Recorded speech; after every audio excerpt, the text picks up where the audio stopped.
560 yards, and 31 touchdowns.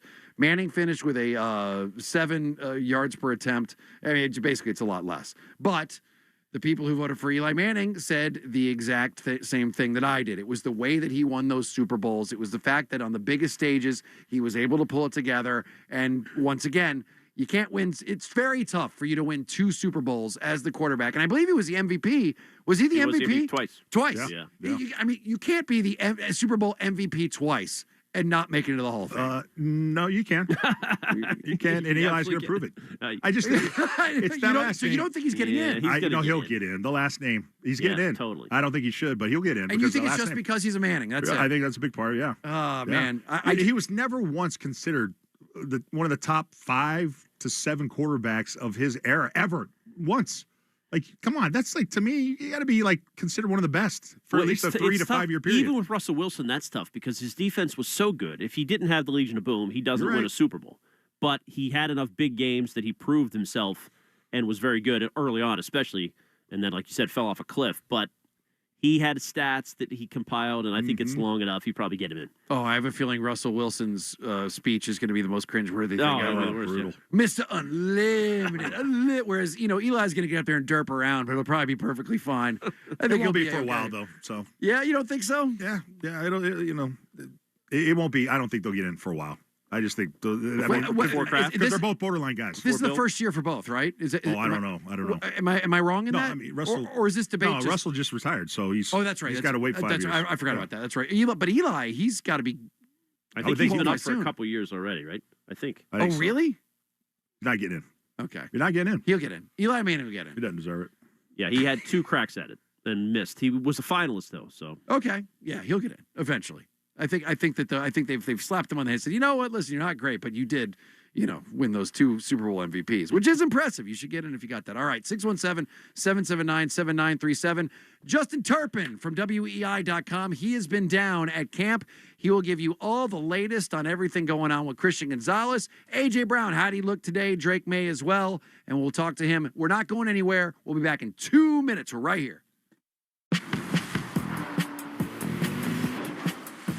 Choose to lean into it. Every Mazda is engineered to give you effortless control. I wake up. Hey guys, Fly on the Wall is back for another season. That's right, on audio and video every Monday and Thursday. Follow and listen to Fly on the Wall everywhere you get your podcasts.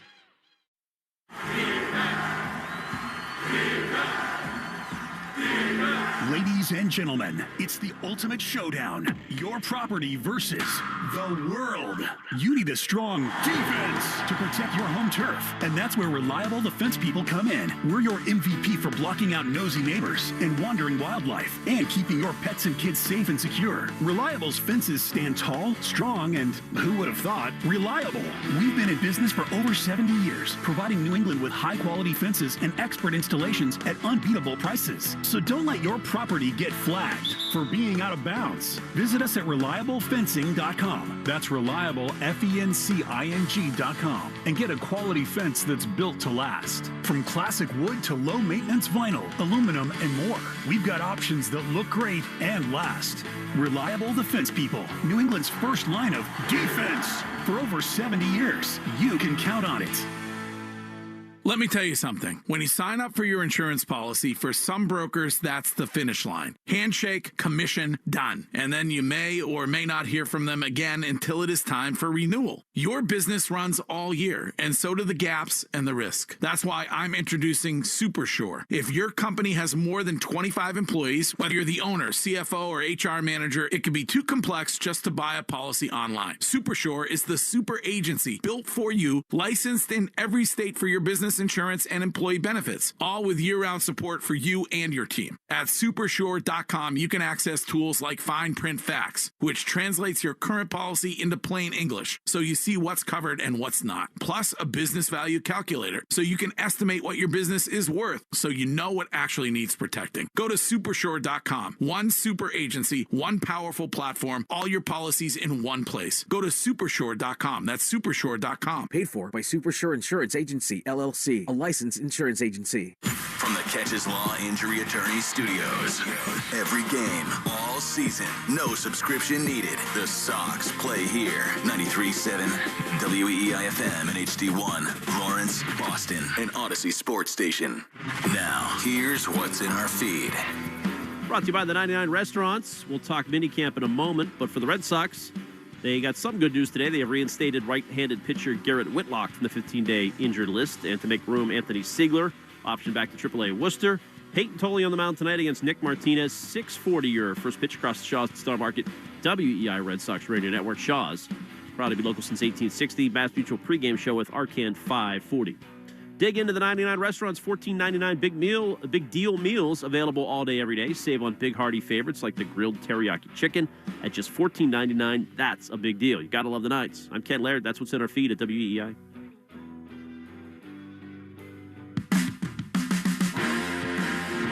Rich and Ken with Ted Johnson. It's 93.7 WEEI. Rich Ken, three-time Super Bowl champion Ted Johnson. You can call us at 617-779-7937. That's how we like communicate with you, over the phone.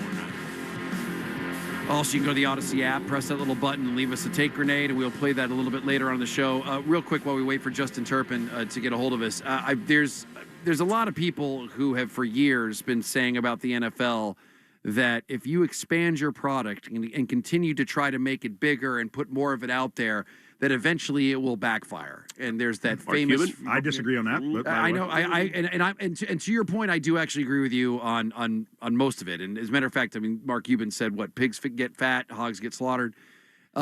Because I do like the fact that instead of like having all the games on one day, I don't mind it being spread out amongst, what do we have, 4 days now, or am I thinking 5? Like, so because we got the Sunday, we've got Monday Night Football, we've got Thursday Night Football. Patriots open on a Wednesday, and the Patriots are open on Wednesday. Saturdays after the and Saturdays after high school. So there's a lot, and it's everywhere, and it's now on streamers and it's on TV. I'm like you, Ted. I think that, why not spread it out so you can watch the games you want to watch instead of having them stacked on top of each other? People go, well, you can't. You're not going to be able to watch as many games. Yeah, I think you can watch more games. Yeah. Then if they're all on one day, we can only watch one game at a time. The thing is each game is its own like kind of.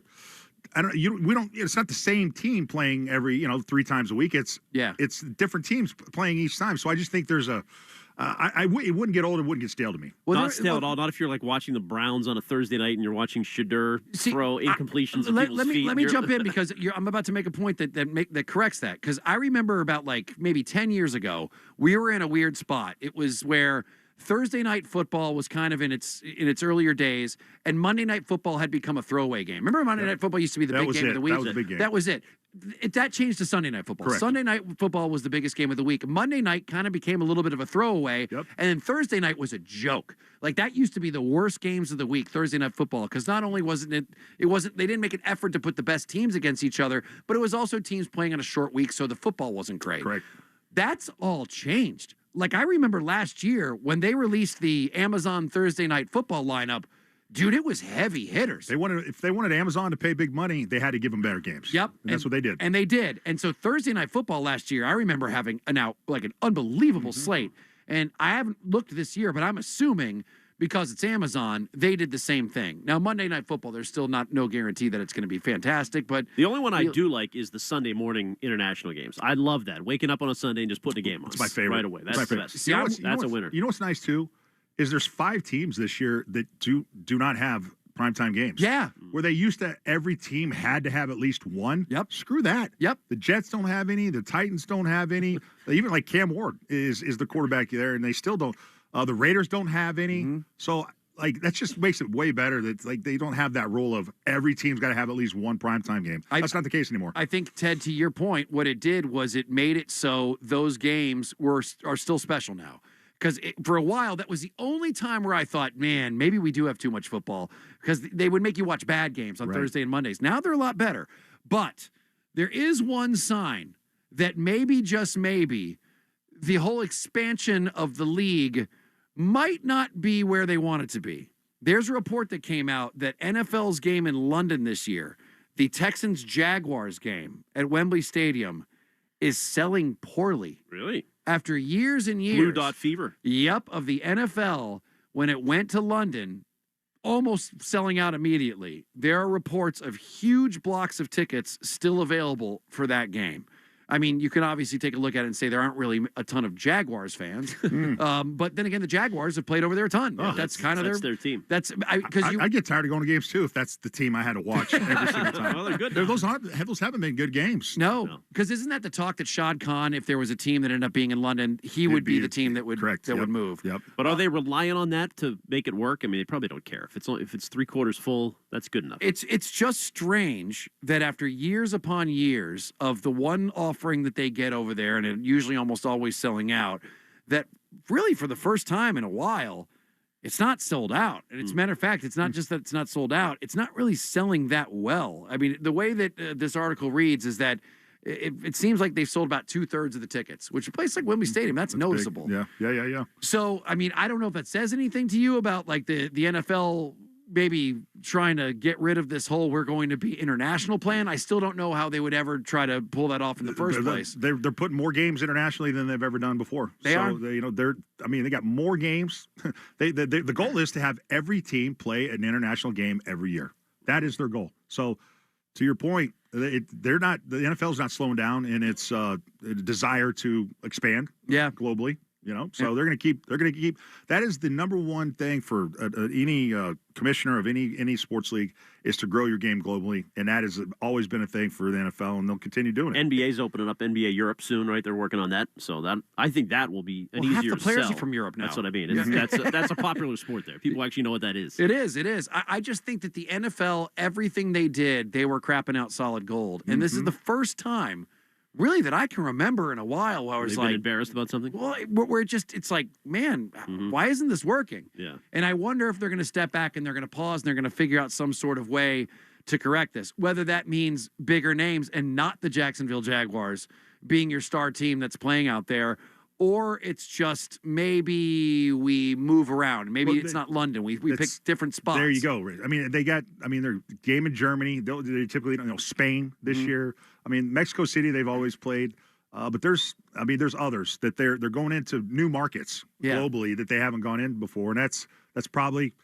They're trying to tap in to see what catches, The other thing that's crazy is that all around the concert industry in America, as you're saying at Blue Dot Fever, there's a lot of tours that are canceling because people just can't afford to go to these concerts anymore. Yet the NFL is selling out all these games like all over. Even bad teams are selling tickets. So it truly is, a testament to, they continue to grow and up to this point, there hasn't seemed to be any sign of slowing down. That's why this article just kind of stood out to me as being the first time I looked at something that they did and go, wow, it didn't save work. it up for the World Cup over here. But what's your hunch? Will the World Cup in Boston, in New England, I guess, be a success when it's all said and done, or is it going to be a disaster? Okay, it's not going to be a disaster. As a matter of fact, I think the games are going to go just fine. I think it's going to be great to watch on television, and I don't even think it's going to be horribly chaotic back and forth. I think it's a much ado about nothing. French team's not going to riot in Waltham and tear down the... I've said this 1,000 times. You can't build more seats into the stadium there. So the same amount of people that go to a Patriots game are going to a World Cup game. And when they're talking about international people coming from all over the world and staying in Boston, to that I say, I guarantee you the amount of people they're bringing in isn't as much as the college students that left the city. Then that's not a success then. Because every article I've ever read on the World Cup, it seems like, it's been a negative one. Airbnbs, people aren't getting rid of selling their Airbnbs like they thought. Really? Yeah. Oh, now that I agree with. I think that there were people who had this. There's gold in them there hills. Like there's these bars. They're going to get $30,000 for a week. Right. It's not even close. No one's doing that because these people are coming in town. They're staying in the hotels. Believe it or not, during the summer, hotels are not as expensive in Boston because it's fair. It's a ghost town. If you live in downtown, if you live in Boston, summer's the best time if you ever want to go to a restaurant that you can't get into or anything. All the college students are gone. Everyone leaves. There's people who summer, at other places. It's empty. Yeah. So, like, if they were thinking that this was going to be some huge boon, then that's on them. And the bars are opened up until... Bars are open. Yeah, we go. And the bartenders don't want it. Like, none of the bartenders want to stay open to have last call be at 3 a.m. They don't. They're like, we're done. We want to have some sort of a life. And apparently, according to this article in the Globe, many international people come in and don't realize you have to tip because they don't tip at home. So like they're not making a ton of money. The bartenders are, they live off tips. So why would we stay open late for these people? It really is very, very strange how people are freaking out that this is going to be like the apocalypse. Yeah. And I don't see it. I don't think it'll be the apocalypse. I just don't know if it'll be the huge success that they hoped it would be either. Money-wise, I agree. But I think the games are going to rule. Like, that's the one thing I'll say about the World Cup. Like, I can't wait for it to start because I get suckered in every time the World Cup is here. And it's going to be nice that it's here. It'll be cool. I ain't going to a game. That's expensive. Yeah. I've been looking. I'm waiting for them to come down. They've gone up a little bit. Oh, So really? I'm out. Yeah. About $900 just to get in. Yeah. Too much. There's a couple games that you can get in a little less expensive. It's not as expensive as they thought it was going to be. I think the Iraq game right now is the cheapest. And I believe that's around, I think, $500 to get in. Yeah, I'm thinking there's the Norway. Oh, the Norway game's a hot game. That's the France. I think that's the one. That's the one I'm looking at trying to get in. And it's $900 just for the upper echelon. Apparently, we have some dude who sounds like groundskeeper Willie who's going to talk soccer with us. He's like, what? He's the Scotland guy. He's the Scotland guy, and he wants to come on with us and talk about it. Oh, really? Excellent. That's like, Saturday night. Is that Saturday night? Scotland, Haiti. There we go. So maybe we will have him on as well. All right, Justin Turpin. He was down there over at the Patriots camp. He's got all the information about Gonzalez, about Butte, and about how Drake May looked out there with A.J. Brown. And we are not going anywhere. We will talk to him in just 2 minutes. We'll be right back.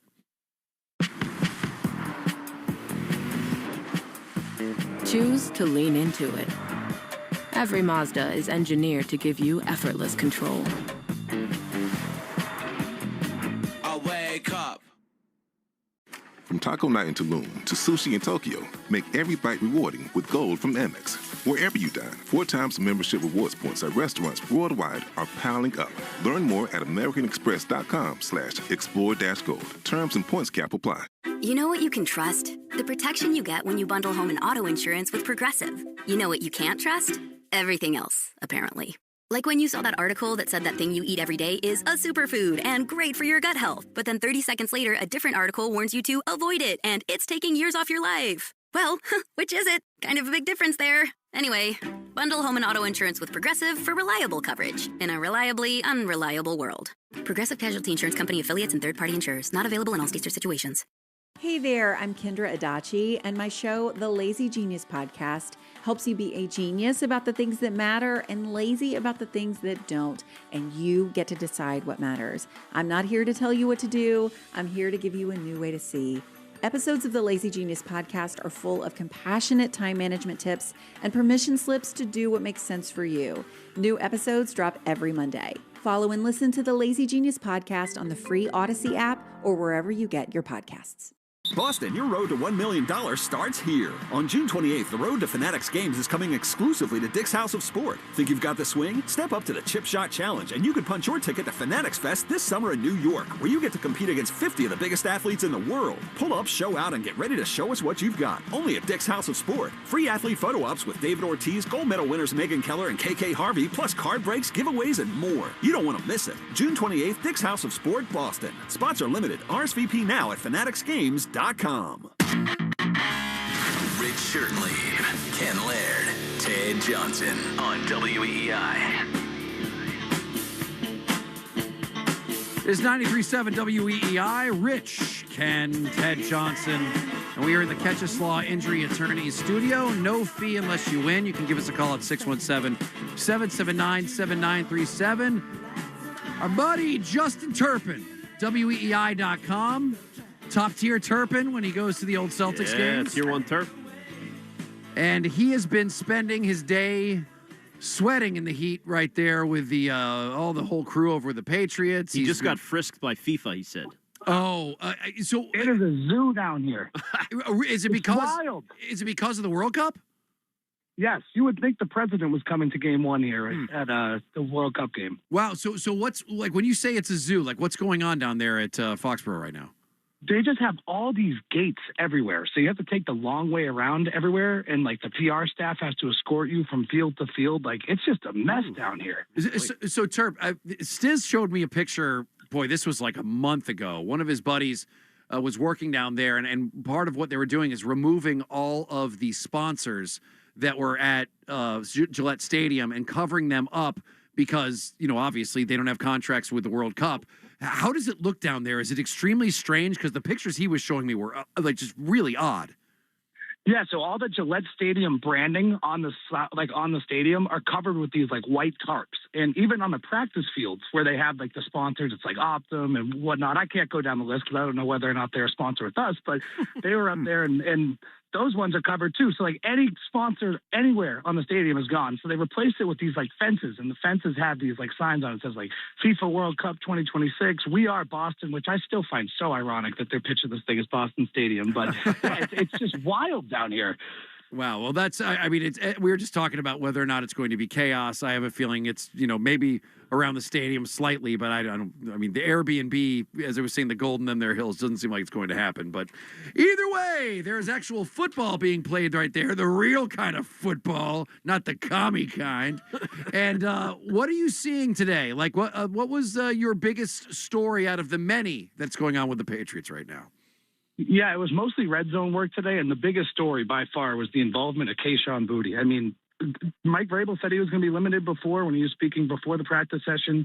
That was not the case. He was one of the top receivers in there in a pretty loaded rotation. It was him and A.J. Brown really kind of switching off there. So he was really involved. The same cannot be said about Christian Gonzalez. He really participated in individual drills and the group walkthroughs. That was really it. Anything with the 11-on-11 team drills, he was off to the side with his helmet off, so he did not participate in any of those and didn't really come close. He was attentive, though. He had this paper with him that he kept looking down on, so some mental reps there, but yeah, no teamwork for Christian Gonzalez, but Kayshon Boutte was very involved. Hey, Terp, let's focus on A.J. Brown. I'm curious, just what did he look like physically compared to maybe the other guys? Was he leading drills? Was he vocal? Did you hear him? Was he gregarious? What was A.J. Brown like in this practice?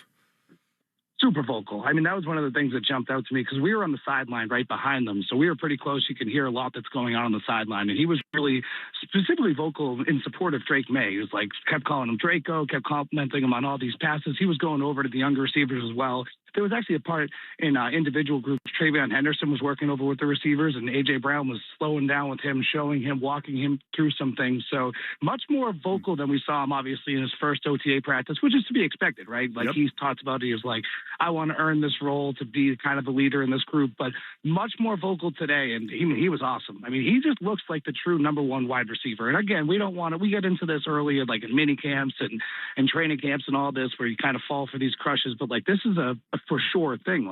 This guy is one of the top receivers in the game, and he looks all the part. Granted, it's shorts and t-shirts, it's a passing camp, but it's hard not to get excited just watching him out here and building that chemistry with Drake May. Did you happen to see, because the Patriots were terrible in the red zone last year, terrible, so they need more red zone production.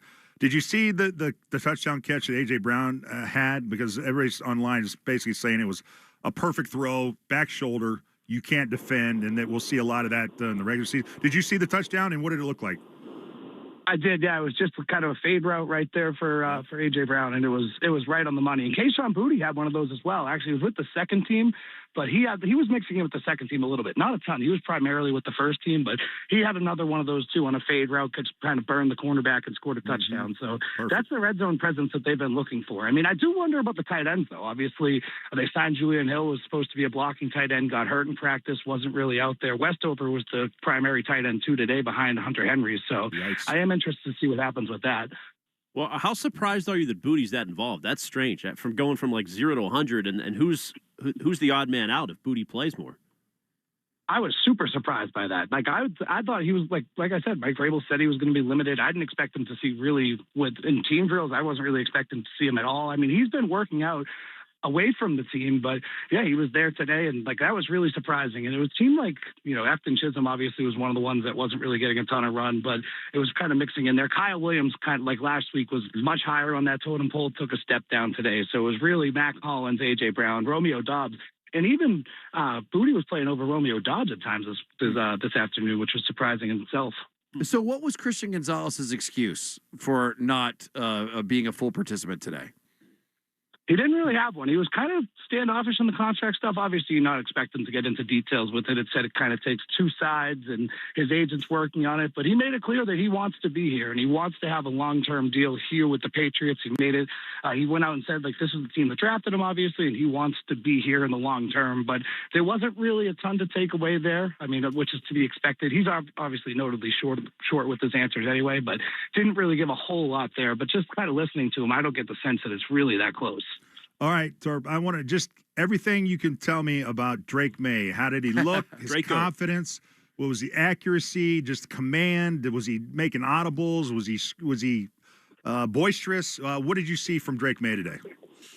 It did feel like a lot of it was scripted, so there wasn't a ton of audibles, but Kevin Byard talked about it, obviously, on the defensive side, but even some of the offensive players that spoke today were talking about just his command of the huddle. And that's been a talking point for a lot of the players really throughout the off-season training here.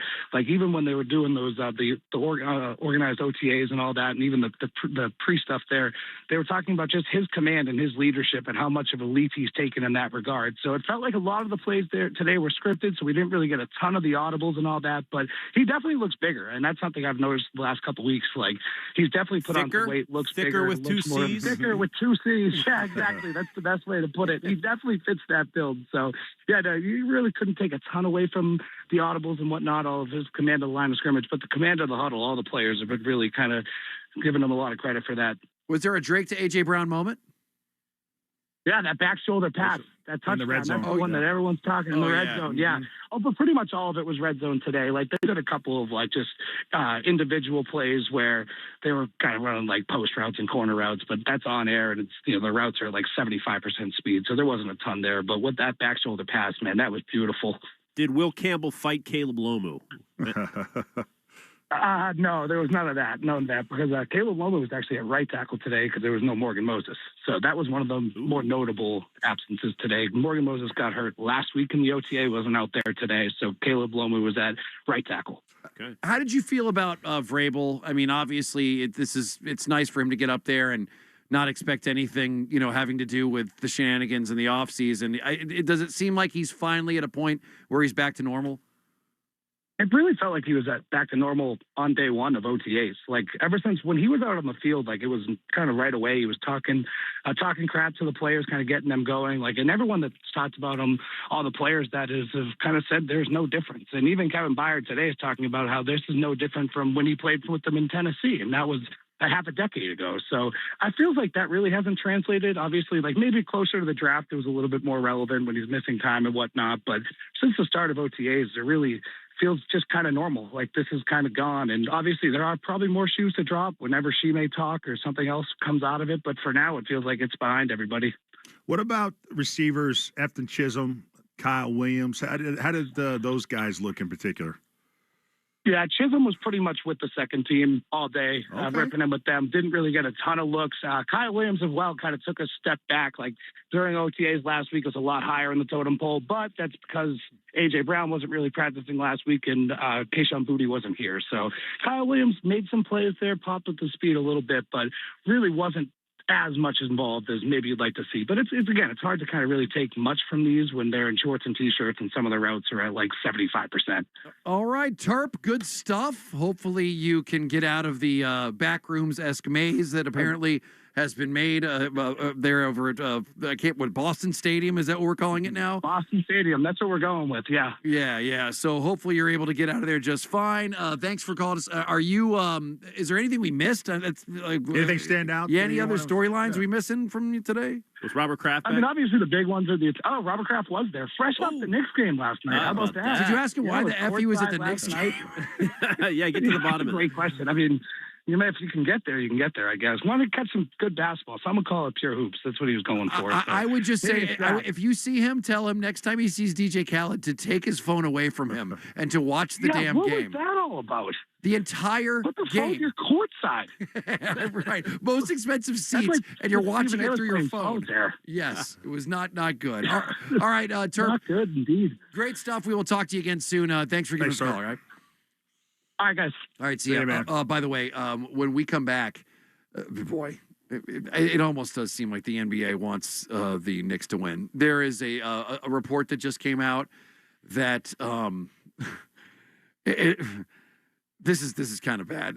They're admitting that their officiating was awful during Game 3, and they might do something to make up for it for Game 4. On top of that, we have more fallout from the chaos afterwards, and we'll get to that all after this.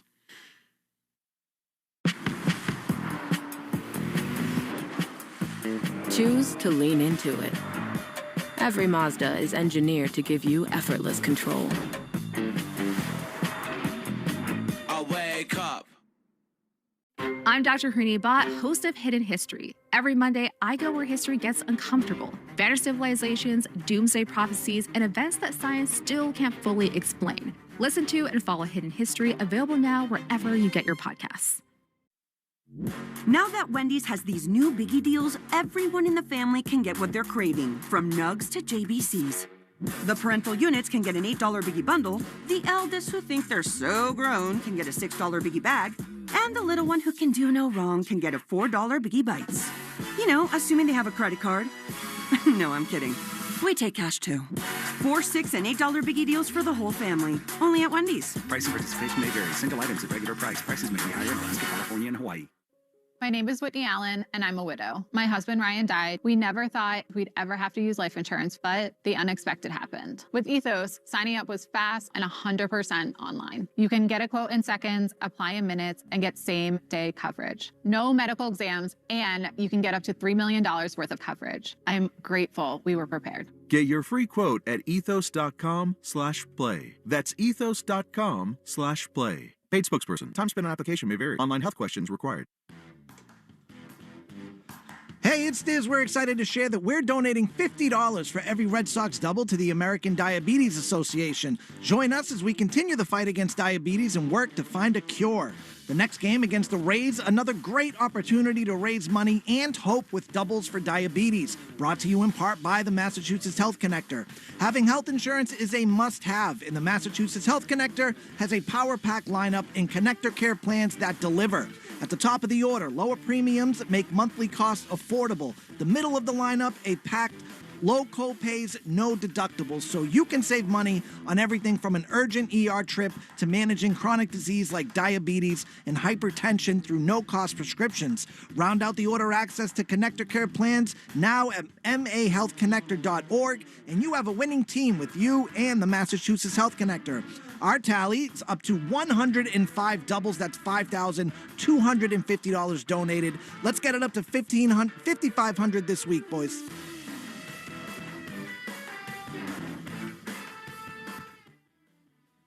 I'm Jenna Fisher. And I'm Angela Kinsey. And together we have the podcast Office Ladies. Just because we finished rewatching The Office does not mean we're going anywhere. Every Wednesday, we'll be sharing even more exclusive stories from The Office and our friendship with brand new guests. Plus, you can revisit all the Office Ladies rewatch episodes every Monday with new bonus tidbits before every episode. So follow and listen to Office Ladies on the free Odyssey app and wherever you get your podcasts.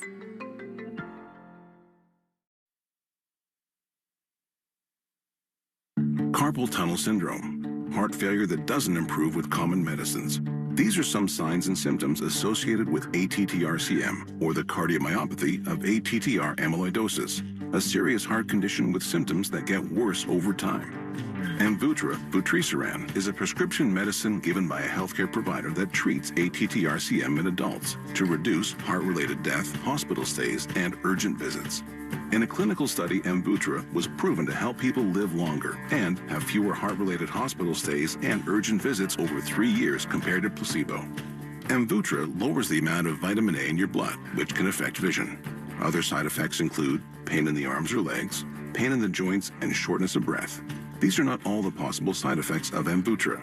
For prescribing information, call 1-833-256-2748 or learn more at amvuttra.com. Ask your doctor about Amvuttra for ATTR-CM. It's Rich and Ken with Ted Johnson on WEEI. It's not very disappointing. It's just a little disappointing. I think we need to send the refs to prison. That's where I'm at with this. They just were a little tired. And Brunson, they were knocking around like crazy. And that giant, it's just not fair. The NBA does not want the Knicks to win.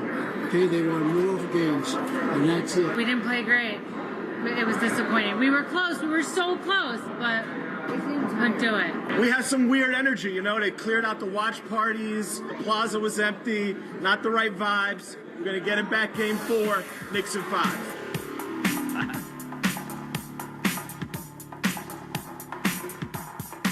Oh, you Knicks fans. 93.7 WEEI. It is Rich Certainly, Ken Laird, Ted Johnson. You can listen to us on the Odyssey app and give us a call at 617-779-7937. And the NBA Finals have been everything you would want. Not only as a fan of basketball, but just as a fan of chaos. I mean, outside of course, the actual violence that happened on the streets. I mean, if you haven't seen the videos, it was pretty wild. You had guys in Spurs jerseys running for their lives, like literally being chased down as Knicks fans were ripping the jersey off their body. And by the way, this wasn't one incident that everyone's using a broad paintbrush and saying, Knicks fans are the worst. This was like 4 or 5 different ones that went viral. And then there was on the other side of town a watch party where there was like such a gigantic fight that I thought it was AI and it was fake, but I watched the real news reports that were covering just how bad it was. Madness in the city. I've seen those headlines all over the place. And Ken, this was one loss. Just one. But it was because there had been such a fever leading up to this. And I know exactly, because we've seen this before. It's something about having 2 wins, like being like 2-0 going into a game. Oh, remember when the Bruins got up on the Blues 2-1 in that series? Was it 2-1 or 3-1? It's just anytime you're 2-0, you feel like you got it. Yep. Like, and all of a sudden, that's what's what was it, 35-2? Yep, it is. Teams that start off 2-0 or something like that. And I keep thinking about that Bruins Canucks series to where the Bruins were down 2-0, and it was just like the Canucks were smelling their own farts. The fans were freaking out, and when they lost, it was so demoralizing because they had just believed that they had already won, that they burned Vancouver down. It was insane. So what you saw last night was just a little taste of that. Everyone had just gotten so into we've got this that just chaos reigned outside of what happened. But take that away from it. That part away from it. The actual basketball has been awesome. It's been so fun to watch. Jalen Brunson coming through in the clutch of the first 2 games. And then yesterday, finally, Wembanyama waking up. Now, one thing we did see was that there was one point in the game where Wembanyama just takes Jalen Brunson, grabs his head, and throws him to the floor. Which Shaq loved. He was like applauding him during the halftime. He was like, that's great. That's the way you need to handle it. And I guess it worked. I mean, to Spurs' credit, they needed to play physical when they did. I mean, he wasn't messing around, but that's dirty as hell. He mushed them. I mean, he did mush him. He absolutely mushed him. And it's so funny, too, because Brunson, by NBA standards, is a small guy. 6'2", but by NBA standards, a small guy. And we obviously know that Wembanyama is a giant. So when he did that, it was just like, get out of here, you elf. It reminded me of Chandler Jones to Mac Jones. Yes. Even Trump was happy about that. You heard his quote on that. He was like, oh, that's a lot more physical than they used to be when I watched, which is good. I did not hear that quote, but I do know that it was definitely one of those where you're like, oh, my God, I can't believe that happened. So today, Mark Stein, who's a reporter for the NBA, he came out with this. He said, the NBA, as is customary, will today review Victor Wembanyama's first quarter foul on Jalen Brunson to determine whether any additional penalties, such as retroactive flagrant foul, are assessed. He didn't get called for a foul for that, did he? I thought it was just they didn't say no whistle was blown. So that was worded wrong. It said NBA head of officiating Monty McCutcheon, appearing now on ESPN, acknowledges that a foul was missed, there it is, on Victor Wembanyama's first quarter shove of Jalen Brunson, and says the league's review is still ongoing regarding whether the play will be deemed a retroactive flagrant foul. What the hell does that mean? I don't know what that means. So that has happened before. I don't know if you remember this. Did they shoot a free throw? Like, do you get a free No. Start 1-0. This one was a big deal. Do you remember in 2016, it was the NBA Finals, and it was LeBron versus the Golden State Warriors.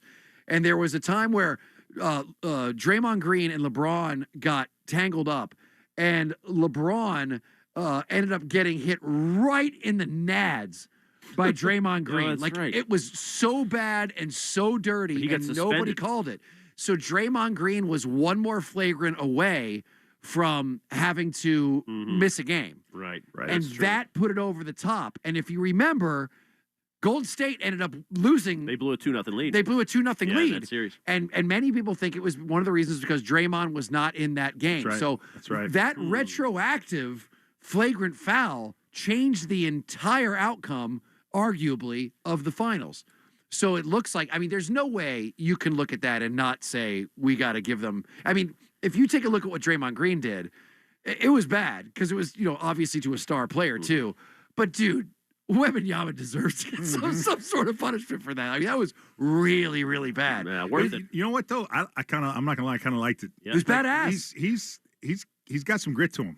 Yeah, and he's the way he and he plays, gets armbarred all the time. You see them reaching up and grabbing his arm and pulling it down. Yeah, Dirty. Yeah. But see him give it back a little bit was kind of fun. I do like Jalen Brunson's answer when he was asked about it. Do you have it there, Stiz? So Jalen Brunson was asked about that missed foul call, and here's what he had to say. What happened between you and Victor in the first quarter, and did their level of physicality bother you? No. To answer your second question, and whatever you saw is what you saw. It's like you saw what you saw. Rick Brunson wasn't on the court, so it couldn't have been that bad. Yeah, I'm not saying a word, And so Mike Brown afterwards, who is the Knicks coach, obviously you get fined a decent amount if you complain about the refs. Here's what he had to say. To go 24 free throw attempts in a second half, that's 48 for the game if you think about it the way that they called that second half, compared to 8. All the shots we took, we got fouled 4 times, roughly, for 8 free throw attempts. Again, I don't complain much. I never thought I'd see that in an NBA Finals game. He's just getting on the record. He just has to say that just to get him thinking. I'd like that. People were ripping him for being like a whiner. I mean, you got to work the refs. You got to work the refs. Oh, yeah. But he did say multiple times, like, listen, the Spurs played great. they beat us. That being said. If he was to have called out that one play with Wembanyama, I would have been like, cool, man, I got you. You got to say something. But comparing the amount of foul shots he got, dude, there's just some times where that happens. It's gamesmanship. Yeah. That's what he's doing. He's just doing it so that they remember the next time. I want my coach to do the same thing. So you think they're going to be heavier on the whistle then? That's the hope. That's why you say it. So that's for the hope. But if they don't have those 24 free throw attempts, they don't win that game. They were missing their shots. Oh, yeah. I mean, the Spurs kept missing their shots, but they were getting fouled, so they go free throw line, so they were making their free throws, and that's the reason they won the game. But that's just Mike Brown's just putting that in the heads of the officials. Yeah. I think any coach would do that. Now, despite Charles Barkley sounding pretty bad lately, I mean, I don't know what's. He sounds bad before the game, but then once the game starts, he is back to normal. Like, didn't you seem like he was? I mean, he was calling out Cardi B and everything last night. So this game, he sounded better than the previous two. I think he was probably sick. But you're talking about Cardi B. Barkley's just the best. He's awesome. There's a reason why Barkley is truly one of the best broadcasters who's ever done it. So he was watching Cardi B dance around at the halftime, and Cardi B's got like a bustier, and she's like dancing around. A bustier. And here's what Charles Barkley said if you missed it. 3-0. We've been competing with Cardi B here. We lost. Hey, I don't know if those B's, that might be Cardi D's.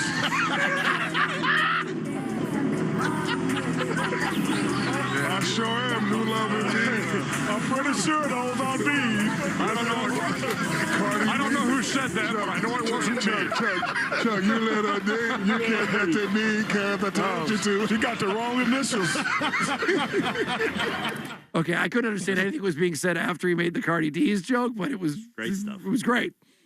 Good for Chuck. He's the only one who can get away with that. Does Game 4 decide the series? If it's 2-2. Yeah, if the Knicks win, sure. Yeah, I mean. But I feel like even if the Spurs win and it's 2-2. No, it doesn't decide the series. I think it does. I think Game 4 is it. What we've learned is that both teams have it in them to be able to pull one out of their butt. And especially the Knicks. Yeah. So that's why even if they get 2-2, I just think the Knicks they're gritty, man. Yeah, but then you got got to go back to San Antonio. You got to deal with a river walk for Game 7. I'm not worried about that. Let's go to Jesse on line 1. What's up, Jesse? How you doing? Hey guys, thanks for taking my call. Yeah, I think Wembanyama had a great bounce back game yesterday, especially after the bad turnover at the end of Game 2. I still think he was taking a little bit too much, maybe deep shots. He's big, especially at the end of the game. The one he's about to take it and then Castle bailed him out. I still think he needs to get to the hoop more. But my take is New York fans are going to go ballistic after this because if they end up losing this series, it's going to be deemed the Trump curse, right? Because Trump came to the game, and I just think it's going to be bedlam. If they lose Game 4, then, I mean, this is going to be a crazy series, and we may be talking about the Trump curse for a while. Well, Jesse, to your point, this is something that I didn't know about until like after the game. I guess that the New York playoff game Trump curse is real. Someone said he was 0-11 at New York playoff games, but do you have the clip that I sent you, Stiz? Okay, he doesn't. So there's a clip that's going around right now where Trump is at Game 7 of the 2004 ALCS against the Red Sox, and he's saying, really? No way. He's at the game, and he's saying, you know what? There's no way the Yankees are going to lose this. They've got this one in the bag. And of course, I think all of us know what happened after that. And there's another, like, someone has listed all of the games that he has been to that he is cursed by being there. So, but I can't, you're probably right, Jesse. I mean, it had been a month since they had lost a game. Exactly. And so, I mean, I don't know why. And Stephen A. Smith is trying to make this happen, too. I mean, he came straight out and said that if the president's there, they're going to blame him for being the reason that they lost. And now there's a huge fight between them, which is hysterical.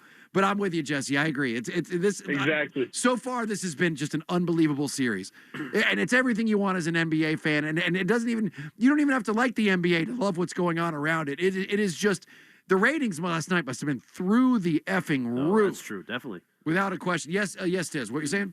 You want that Trump sound? Yeah, you got it? All right, let's hear it. Respect them. I mean, they had great fight, great comeback, and now we'll see if they can take it all the way. But the Yankees are the Yankees, and George is a winner. That's at Game 7. Is that real? Of the ALCS. Yep, that was... I would real. watch just like a live footage of 42nd Street or something during Wednesday night's game. Before the game, after the game. Don't you want to just see what's happening on the street? It's chaos, man. It's absolutely chaos. And you know what? I that's the one part I don't find funny is just how violent it got. Yeah. 21 people arrested just in Bryant Park. There was a crowd, 7,000 people there. 5 officers injured in the fracas. I mean, there were just... Dude, that guy got curb stomped. Yeah. It was attempted murder out there in Times Square. Times Square, it happened. I mean, it's.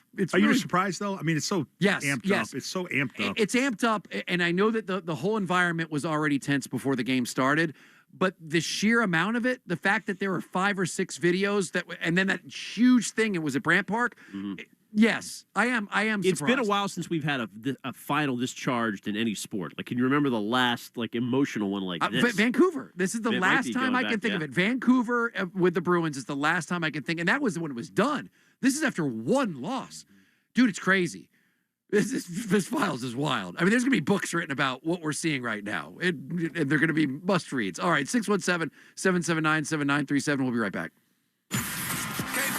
Here we come. Thursday night, join us at Chapin's Fish and Chips in Dennisport. It's Bego. Friday morning, we'll broadcast from the Beachcomber in Wellfleet. We can't wait to see our Cape Cod fans again. Back to the coma. The Greg Hill Road Show is presented by Miller Lite.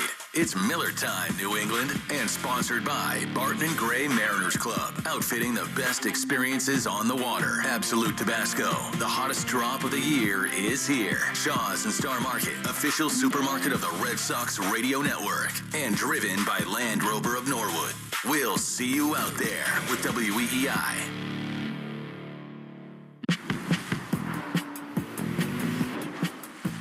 Choose to lean into it. Every Mazda is engineered to give you effortless control.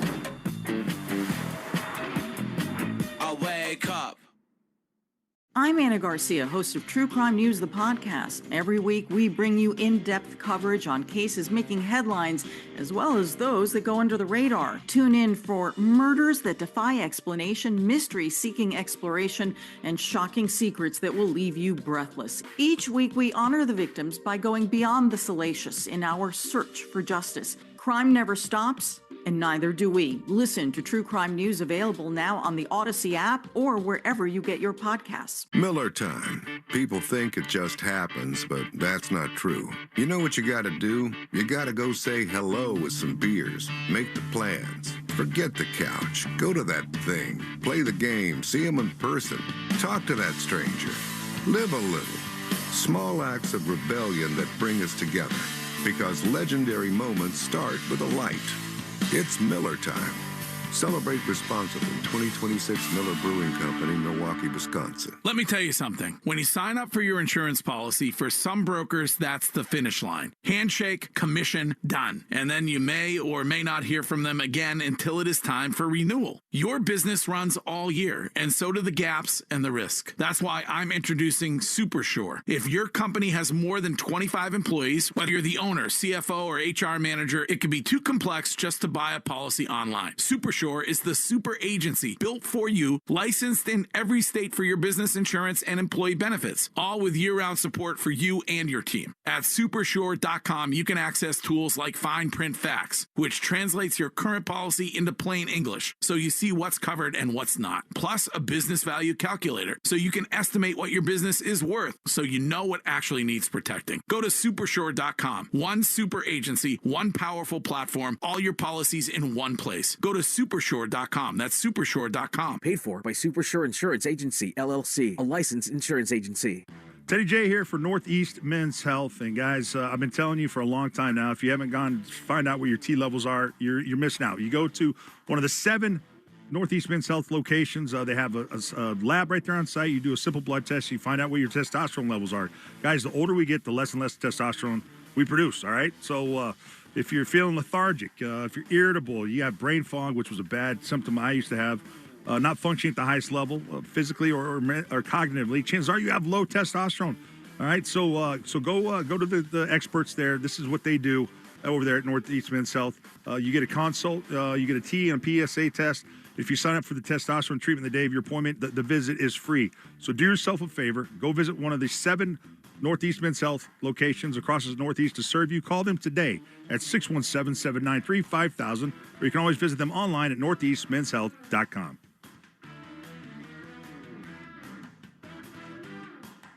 Hi, my name is Lloyd Lockridge, and I'm the host of a new podcast from Odyssey called Family Lore.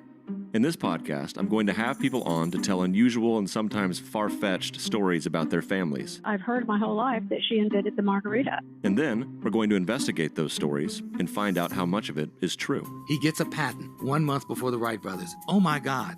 Please follow and listen to Family Lore, an Odyssey podcast, available now on Apple Podcasts, Spotify, or wherever you get your shows. What if you could have the most reliable fiber-powered Wi-Fi? And get this, what if you could keep it at the same price for 5 years? During the Xfinity Summer Savings Event, now through June 15th, new customers can get our best price on gig Wi-Fi, just $50 a month for 5 years. And get online in minutes with same-day Wi-Fi. It's Wi-Fi that finds and fixes problems before you even notice them, like super intelligent Wi-Fi with a 6th sense. Plus, add 1 line of Xfinity Mobile Select and you can save an average of $60 a month over Verizon and AT&T. You can even try it free for a year.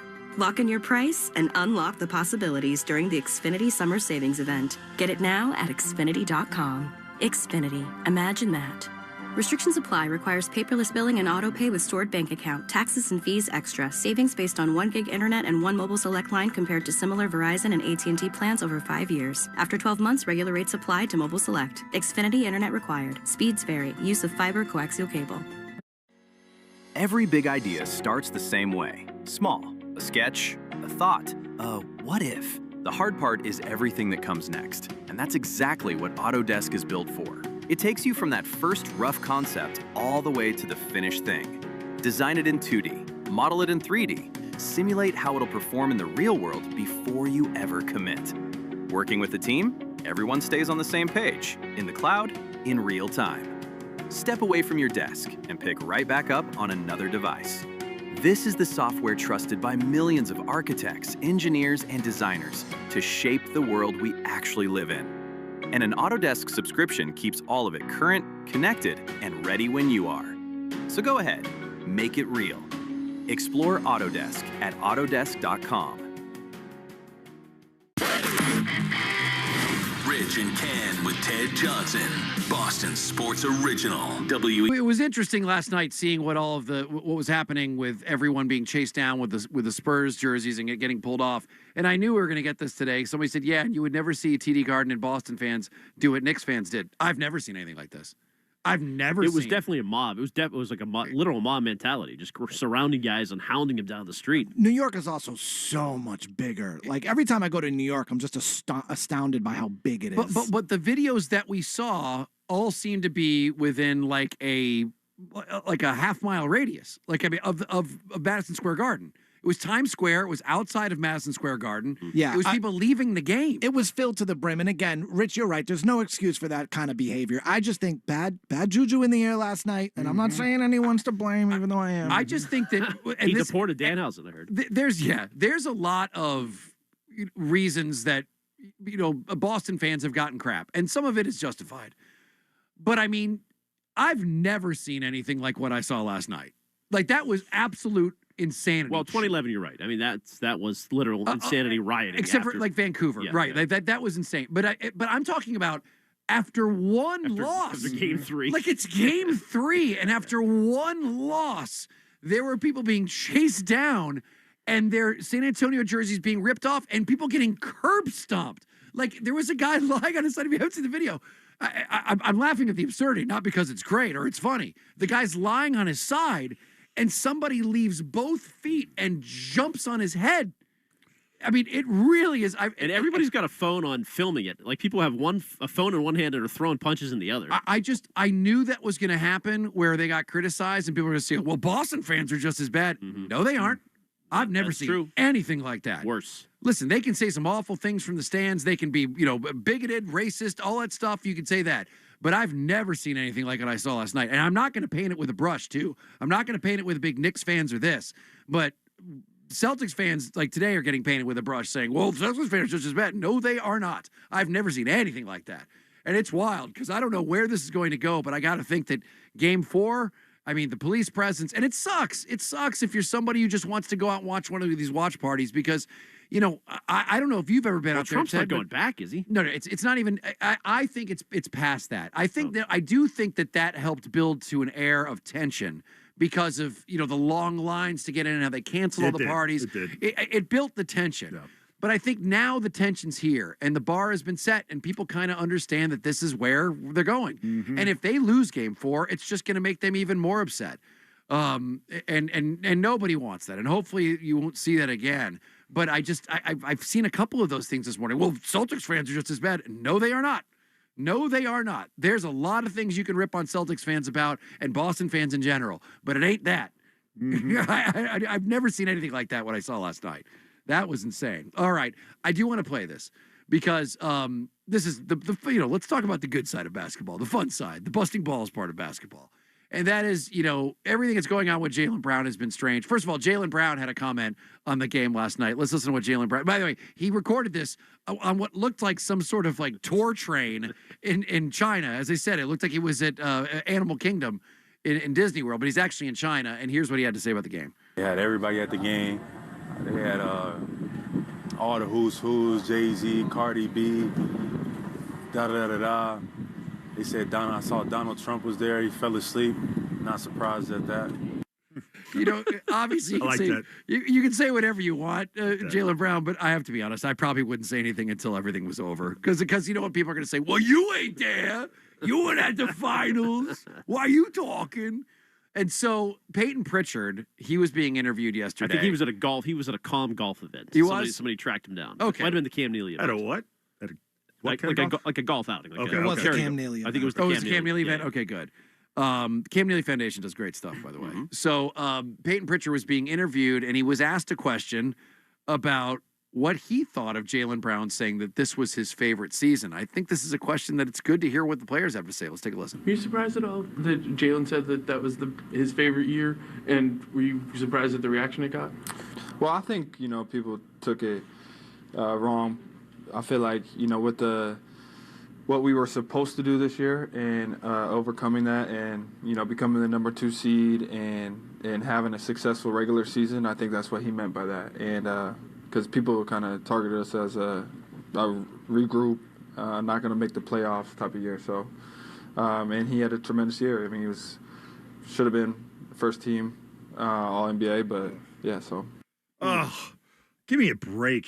Give me a break, bro. Okay, you're going to have your boys back, but They're basically saying, you know what? The expectations, you would have a great regular season. You had a great regular season. Then you got kicked in the ass in the playoffs. We're back to that. Not a failure. It was not a failure, dude, Ted. They literally are just excited that they exceeded regular season expectations. True. Which is a joke to me. Tough spot for Pritchard to be in. He has to defend Jalen, but even if he doesn't agree. I think he's right, though. I think that is exactly why he said that, is because he was so proud of the regular season. But by saying that, you are dismissing the most important part of the season, and that's where you got embarrassed. By no means was this season a failure. Yes, it was. It was the biggest failure.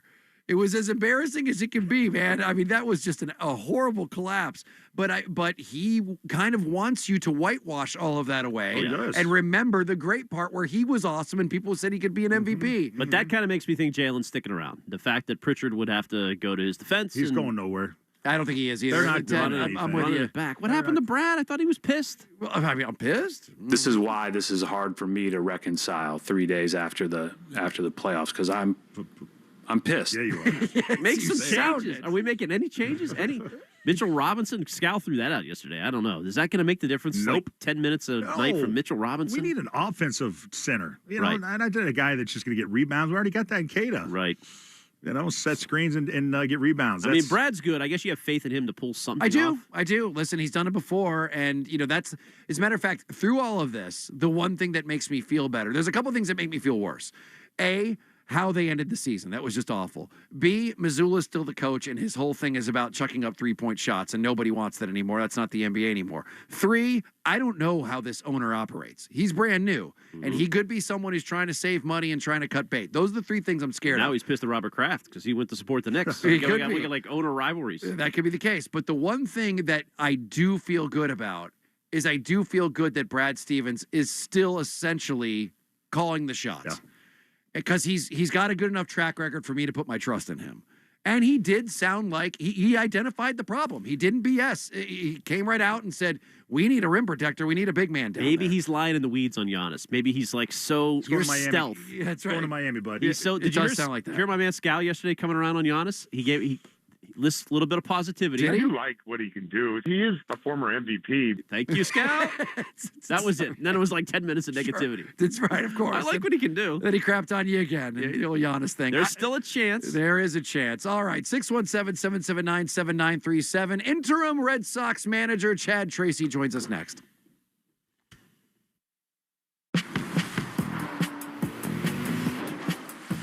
Choose to lean into it.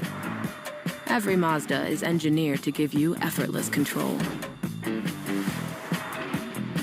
I wake up.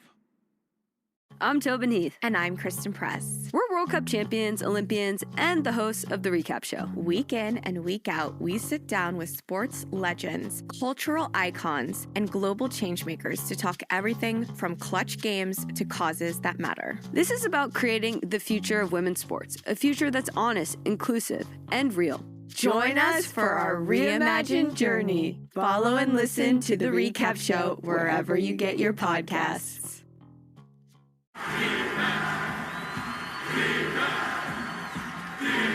Ladies and gentlemen, it's the ultimate showdown. Your property versus the world.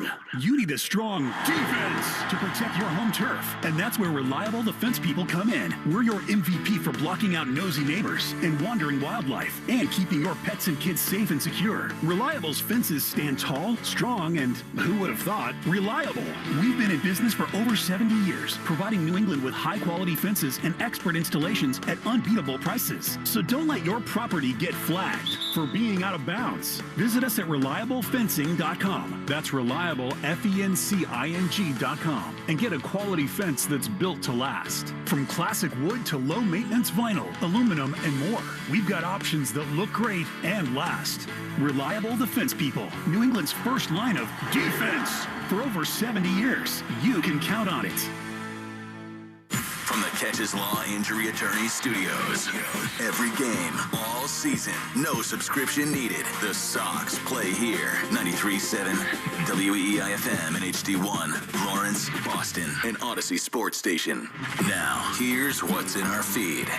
Brought to you by Awaken 180 Weight Loss. Day 1 of Patriots minicamp in the books. yes to attendance from Christian Gonzalez and Kayshon Boutte. No to second-round pick Gabe Akis.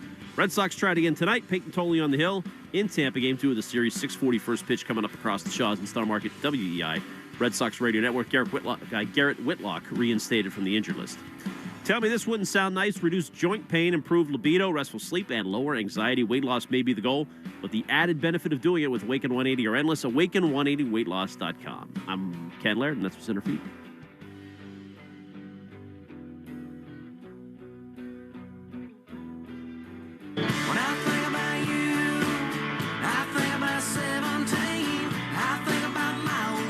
That must mean, by hearing Eric Church, that our own Chad Tracy, interim manager of your Boston Red Sox, is about to join us. Brought to you by Shaw's and Star Market, the official supermarket of the Red Sox Radio Network, by Arbella, here for baseball fans, here for good, and by John Sewer and Drain Cleaning, the name to know when your drains don't flow. Chad, how's it going, my man? How you doing? Doing all right, guys. How are you? Hey, good. Obviously, we wish we were speaking with you on better circumstances. We, it was unfortunate last night how things went. But I will say this. We spoke to Buster Olney yesterday, and he speaks highly of you. And he believes that no matter what's going on right now, that you have a very bright future as a manager in this league. And we were talking about how tough it must be to get thrown into a situation like this at a minute's notice. But the one thing that we were talking about, Chad, that we were unsure of is, what exactly right now is your current contract situation with the team? Are you officially on an interim deal? And if so, does that designation affect how your players or your coaches see you right now? Yeah, I'm on an interim contract. I think most people know that. And I don't personally, furthest thing from my mind right now with everything going on and trying to get us on track. And I think the players know that, the coaches know that. And it's not front of mind for me right now. Has the organization given you any kind of private assurance that you're their manager for an extended period of time, like at least the rest of the season, or are you still operating on a day-to-day basis? No assurances, and that's okay. Like I said, I know it's, again, a cliche answer, but it's like with all the work being put in right now to try to get us on a good stretch, like it's not something that we're talking about. So we're just, as a staff, as a group, day to day, trying to get this thing on track. You know, Buster was telling us that his sources, that in his reporting about the Red Sox, they were reporting that the environment around the team and management were, in his words, terrible. How would you judge that assessment that Buster only had from his sources? I can only comment to you guys on the environment within our locker room, and it's fine. I heard a little bit of that back and forth, but I can assure you, inside these doors with our staff, our players, that everybody's focus right now is on getting our team on a run. And for a lot of us, as you guys know, the day-to-day of this and all the other things we have to worry about on a day-to-day basis, like anything that's happening outside here isn't productive for us, so it's inside these walls as far as prep and everything. Like, this group is fine. They're together. We're still committed to getting this thing right. And that literally is where our focus lies. And quite frankly, it's where it has to lie. And the other stuff can just be a distraction. Chad, just a week ago, everybody was talking about, the bats seem to be turning around. These guys are getting hot with the bats, and comparatively speaking to how the season started. And then the last, 4 games, the bats have been quieted. Only 1 walk in the last 4 games. What do you attribute that to? Yeah, you're not wrong about that. I mean, obviously, the last game in New York, you're facing Cam Schlitter. He's very good. You kind of go into a game like that knowing that this is going to be a tight ball game with Ranger on the mound for us. Like, there are instances with certain guys where you kind of know this is not going to be an easy assignment, but you're right. And I do think that's part of a season too. Like, we did have a long stretch there where the bats were going pretty good. Last night was not as good, and the guys know that. Usually when we're not walking, maybe we start expanding the zone a little bit too much. So that all comes into play. But no secret. Like, when the bats got going, the runs were going on the board. I think we were averaging about 5 runs a game. We got to continue to do that. It's just part of it, and you just got to keep turning the page and move to the next one. How about with Jarren Duran specifically, Chad? He had a hot streak there and now cooled off a little bit in June. Yep. Anything that you're seeing with his ABs? I think with JD, it's often like he always grinds on when he was hot. He's being very decisive about what he's swinging at.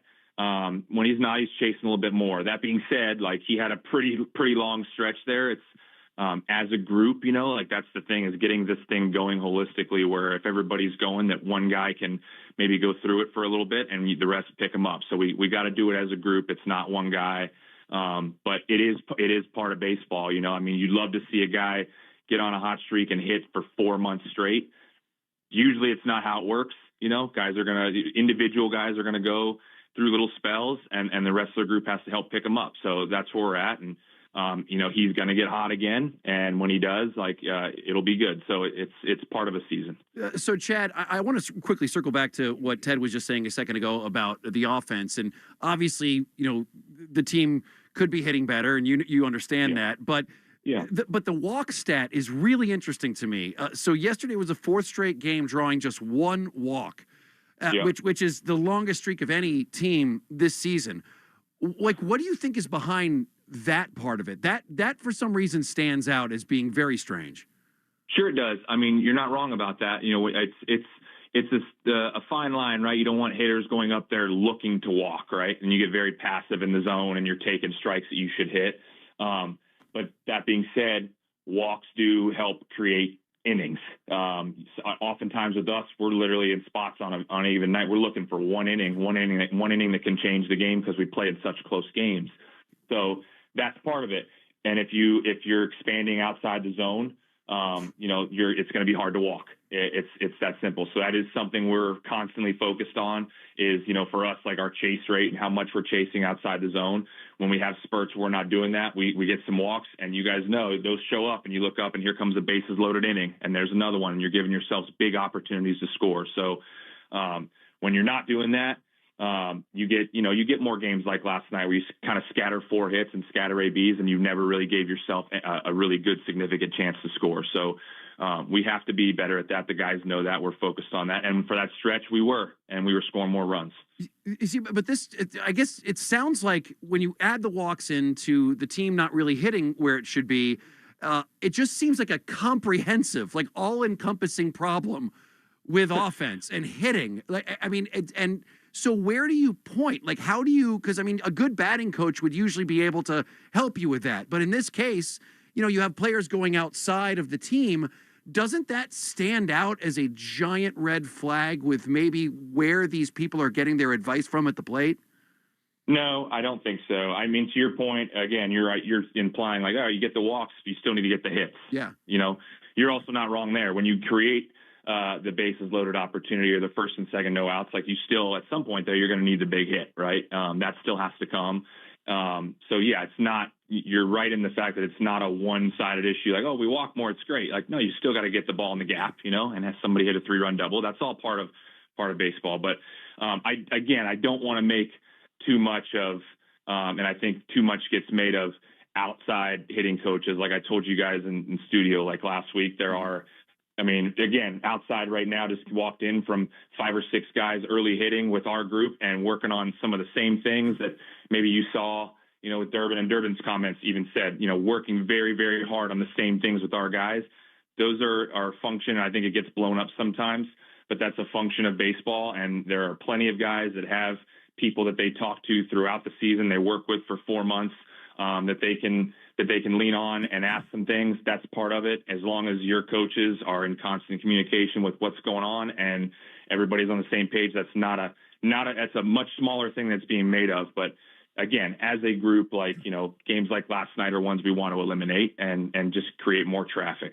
Chad, Brian Bayo was adamant that he is a starter and that he was just going through a slump and he was going to figure some things out in the big, on the big club. And then he was sent down to Triple A right after that. Just curious how that, did you tell him that he was going down? How did that conversation go? And just your thoughts on Brian Bayo being sent down to Triple A. Yeah, I think, and Brian, spoke the other day when he was in Worcester, and I think as a group, you guys heard his comments. It was an emotional meeting for a kid that's been, at times, in the past, especially last year, for a very long stretch, has been very good for us and means a lot to our organization. So it's never, ever easy to have a conversation like that. That being said, just felt like with all of the the commentary around that day in the rotation, that spot, and where he's trying to get himself and the confidence we're trying to get him to having himself get it back. It just felt like for a stretch that maybe, this is probably better done right now in AAA where he can take down some starts and help get himself in order. So, and for us, we believe in Brian Bayo. Like, I do think he's going to come back here and help us. It just, that day became a little bit of a grind as far as whether it's Brian starting or an opener. Neither which scenario was going well. We tried, openers. Obviously, Brian was thriving a bit in that role, but we were having struggles opening the game and keeping runs off the board. So for the time being, it was just about our team, about the Red Sox, and also about what can we do to help Brian get on track. The combination of those things felt like that was the right time to do it. Chad, any good news on Roman Anthony? Nothing new yet. Nothing new yet. We're waiting. Question about Sunday. Ranger Suarez came out after 90 pitches, and I heard you say after the game that was kind of where he has been. Is he capped there, or how does that work with him? No, not necessarily capped there. It's just there was, as he came off the hamstring issues, we kind of slowly built him back up. And you also have to be very aware of certain things. Like in that situation, he's at a number where you don't have much room left. And when you have to look at lineups, right? And at that juncture of where we were at, Tehran Guerrero is ready to go. You do have a 3-batter stretch of righties. If you don't move there and you drag it on and then you have to pull them, you end up running into Ben Rice once you get past goal. There are times where it's like the 3-batter lanes help make a very good sound decision on if we're going to do this. If you wait too long and then you pull, you're going to have to run into an area of the lineup you'd rather not. So when you put all those factors together, you're at the end of the rope anyways, and you make the best decision for the guy on the mound and the guy coming in to give us the best chance to win. It's that simple. We're talking to interim Red Sox manager, Chad Tracy, and you mentioned in an interview recently, Chad, that you and Alex Cora have talked to each other a handful of times since his firing. First of all, that's awesome. I love the fact that you guys have been in contact. Second, how often has that happened, and what did you guys talk about?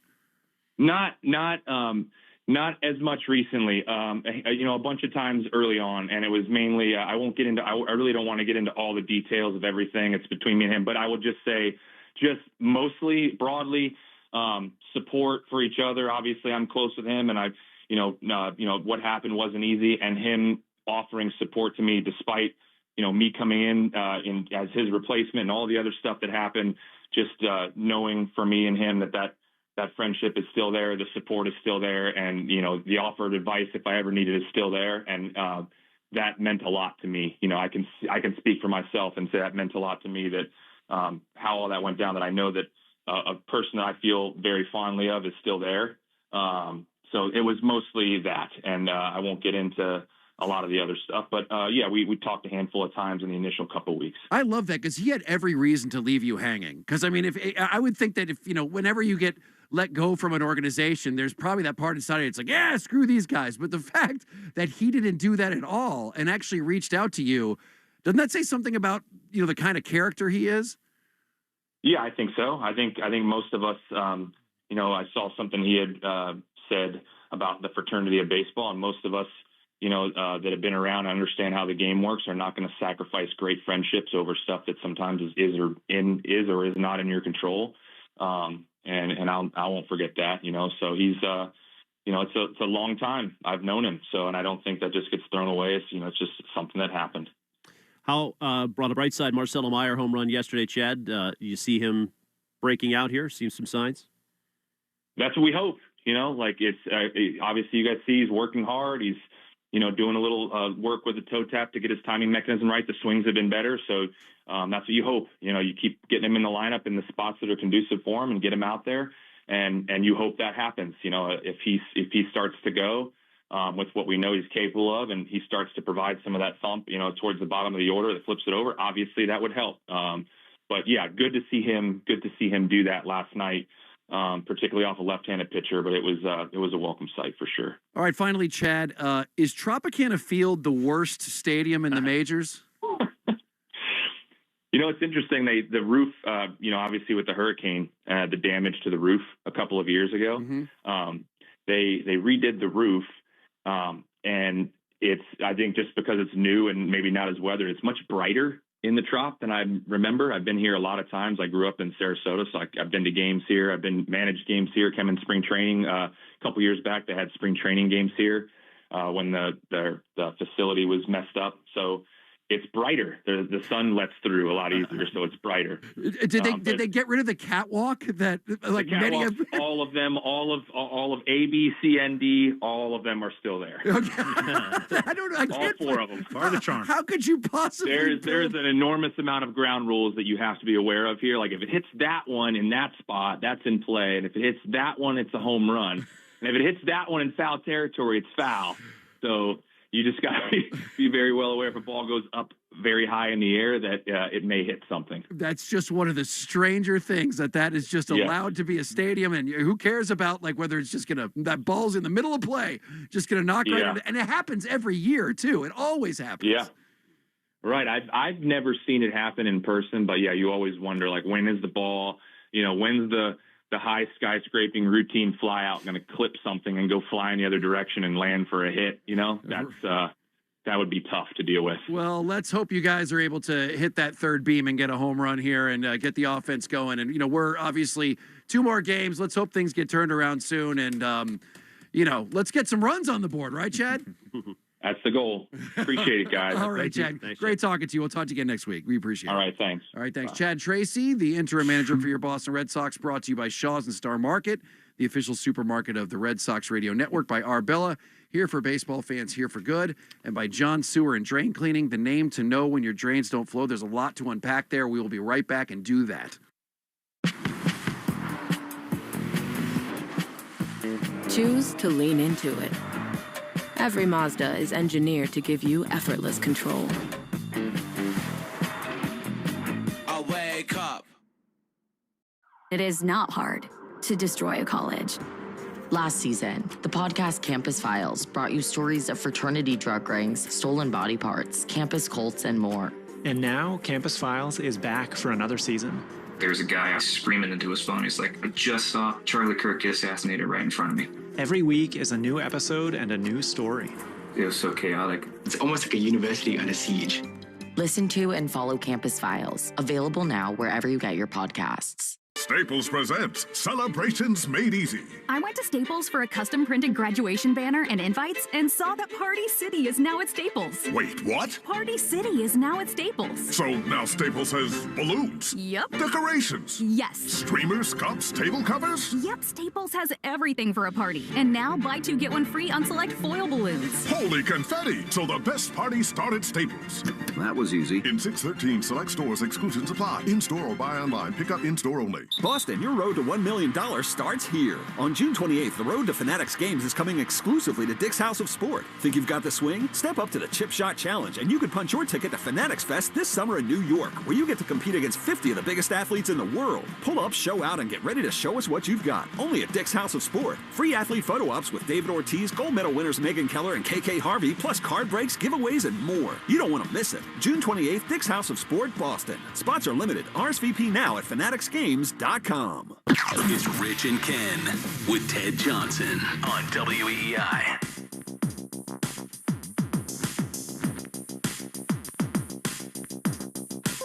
Oh, it's 93.7 WEEI.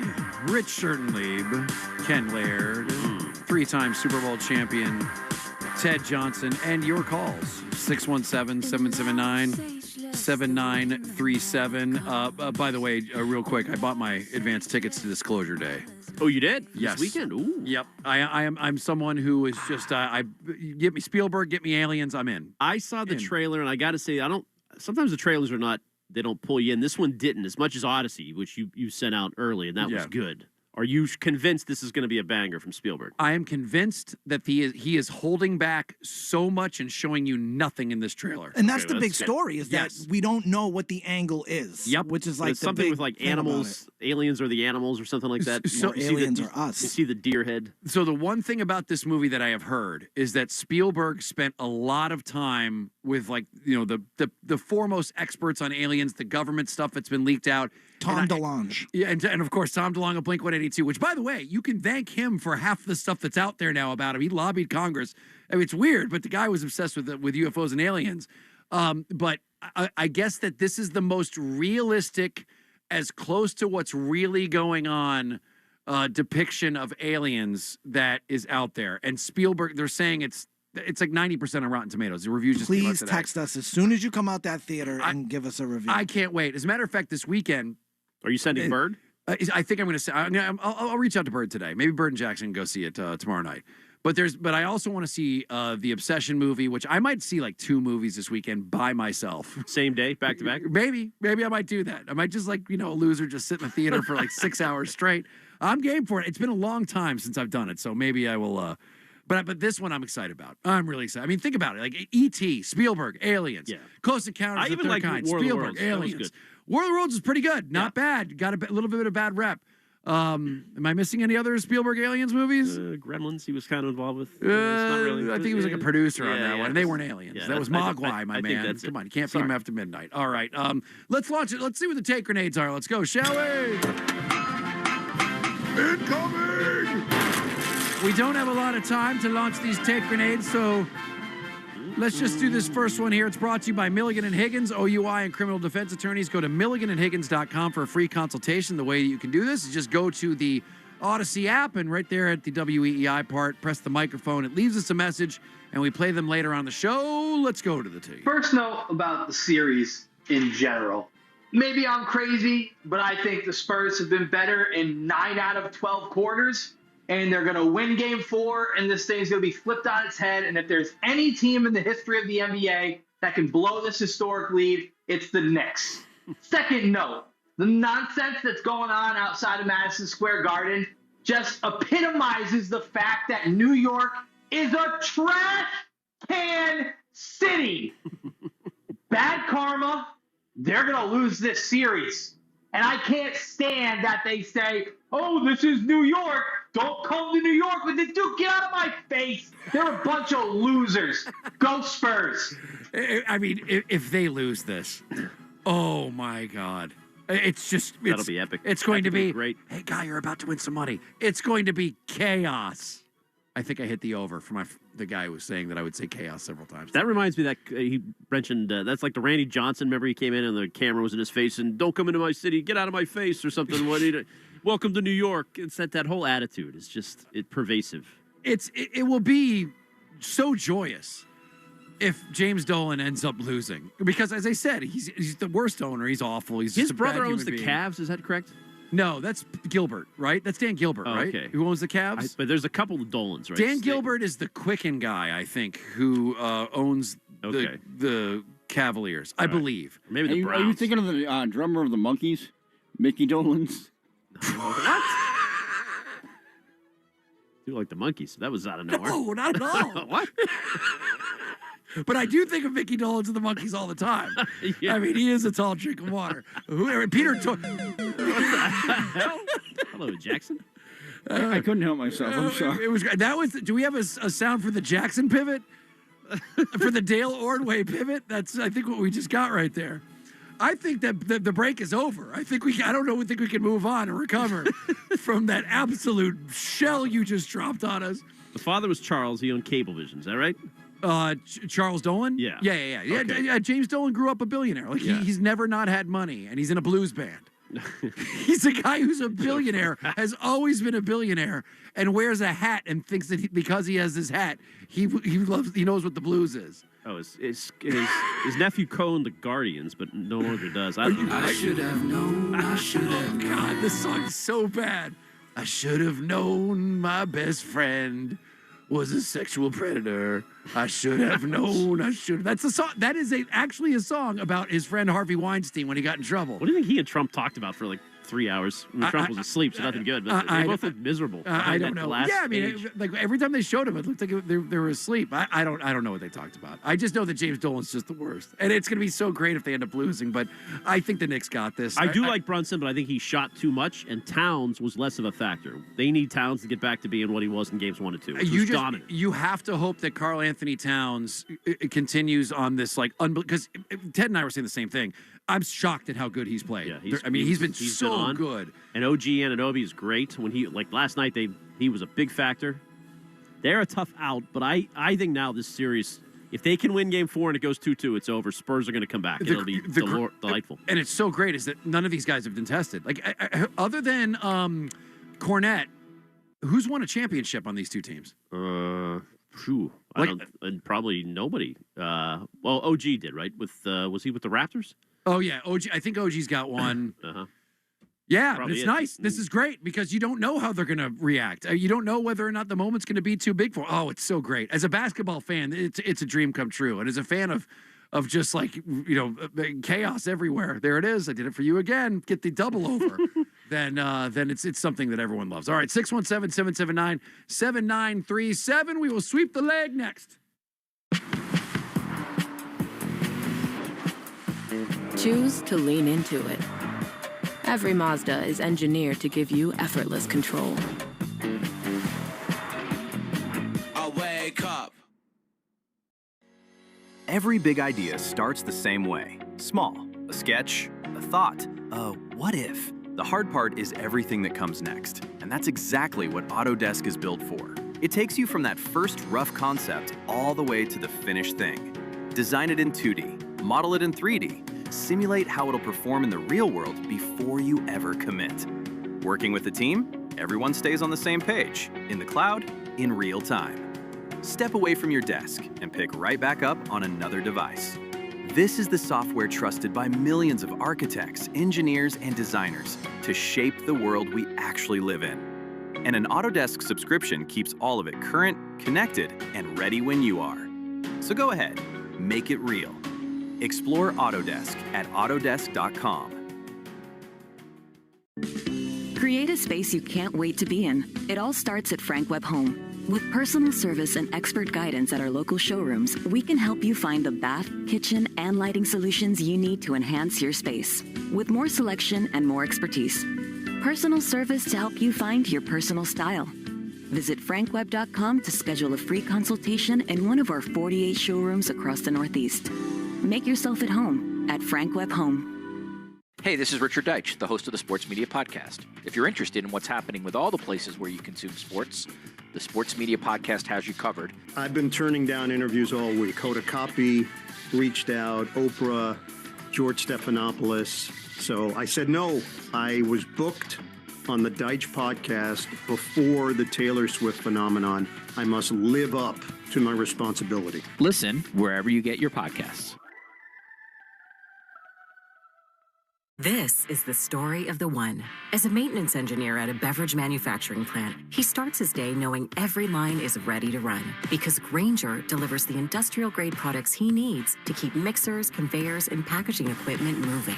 With Grainger's vast selection of bearings, belts, and motors, he keeps operations running smoothly, so nothing grinds to a halt. Call 1-800-GRAINGER, click Grainger.com, or just stop by. Grainger, for the ones who get it done. A cool and crisp Modelo tastes good. But you know what tastes even better? That survived the evening rush Modelo. That post-12-hour shift Modelo. That fought for every rebound Modelo. That just clocked out on a Friday Modelo. That Modelo you earned is just better. That Modelo is the mark of a fighter. Drink responsibly. Beer imported by Crown Imports, Chicago, Illinois. Biggest soccer tournament in the world starts in 2 days. Starts in Boston, coming up on Saturday night, the 13th. You can trade it all on Kalshi. On Kalshi, you can trade every match from the opening stage all the way to the final. Let's take, for instance, Saturday. Haiti and Scotland. All right, Haiti's a bit of a long shot, but trading right now, 22% chance to win. $100 trade would pay out almost $600 if they pulled the upset. So just take a look at it. One great thing about Kalshi is you're trading against peers in a live market. There is no house that you're up against. Probability changes. You could buy in, you could buy. Rich Shirt Lead, Ken Laird, and Ted Johnson on WEEI. The suggestion I gave to Stiz on a text thread. Okay. If it's something you've never heard of, I know this. It's Rich's song. Yeah, I know It's this. Tumbling Dice. Yeah, it's a great song. Yeah, it is. Have you seen the video they just made where they de-age themselves? No. Don't do that. Don't de-age yourself. The technology in old farts, I don't like it. There is something. I sent you a clip. This is wild. So, Ozzy, obviously the guy's dead. And if you know anything about Sharon Osbourne and their relationship, is that it sure did seem like Sharon Osbourne did everything she could to get as much money out of the Aussie Inc. as she possibly could. Do you think he shouldn't have done that last show? No, he Oh, that was absolutely cool. should That have. actually was Okay, cool. that was cool Yes, as hell. I agree. That was a guy who obviously knew he was on death's doorstep or whatever it's called. That's someone who went out on a shield, Jaylen Brown. Yeah, absolutely. So, and he said, "I'm going to throw this one last party." I thought Tom Morello did an unbelievable job putting together that lineup, but this I don't like. So apparently, the Osbourne family has been preparing a hologram that is going to go on tour of Ozzy Osbourne. Now, if it's just a hologram of him on tour and a bunch of no names playing behind it, count me the F out. If however, Zach Wilde, your it's guy's Zach in. Wilde, Yeah, I'm yeah. in. I know you'd be right in. Because I love Zach Wilde. But she's been getting a lot of crap for trying to milk Ozzy Osbourne in his death for all that he's worth. And she basically fired back yesterday. Let's take a listen. I'm sorry for those people. I'm not asking you to come. I don't want your money. I don't need your money. I'm doing very well, actually. And I always have my entire life. You know why? Because you're smart. And the thing is, for somebody to turn around to me and say I'm doing a cash grab. No, you don't know my husband, okay? I know my husband. And my husband would say to me over and over, after I go, how long do you think I'll be remembered? How long do you think? And I go, I just don't know, because I'll be probably going with you. Stop. How I want to remember as being Ozzy effing Osbourne, not a freaking hologram. I would rather see a David Lee Roth hologram than the actual Dave, though. I mean, in some cases, it's not a bad idea. I guess so. Yeah, I mean, the David Lee Roth stuff's been pretty bad. I can't believe he's still touring. If somebody to cancel a tour, please, Dave, just stop. But now you got to know what you're getting into. No one's expecting greatness seeing David Lee Roth. You're just going there to celebrate a guy who you used to love. I've thought this a bunch of times. There's certain artists that you just know stink, but you go anyway because it makes you feel good that you're kind of showing your respects. And then there's bands who have never gotten bad, like the Rolling Stones. I'm not a big Rolling Stones fan, but good. they haven't missed Amazingly good. they're great live. But you ripped AC/DC, and I thought they were good enough. Okay, so I love AC/DC, but Brian Johnson's deaf. He's legally deaf. He can't hear. As a matter of fact, he sings because of the vibrations. That's fine. You still get Angus? He can't sing anymore. And Angus is good. He does look like the old preacher from Poltergeist 2. He's like, but he does his best. But I go as a hey man, you're AC/DC. I love you. Mm-hmm. I'm gonna go and I'm gonna go see you in concert. But then there's bands that just continue to be great. Like that Def Leppard show that came to Fenway. They sound amazing. Apparently Aerosmith, when they near the end sounded amazing. There's certain bands that can pull it off, and then there's like Motley Crue, who it's all like tracks. Like they're not ever I singing. may go see Motley Crue. They're coming here in like a month. I'm telling you, you will be disappointed. Vince Neil's gone. If you know that it's a comedy show and not a rock show, you'll have the time of your life. And who believes Ozzy actually said that to Sharon? Am I going to be remembered? Of course you're going to be remembered. You're freaking Ozzy. He does not care. He does not care. Real quick, just to clarify, I was saying, are there any players on these current Knicks and Spurs teams who have won a championship before outside of Luke Cornett? And I forgot about Harrison Barnes. He won with the Warriors back in 2015. And actually, Jordan Clarkson was on the Celtics when they won. And he's there with the Knicks. So there you go. There have been a few people. But Jordan Clarkson was on the Celtics? I'm looking it up right here. It says Jordan Clarkson won with the Celtics in 2024. Was he way down the list? I'm I don't not remember sure. him on that team at all. But once again, this could be wrong. But Interesting. Christian Arcand. Hello. What's going on tonight with them Red Sox? Chad Tracy sounded pressed. You didn't think so? He sounded pressed. Yeah. I don't know why he would be feeling pressed or anybody now that Tim Healy, direct from ownership, I guess, says that everyone's safe, or at least Craig Breslow is, and they haven't even discussed it. I thought that was wild. We'll get into that in the Mass Mutual pregame show coming up right now. Let's hope they turn things around. I've said that way too many times this season, but I truly do hope so. It's good for all of us. They win tonight, they make the playoffs. This is a must-win tonight. This turns the season around. Save that clip, because how great would it be if that happened? All right, everybody, have yourself a great Tuesday evening. We will see you again tomorrow. Christian Arcand and Red Sox baseball is next. We love you all. Bye.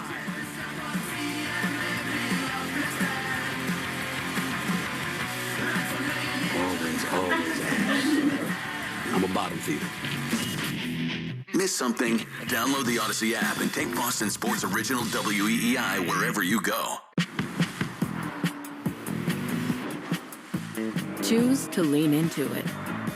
Every Mazda is engineered to give you effortless control. I wake up. Opportunity should be about more than opening doors. At Year Up United, it's about opening the world so everyone can find their way. Here, you can learn in-demand skills while earning a weekly stipend working with industry-leading companies. Companies that are looking for someone like you. And with an opportunity like that, there's nowhere to go but up. Learn more at yearup.org. I'm Dana Carvey. I'm David Spade. Fly on the Wall's back for another season now on audio and video every Monday and Thursday. So many incredible guests will be joining us. Follow and listen to Fly on the Wall everywhere you get your podcasts. Too good to be true. I'm Piera Palazzolo, VP of Digital Marketing for the American Management Association, a company focused on the management training skills needed to enhance the careers of business professionals. We did our research when it came to the best companies for website development and chose AmericanEagle.com. And we couldn't be happier. AmericanEagle.com worked closely with us to understand the front and back end requirements needed to launch an e-commerce website that could handle the complexities of running thousands of seminars nationwide. Our robust new website and improved SEO saw immediate increases in site traffic and web revenue. If you're in need of managerial effectiveness and success, visit our website at amanet.org. If you're in need of a website that provides an unparalleled consumer experience, I highly recommend AmericanEagle.com. Transform your business today. Dial 877-WebNow1 for a free digital consultation with AmericanEagle.com. It's time for Trash Day Nose Yoga with Hefty. Let's transform stinky scenarios with a joyful scent of Fabuloso. Inhale. You forgot to empty your kid's lunchbox. Exhale. A field of lavender. Inhale. Stinky leftovers. Exhale. Watermelon in the summer. That's the power of Hefty Ultra Strong Trash Bags with Fabuloso. Hefty, hefty, hefty. This Odyssey Sports broadcast is presented by ZipRecruiter. Find out why 4 out of 5 employers who post on ZipRecruiter get a quality candidate within the first day. Try it free at ZipRecruiter.com/team. And in many ways, it seemed like a good time to be meeting the Rays. First of all, they were really slumping. They lost 10 of 13 going into last night. And also, they had an opener going, Ian Seymour, local product, going against Connolly early. And while the Sox offense isn't where it needs to be yet by any means, it had been getting a lot better over the last couple of weeks, no question about that. Unfortunately, last night, a big reminder of this team's core issue, which is scoring runs. And last night, it wasn't that. It was also just getting on base. Not a particularly auspicious start for Connolly early, who this year has had a real home run problem. He started his career the opposite way, did not give up a single homer in his first 8 appearances. That included all of last season and his first 3 starts of this year. But unfortunately, since then, he'd given up 11 in 9 starts. Yandy Diaz on the first pitch of the game made it 12. Connolly in the road gray unis into his wind. He throws, and Yandy drives one high and deep. Forget about it. You got to be kidding me. One pitch and an absolute bomb for Yandy Diaz. It's 1-0 Tampa.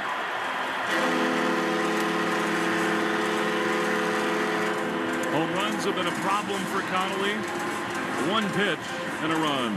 1 pitch, 1 run, as you just heard there from Will Fleming. 12th home run of the year for Yandy. Gave the Rays a 1-0 lead. And there's your play of the game, brought to you by Nissan. At Nissan, they make cars that thrill. Experience the thrill for yourself today. Shop NissanUSA.com. Red Sox this season are a dismal 7-27 when the opponent scores first this year. Red Sox would tie it up in the third, though. A Marcelo Meyer home run, his third of the year, a solo shot off Seymour. But that was all the Red Sox could do with him in 4 innings of work. His counterpart, Connolly early, labored a bit. Walks were a problem. He finished with 4 of them, but the big breakdown came in the 5th. Austin Slater reaching on an infield single, stole second, and a wild pitch brought him over to third. Jonathan Aranda drove him home with an RBI single, making it 2-1, and the Red Sox would threaten in the 7th, coming up short. Diaz would add a sac fly in the 8th, making it 3-1, and there's your final. A disappointing outing for the Bats yet again, as the Red Sox fall to 27-37, 10 games under 500, and 4.5 games out of the wild card. The Rays remain in a virtual tie with the Yankees for first place in the AL East,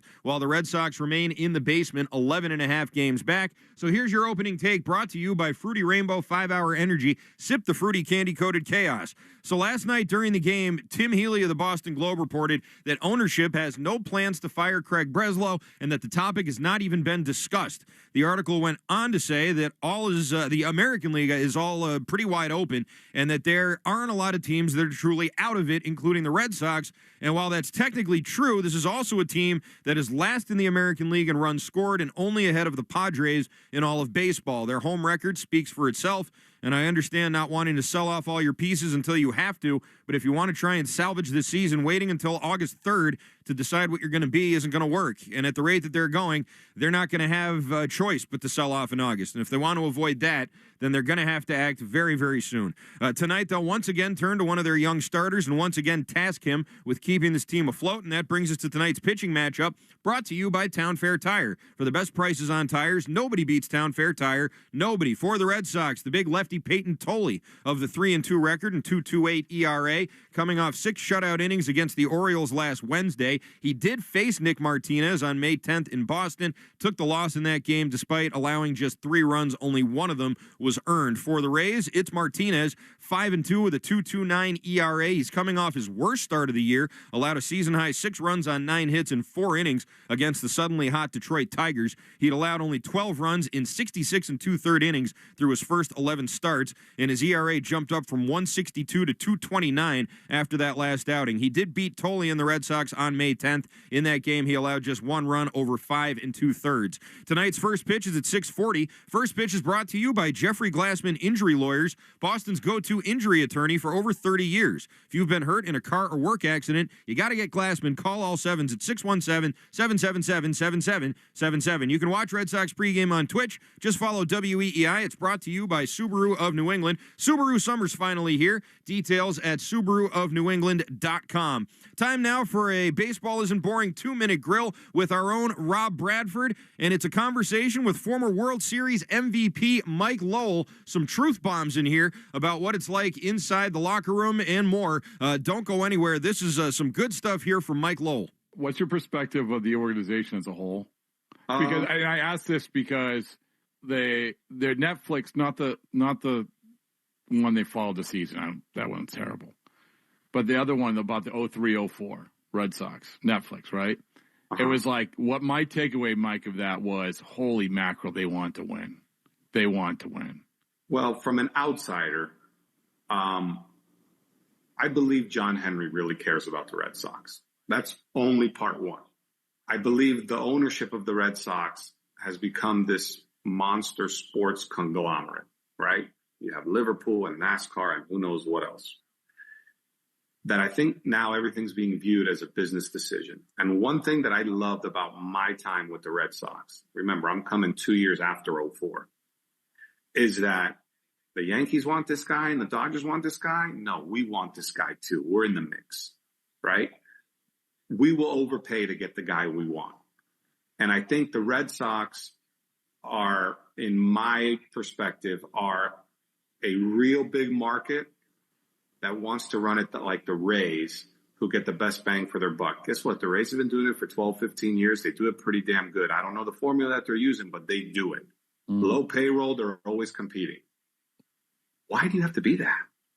Why do you strive to be that?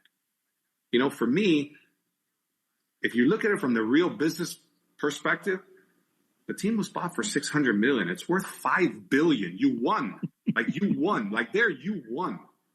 You know? And I would love, it's hard as a fan, I'm talking from a Red Sox fan perspective, to say, we're really in on this. And all we did was tout how good Bregman was. And that's another thing. Bregman's numbers in Chicago, they would be different in Boston. His swing is different. His swing is made more for Boston. Look at the 2 parks that he put most of his time in, Houston and Boston. Right? I mean, or Boston from Houston, let's say. Yeah. Similarly. So it's not that you see it coming, but it kind of makes sense for your numbers to be that. He was great with the young guys. Roman Anthony took off. He took the young. What's wrong with my point is, what's wrong with overpaying that guy? Nothing. I don't understand. What's wrong You with have overpaying to. that? I look at it this way. I mean, that outfield logjam is a disaster, and it doesn't bode well for the players. Like, I've never believed platooning guys works. You know, like you need guys to build consistency. It's really hard for someone to not play for 2 days, play for 2, not play for 1, play for 3, and get consistent. That's why bench players don't hit 300, because it's really hard. If you sign Bregman and you signed Alonso and you signed Contreras and you signed Ranger Suarez and you signed Sonny Gray, how much less money would you be making? Now your team looks different. Oh, we need a real good right-handed bat at the deadline. This is what I'm hearing now. Bro, we had 2 of them in the offseason. You could have gotten them. Now you're not so left-handed heavy. You got real thumb. I mean, tell me about a middle of the lineup of Roman Anthony 2 or 1, and then I go Bregman, Alonso, Contreras. Wilyer Abreu, mix it in between so you don't have 3 righties. I'm like, that's a 2 through 6. It's a little bit of a pain in the ass. And I'm a Jared Durant fan, by the way. I think he started off bad. He's a good player. Like, he leads off for me all the time. I love the way he plays. Like, his hair's on fire. He goes after it 100%. I like it. I go Jared Durant. Now my 1 through 6 is solid. And I can take the pressure off Marcelo Meyer, Trevor Story. You know, he'll pop you one every once in a while. You know, I mean, obviously guys being healthy, but I look at that and I'm like, okay, that's a real team. Mike Lowell, not really sugarcoating it, and some ideas, maybe even some suggestions for this Red Sox team and front office. That's World Series MVP Mike Lowell on the Baseball Isn't Boring 2-Minute Grill, presented by McFarland Energy, the region's most dependable provider of home heating oil, including BioHeat, as well as expert HVAC services at McFarlandEnergy.com. Coming up in 15 minutes, the guys from the Rich, Ken, and Ted show, Rich, Ken, and Ted, are all going to sit down with Chad Tracy, brought to you by our New England Ford dealers. Ford, the official vehicle of that dirty water and the official vehicle of Major League Baseball. But coming up next, we will go live to Tropicana Field and talk with our guy, Will Middlebrooks. That's coming up next here on the Mass Mutual pregame show. Talk to Mass Mutual today. Feel comfortable about tomorrow.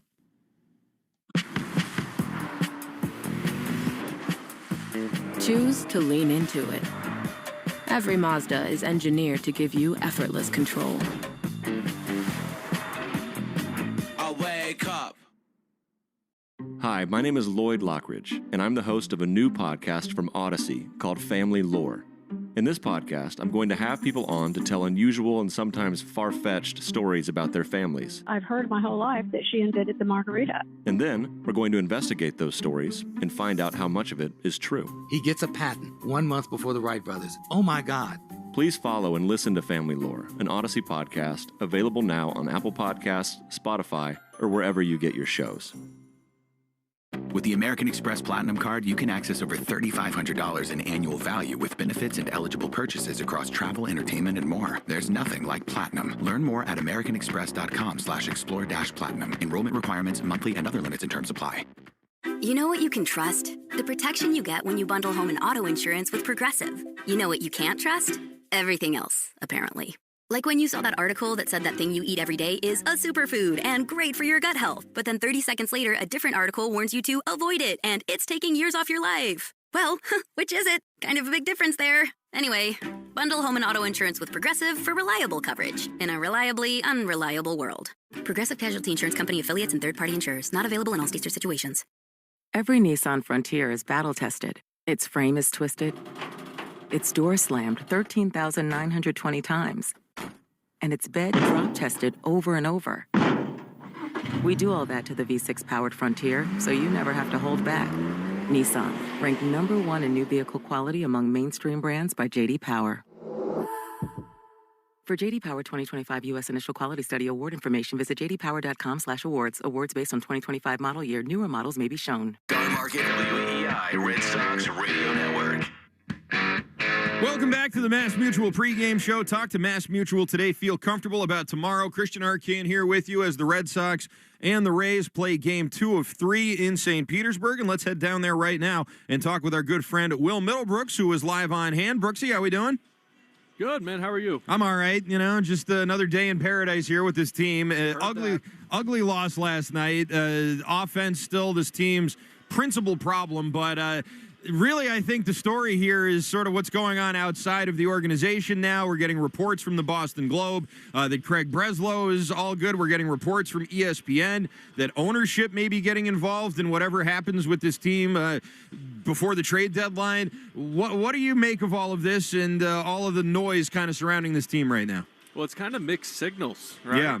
I mean, you hear Brez is safe and everything's good.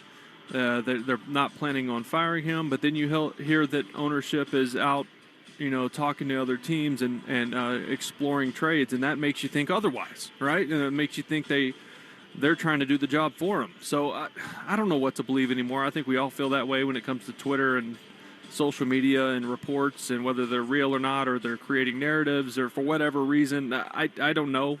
All I know is the team's got to play better over this next couple weeks, or there's a lot of guys on this team that aren't going to be here. And we're not just talking Aroldis Chapman, Sonny Gray, Jarren Duran. I think if things get really bad, you start wondering, is Garrett Whitlock and Justin Slayton and these guys who you could really get a lot for, are they going to be here if this is a team that's going to win 70 games? Yeah. So there's a lot of questions right now. Yeah, no question about it. There was also a lot of questions yesterday. Alex Spear with the report that people were calling Craig Breslow about a Marcelo Meyer trade, and he didn't know what they were talking about. That seems kind of unusual. Was that something that happens more often than we think? Spear presented it like that was a very uncommon thing. Yeah, that was a first for me, where someone just says something and then there's literally nowhere else it's come from. So that was a first for me. Fleming and Merlone and I and OB sitting around going, what the heck is going on with that, right? Because you see the reports come out and you're like, there's absolutely nothing anywhere else but coming from one place. So we're trying to piece it together and figure it out. Obviously he's still here. Obviously he went deep yesterday. We saw him today during batting practice, and Fleming said, "Hey, when did you shave?" He was like, "Yesterday." And I was like, "Uh-oh, this is where superstition starts. You're digging yourself in a hole here." So hopefully he cleaned it up with the razor again today. Yeah, seems like it. The offense, that was all the offense the Red Sox had yesterday, unfortunately. And what was really unfortunate about it, Brooksy, and we talked about this a little bit in the pregame yesterday, is that the Rays are vulnerable coming into this series. They hadn't been playing well, and they had an opener going, and yet the Red Sox bats really just seemed out of sorts after what looked like a bit of a renaissance lately. Is this obviously something to be concerned about, or long-term? I mean, what are we looking at here? I mean, I've been concerned since the beginning of the season. I mean, It's just, they had a week or two stretch where they hit the ball better. They faced some arms that maybe weren't as good. What was concerning to me yesterday with how they lost was letting Yandy Diaz beat you. Like that's the guy. That's the guy that's highlighted and circled in that lineup. Obviously first pitch of the game, that one didn't bother me as much. It wasn't even a strike. It was a fastball up and in. He just sold out and got it. But he comes up in other parts of the game, and you're thinking, maybe walk this guy and face Austin Slater or Richie Palacios. You got two lefties coming up, and Gamboa's on the mound. Maybe that's better matchups. He gets the sac fly to center late in the game. So it's just baseball-y type plays that didn't happen. But the offense, it's been a problem. I mean, they've scored 2 or fewer in 27 games this year. And that goes back to 1929, the last time that happened. That was the Great Depression, Arcan. Yeah. For God's sake. And that's kind of ironic, right? Because it has been pretty depressing I know. to watch, because the pitching, not as good over the last couple weeks, but still, with this pitching staff, you have an average offense, you're a good team, and you're not asking for a lot here. You're not asking for Manny Ramirez and David Ortiz and Dustin Pedroia to walk through the door. You're asking for average offense, and you win games. So you change all your coaching staff. You change, I don't know if they change much philosophy-wise. It doesn't feel like it, but there has been some guys who got off to slow starts and have gotten going, and that's just baseball, right? It evens out for a lot of guys. You are who you are. You slow start, you heat up, you kind of get back to what the back of your baseball card says.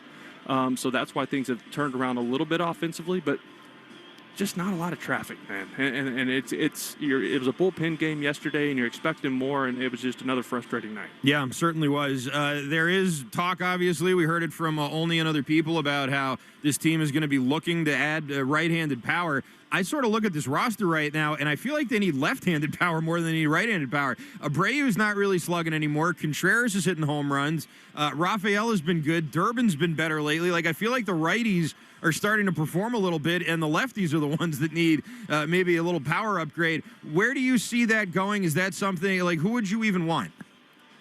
I mean, it's hard to commit to adding right now. Yeah. I'm not sold that this is a team you're going to want to add to. Yeah. I mean, I hate to be that negative about it, but let's be honest, they're not playing good baseball, and they're pacing 68 wins right now. Is that a team you really you sell some prospects you're high on for one guy, two guys? Is it really going to make that big of a difference if a philosophy's off, or multiple guys are having career bad years? I mean, it's deeper than that, and unfortunately, the schedule is not easy over this next month, where it's where you have to win games to have your front office trust the fact that they can invest in you. And it's hard right now to say, oh, I want this guy, that guy, because right now it's like they need to win with who they have. They're not going to make moves right now. It just doesn't happen in June. You're going to have to overpay. By the time you get to mid-July, where are you at? This is a tough schedule, and if you continue to lose games, they're not going to get anybody. They're going to clean house. Yeah, I mean, listen, you're singing my song, Brooksy. I agree with you, but I'm reading Healy, and he's saying, everybody's safe, and that they're looking to add, and that it's so close in the American League right now, anybody can break out. Right now, yeah, sure, but even in this American League that's bad, you keep sliding. You're 4.5 back now. It's not 1-2 games back anymore. Yes, you're like waiting for them to go on that where they win 12 or 13 of 15. Because if you look at last year, they had like 2 really good stretches, and they played 500 ball the rest of the year. But that puts you, into the playoffs, obviously, and you win a lot of games. They haven't had that stretch, right? They win 2 or 3 games in a row twice. That's been it. That's not enough when you're going to lose 4 or 5 a lot. So I'm not sold yet. Nobody's sold yet. I know everyone's still safe because you look around the American League and they stink. They're mediocre, and you still have a chance if you get hot. It's just got to happen over the next month. And if it doesn't happen, they're not adding. I think you're probably right about that. Will Middlebrooks, great stuff as always. We look forward to the call tonight with you and Mr. Fleming there. All right, thanks, Art. All right, thank you. Will Middlebrooks, live from Tropicana Field down in St. Petersburg. Coming up next, though, we will have... not Will Fleming. We will have the guys from Rich, Ken, and Ted show talking with Chad Tracy. But first, let's pause 10 seconds for station ID here on the Shawson Star Market WEEI Red Sox Network. From the WEEI studios, 93.7 WEEI FM and HD1, Lawrence, Boston. Always live on the free Odyssey app. That conversation with Chad Tracy coming up next is presented by your New England Ford dealers. This is the Mass Mutual pregame show. Talk to Mass Mutual today. Feel comfortable about tomorrow. Choose to lean into it. Every Mazda is engineered to give you effortless control. I wake up. 1 second, you're enjoying your first day off in forever. Then mid-lunch, your phone buzzes. A window's been broken at home and you're miles away. In 1 second, everything can change. That's why ADT offers security systems with 24/7 monitoring with tech that helps first responders prioritize your emergency. And with the ADT Plus app, you can stay informed and in control of your home from virtually wherever you are. When every second counts, count on ADT. Visit ADT.com to learn more. I want to tell you about a new podcast from Odyssey called Family Lore. It's about interesting family stories and the truth behind them. It's available now on Apple Podcasts, Spotify, or wherever you get your shows.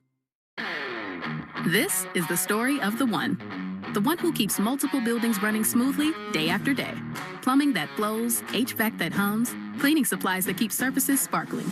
That's why she counts on Grainger. With easy reordering online and 24/7 support, Grainger helps her keep the products she needs on hand.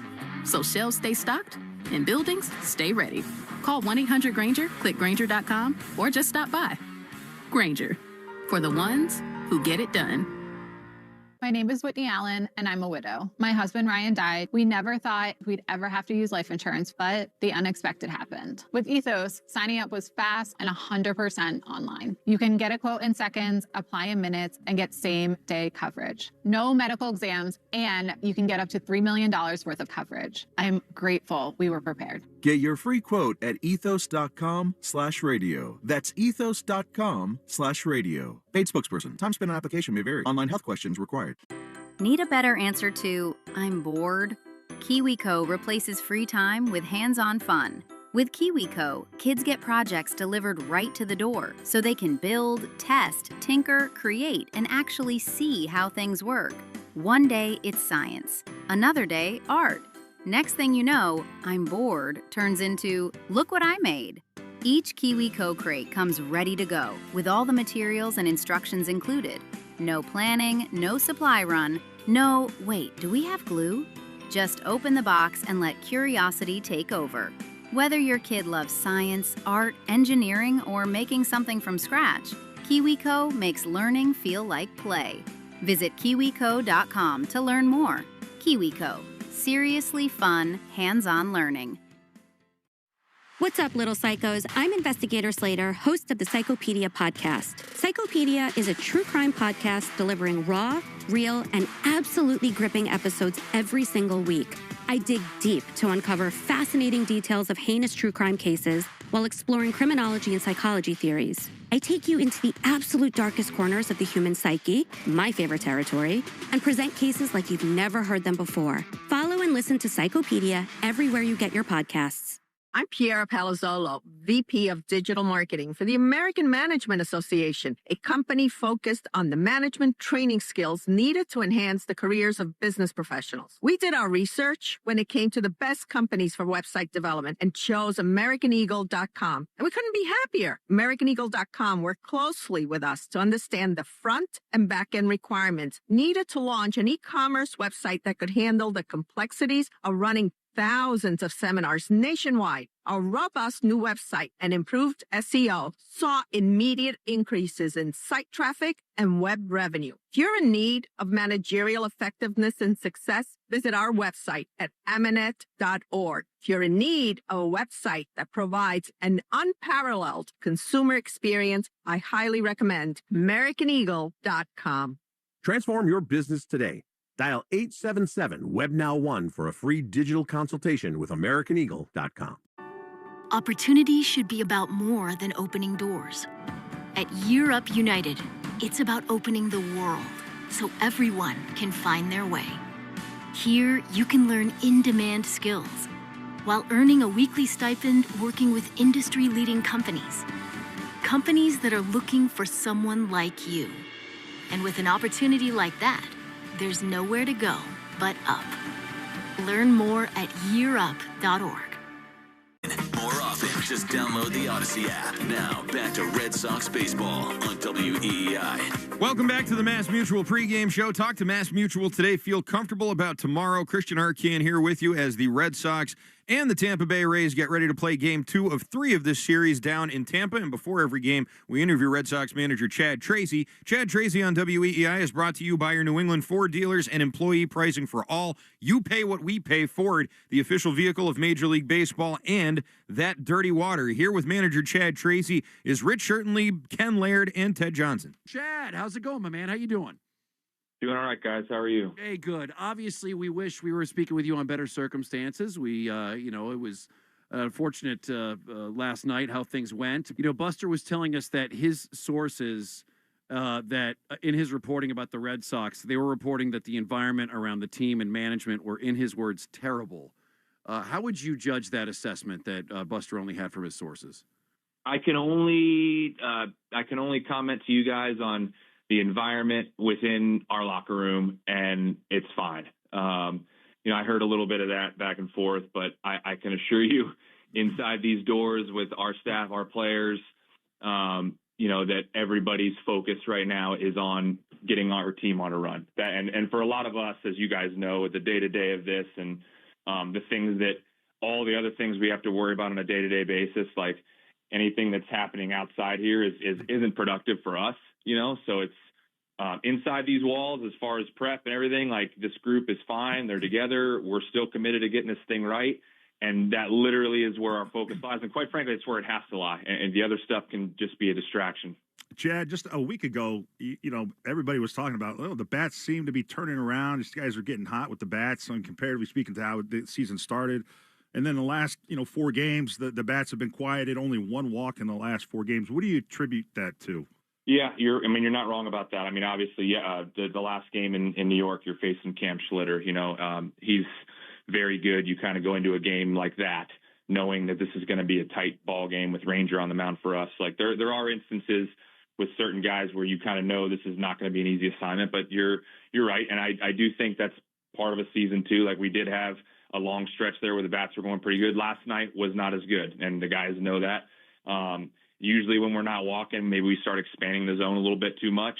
So that all comes into play. But yeah, no secret. Like when the bats got going, the runs were going on the board. I think we were averaging about 5 runs a game.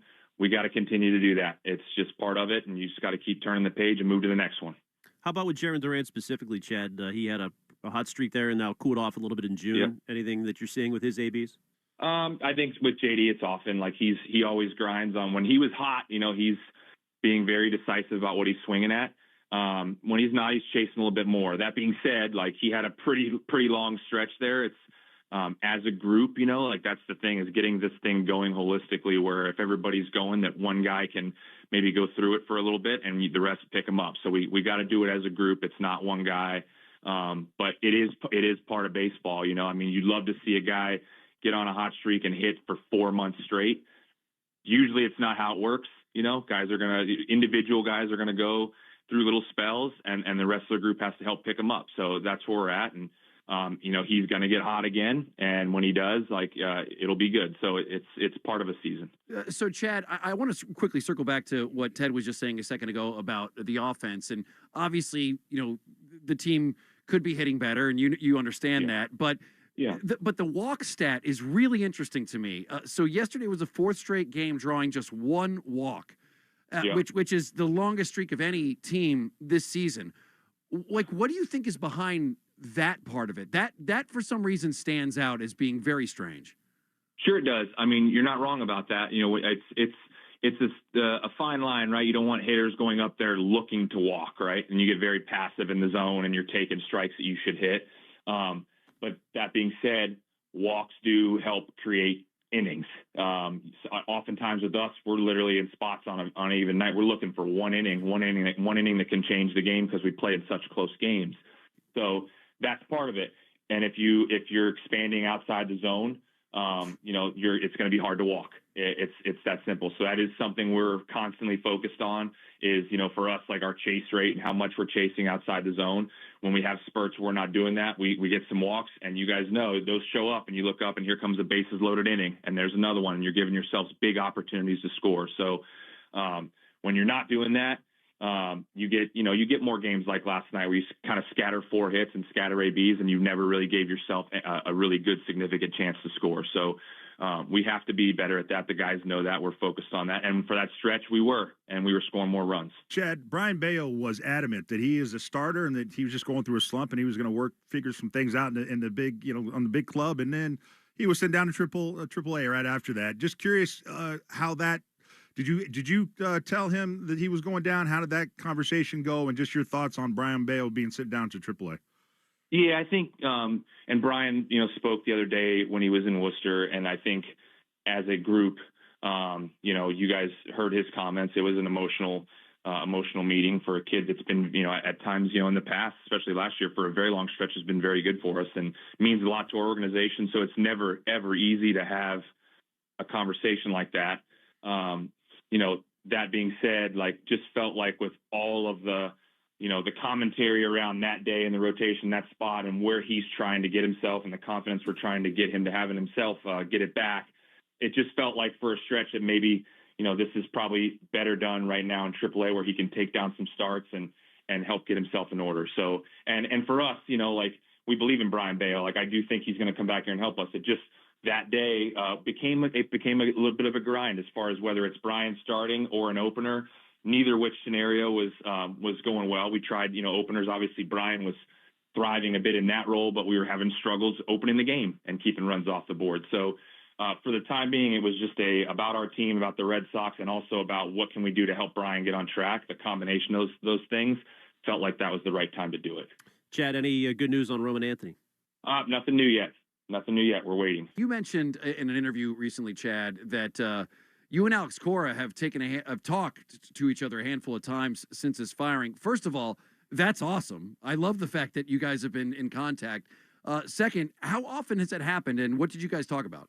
Not as much recently, a bunch of times early on, and it was mainly, I really don't want to get into all the details of everything. It's between me and him, but I will just say, just mostly broadly, support for each other. Obviously, I'm close with him, and what happened wasn't easy, and him offering support to me despite, me coming in as his replacement and all the other stuff that happened, just knowing for me and him that friendship is still there, the support is still there, and the offered advice if I ever needed is still there, and that meant a lot to me. I can speak for myself and say that meant a lot to me, that how all that went down, that I know that a person that I feel very fondly of is still there.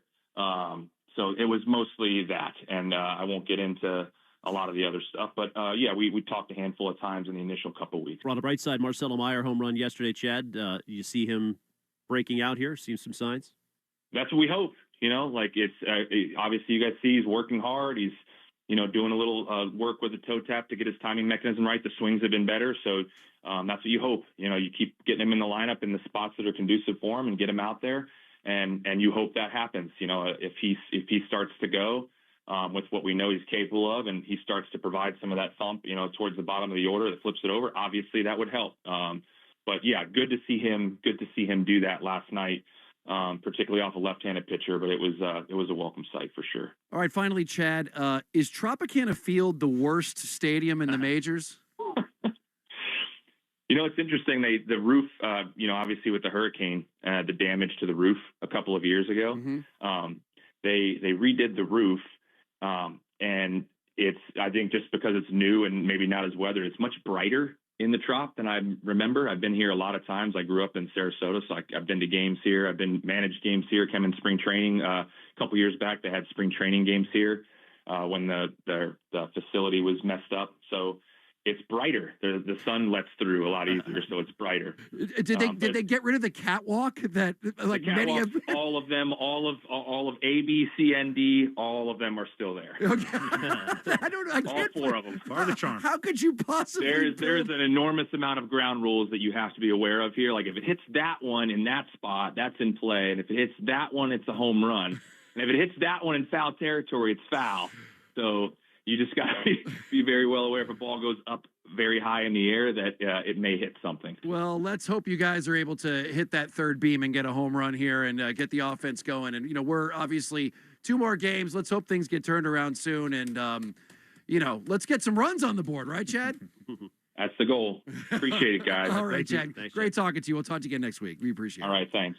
That was manager Chad Tracy with the fellas from the Rich, Ken, and Ted Show. Rich Schertenlieb, Ken Laird, and Ted Johnson. You can watch Red Sox pregame on Twitch. Just follow WEEI. Brought to you by Subaru of New England. Subaru summer is finally here. Details at SubaruofNewEngland.com. Still to come here on the Mass Mutual pregame show. We got our starting lineups. We got our look at the Subaru of New England scoreboard, and we'll have our lock of the game. I missed it last night. Got to get back on track, just like the Red Sox. That's coming up next here on the Mass Mutual pregame show. Talk to Mass Mutual today. Feel comfortable about tomorrow. Choose to lean into it. Every Mazda is engineered to give you effortless control. I wake up. Hi, I'm PJ Vogt, and I want to tell you about my podcast, Search Engine. We try to make sense of the world, one question at a time. No question too big, no question too small. We will even answer your questions if you send them in. Stuff like, what happens when a cemetery goes out of business? What should we do about teens using AI to do their homework? Who buys luggage at the airport luggage store? Follow and listen to Search Engine in partnership with Odyssey, wherever you get your podcasts.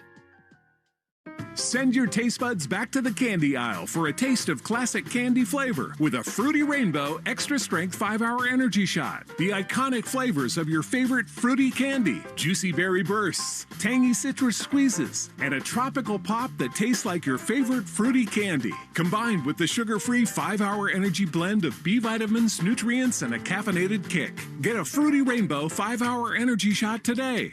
For more information, visit 5hourenergy.com.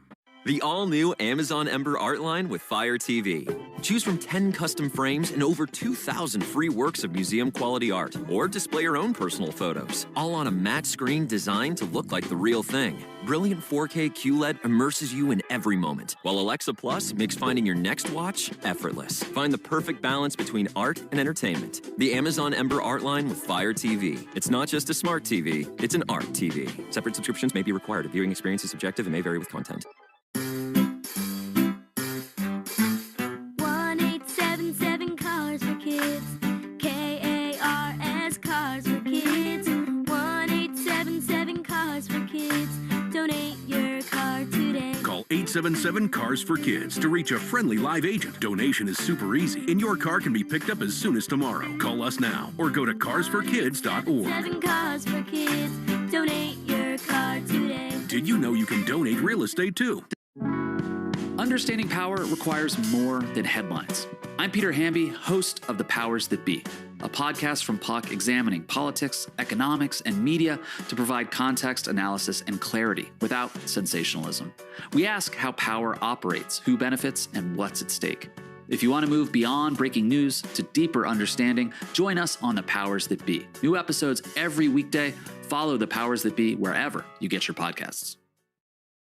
Hi, I'm Jonathan Ratliff, Engineering Director at Nissan. We know some things are important to hear from an expert, not a voice actor. For instance, the Nissan Frontier is not only powerful and fun to drive, but it's durable too. We added the V6 engine, so when you need that power in the off-road, it's there. I know, we've tested it a lot. Now get out there and find your Frontier. Nissan, #1 in new vehicle quality among mainstream brands by J.D. Power. Well-qualified buyers get 0% APR on the 2026 Nissan Rogue, Murano, Pathfinder, or Frontier, excluding S-Trim.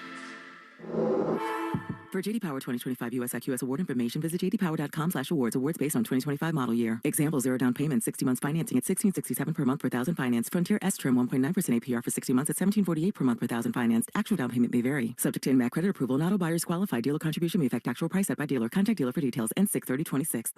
The question isn't whether the world is changing. It's whether you'll be ready for it. At Arizona State University, your education is built around the careers of the future. You learn from renowned faculty and researchers who are driving their fields forward, not just teaching about it. It's why we're ranked #1 in innovation and #2 in employability among U.S. public universities. Future-proof your career. Explore more than 350 programs at asuonline.asu.edu. That's a degree better. For years, Gone South has been a podcast about crime in the American South. But for our new season, we're widening the lens. Through deeply reported, narrative-driven stories, we're digging into the myths, scandals, and power structures that still shape the South, and, in a lot of ways, the country itself. Follow and listen to Gone South Season 5, an Odyssey podcast, available now on Apple Podcasts, Spotify, or wherever you get your shows. Review after the game on 93.7 WEEI. Welcome back to the Mass Mutual pregame show. Talk to Mass Mutual today. Feel comfortable about tomorrow. Christian Arcand here with you for the Red Sox and the Rays, game 2 of 3. And a little bit of housekeeping for the Red Sox today as they reinstated Garrett Whitlock from the 15-day injured list. To make room, they optioned infielder Anthony Siegler to Triple-A Worcester. Whitlock was put on IL back on May 28th, retroactive to the 25th with left knee inflammation. He did throw an inning of scoreless rehab in Worcester a couple of days ago, June 6th. He is 3-1 with a 3.20 ERA, 25 strikeouts, and 20 appearances this season for the Red Sox, one of their most reliable bullpen arms. It is time now for tonight's starting lineups, brought to you by Morgan & Morgan, America's largest injury firm. Let's meet tonight's players for the Red Sox who are visiting. Leading off in left field is Jaron Duran. He'll be followed by Ceddanne Rafaela. Wilyer Abreu batting third in right. Your cleanup hitter tonight is the first baseman, Wilson Contreras. After that, Masataka Yoshida DHing. Mickey Gasper, the catcher, batting seventh will be Caleb Durbin at third base. IKF, Isaiah Kiner-Falefa, your number 8 hitter, and second baseman, Marcelo Meyer, will be your number 9 hitter and shortstop behind the starter, Peyton Tolley. For the Rays, leading off, Muscles Marinara himself, Yandy Diaz, who homered on the first pitch he saw last night. He's DHing. Junior Caminero will bat second and play third. He's been cold. Chandler Simpson back from the IL. batting third and playing left field, a real fire starter in that lineup. Very fast, very athletic. Ryan Valade will be your cleanup hitter and first baseman, followed by Austin Slater in right. He had some base running that got Connolly Early confused in that one last night. Cedric Mullins, your number 6 hitter and center fielder, followed by Ben Williamson at short. Nick Fortes is your catcher, and Richie Palacio will bat ninth and play second base behind the starter, Nick Martinez. Time now for a Subaru of New England scoreboard update. Subaru summer is finally here. Details at SubaruofNewEngland.com. Starting in about 15 minutes will be the Mariners and the Orioles. Logan Gilbert and Trevor Rogers will be your starters there. Seattle has won 10 of its last 13 games, and they lead Major League Baseball with 25 home runs in that stretch. Dodgers and the Pirates get underway at 6:40 in Pittsburgh. Eric Lauer and Paul Skeens, the starters. Pirates have lost each of Skeens' last 4 starts. 6:40 will also be the start time for the Twins and the Tigers in Detroit. That'll be Taj Bradley and Troy Melton. Detroit, hot right now. They've won 6 of their last 7 and have momentum going into this series. Another 6:40 start time, this time in Miami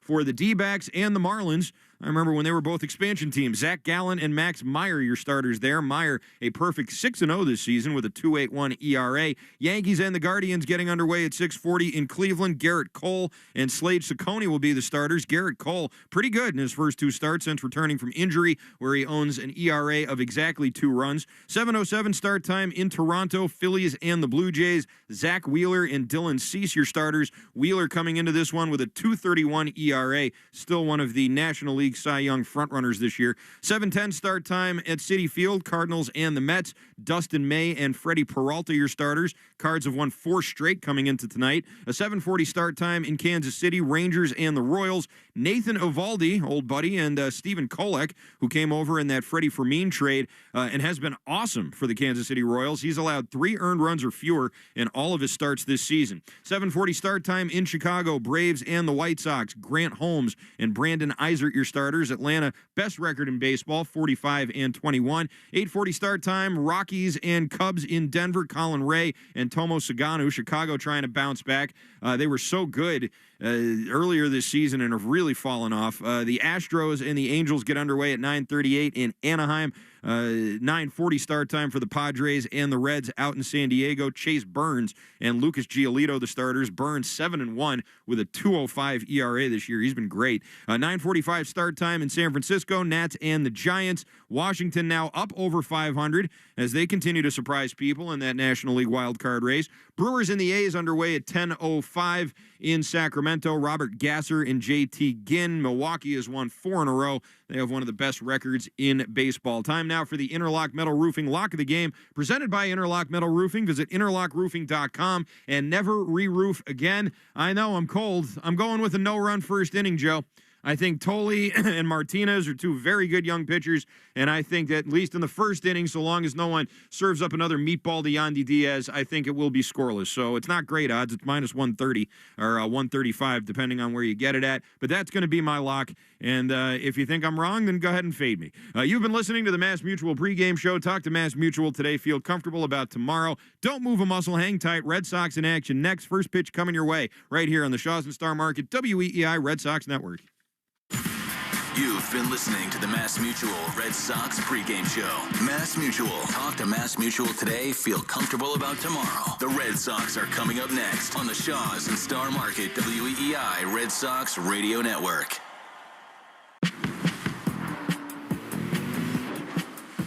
Choose to lean into it. Every Mazda is engineered to give you effortless control. I wake up. The Recap Show is an inside look for fans into the world of global soccer, women's sports, and all things gal culture. From the inside perspective of 2 World Cup champions and Olympians. Follow and listen to The Recap Show wherever you get your podcasts. Hey, New England. Johnny Damon here. I've been part of some pretty clutch moments in my career, and now I'm telling you about another one. Kenyon Grills, the official grill sponsor of your Boston Red Sox. These grills are electric, smokeless, and flameless, which means you can grill anywhere. Even apartments and condos where open flames are not allowed. Whether you're watching the game at home, on the boat, or hosting your own Fenway-sized cookout, check out championshipgrill.com and grill like a champion.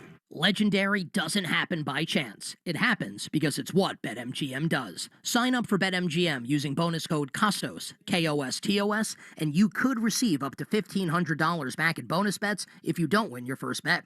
Get into hockey, basketball, and more of your favorite sports with same-game parlays, live betting, and more. Earn BetMGM rewards points on every bet, take advantage of offers found nowhere else, and keep an eye out for rewards dropping in your account throughout the year. Sign up with bonus code KOSTOS, and you could receive up to $1,500 back in bonus bets if you don't win your first bet. BetMGM. Make it legendary. BetMGM and GameSense remind you to play responsibly. Hope is here. Call 1-800-327-5050 or visit gamblinghelplinema.org. Must be 21 years of age or older. Massachusetts only. Subject to eligibility requirements. Rewards are non-withdrawable bonus bets that expire in 7 days. In partnership with MGM Springfield. Play with balance. Play for fun. Play well. Looking for something smart, soulful, and full of heart? I'm Jen Hatmaker, host of For the Love, the podcast where we talk about what really matters. Love and family, faith and purpose. Every week, I'm joined by incredible guests for honest conversations that invite all of us to live with more intention, more laughter, and more connection. Join us on For the Love wherever you get your podcasts. Finding great candidates to hire can be like, well, trying to find a needle in a haystack, but not with ZipRecruiter. Its powerful technology actively finds and invites qualified candidates to apply to your job. So while other companies might deliver a lot of hay, ZipRecruiter finds you the needle in the haystack. See why 4 out of 5 employers who post a job on ZipRecruiter get a quality candidate within the first day. Try ZipRecruiter for free at ZipRecruiter.com/team. That's ZipRecruiter.com/team. ZipRecruiter. Hey, Mom, now that I have an after-school job, I think I want to buy a drum kit. Okay, Rockstar. Let's look at your account. When kids start making money, Chase has easy-to-use tools and expert bankers to help them learn how to manage it. And next month, I'll buy the bass drum and the cymbals. Oh, and maybe some noise-canceling headphones for you. Aw, you've thought of everything. Help kids save, budget, and build financial independence, all with Chase. That's good for kids and good for parents. Visit your local Chase branch and get started. Account subject to approval. J.P. Morgan Chase Bank, N.A. member FDIC. You're listening to the Sox on the Shaws and Star Market WEEI Red Sox Radio Network. Now, back to the play-by-play action. This is Red Sox Baseball. Can you believe it? On the Shaws and Star Market WEEI Red Sox Radio Network. It is gone! Say done! Say good night! Swinging and miss, strike three, it's over! And the Red Sox win! Jump on his back, fellas, the Red Sox win! The Red Sox on WEEI are brought to you by Shaws and Star Market, the official supermarket of the Red Sox Radio Network. Citgo. Download the Club Citgo app now and instantly save 23 cents per gallon on your first fill-up. Subaru of New England. Don't miss the Subaru of New England A Lot to Love event. 23-year-old Clay Buchholz has no-hit the Baltimore Orioles. Nissan. Shop your local Nissan store and NissanUSA.com. Arbella. Here for good. Cars for Kids. That's Cars with a K to donate your car today. Morgan & Morgan, America's largest injury law firm. Ford Trucks, official truck of the Boston Red Sox. Sponsored by Town Fair Tire. Nobody beats Town Fair Tire. Nobody. 110 Grill. Visit any of their 33 locations all throughout New England. McFarland Energy, the region's most dependable provider of home heating oil delivery, as well as expert HVAC services. Way back by the wall! Off the wall, the Red Sox win! Jeffrey Glassman Injury Lawyers, Boston's go-to injury attorney for over 30 years. TimberTech Decking and Railing. Everything wood should be. Visit TimberTech.com. Dig Safe. Click DigSafe.com or call 811 before you dig. Way back! Grand Slam! Interlock Metal Roofing. Visit NewEnglandMetalRoofing.com and never re-roof again. North Shore Adult Diapers. For even the heaviest control problems, visit NorthShore.com. Veterinary Emergency Group. Sponsored by Veg. ER for Pets. The official emergency veterinarian group of Red Sox Radio.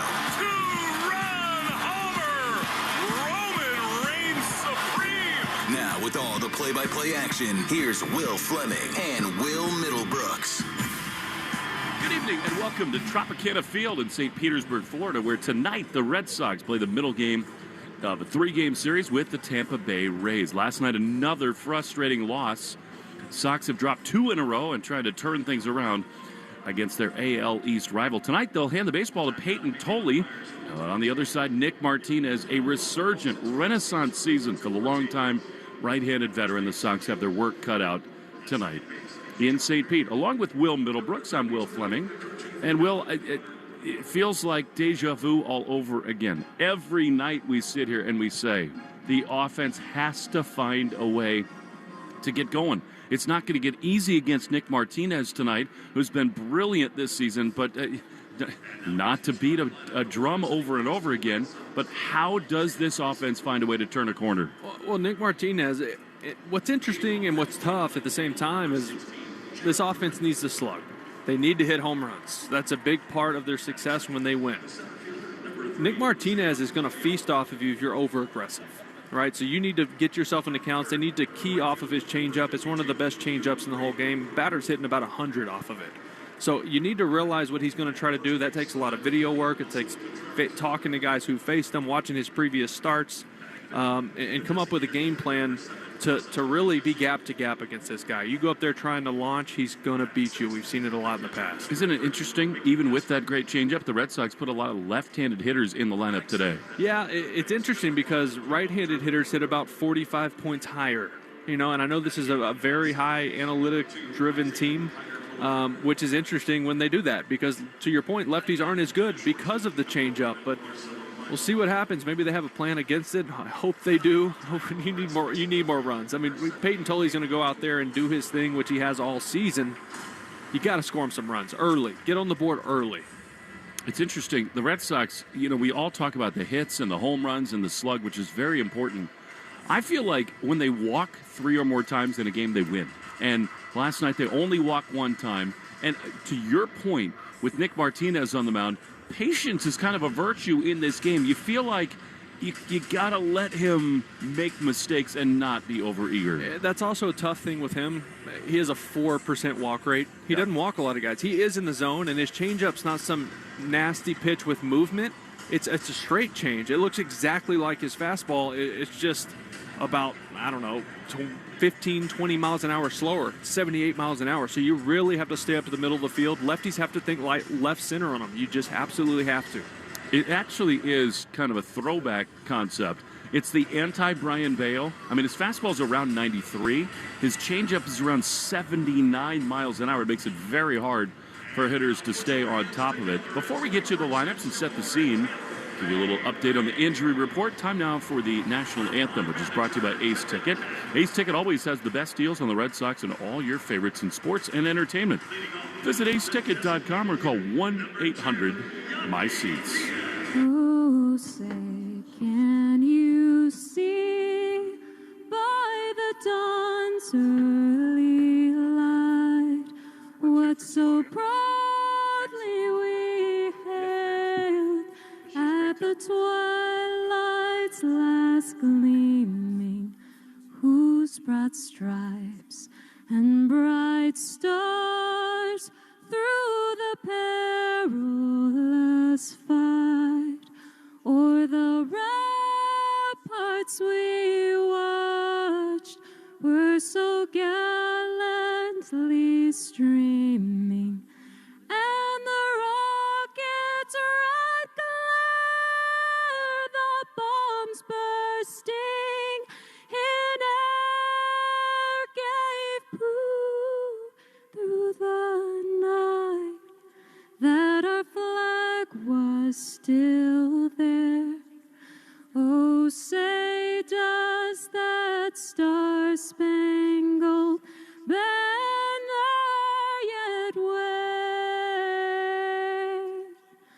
o'er the land of the free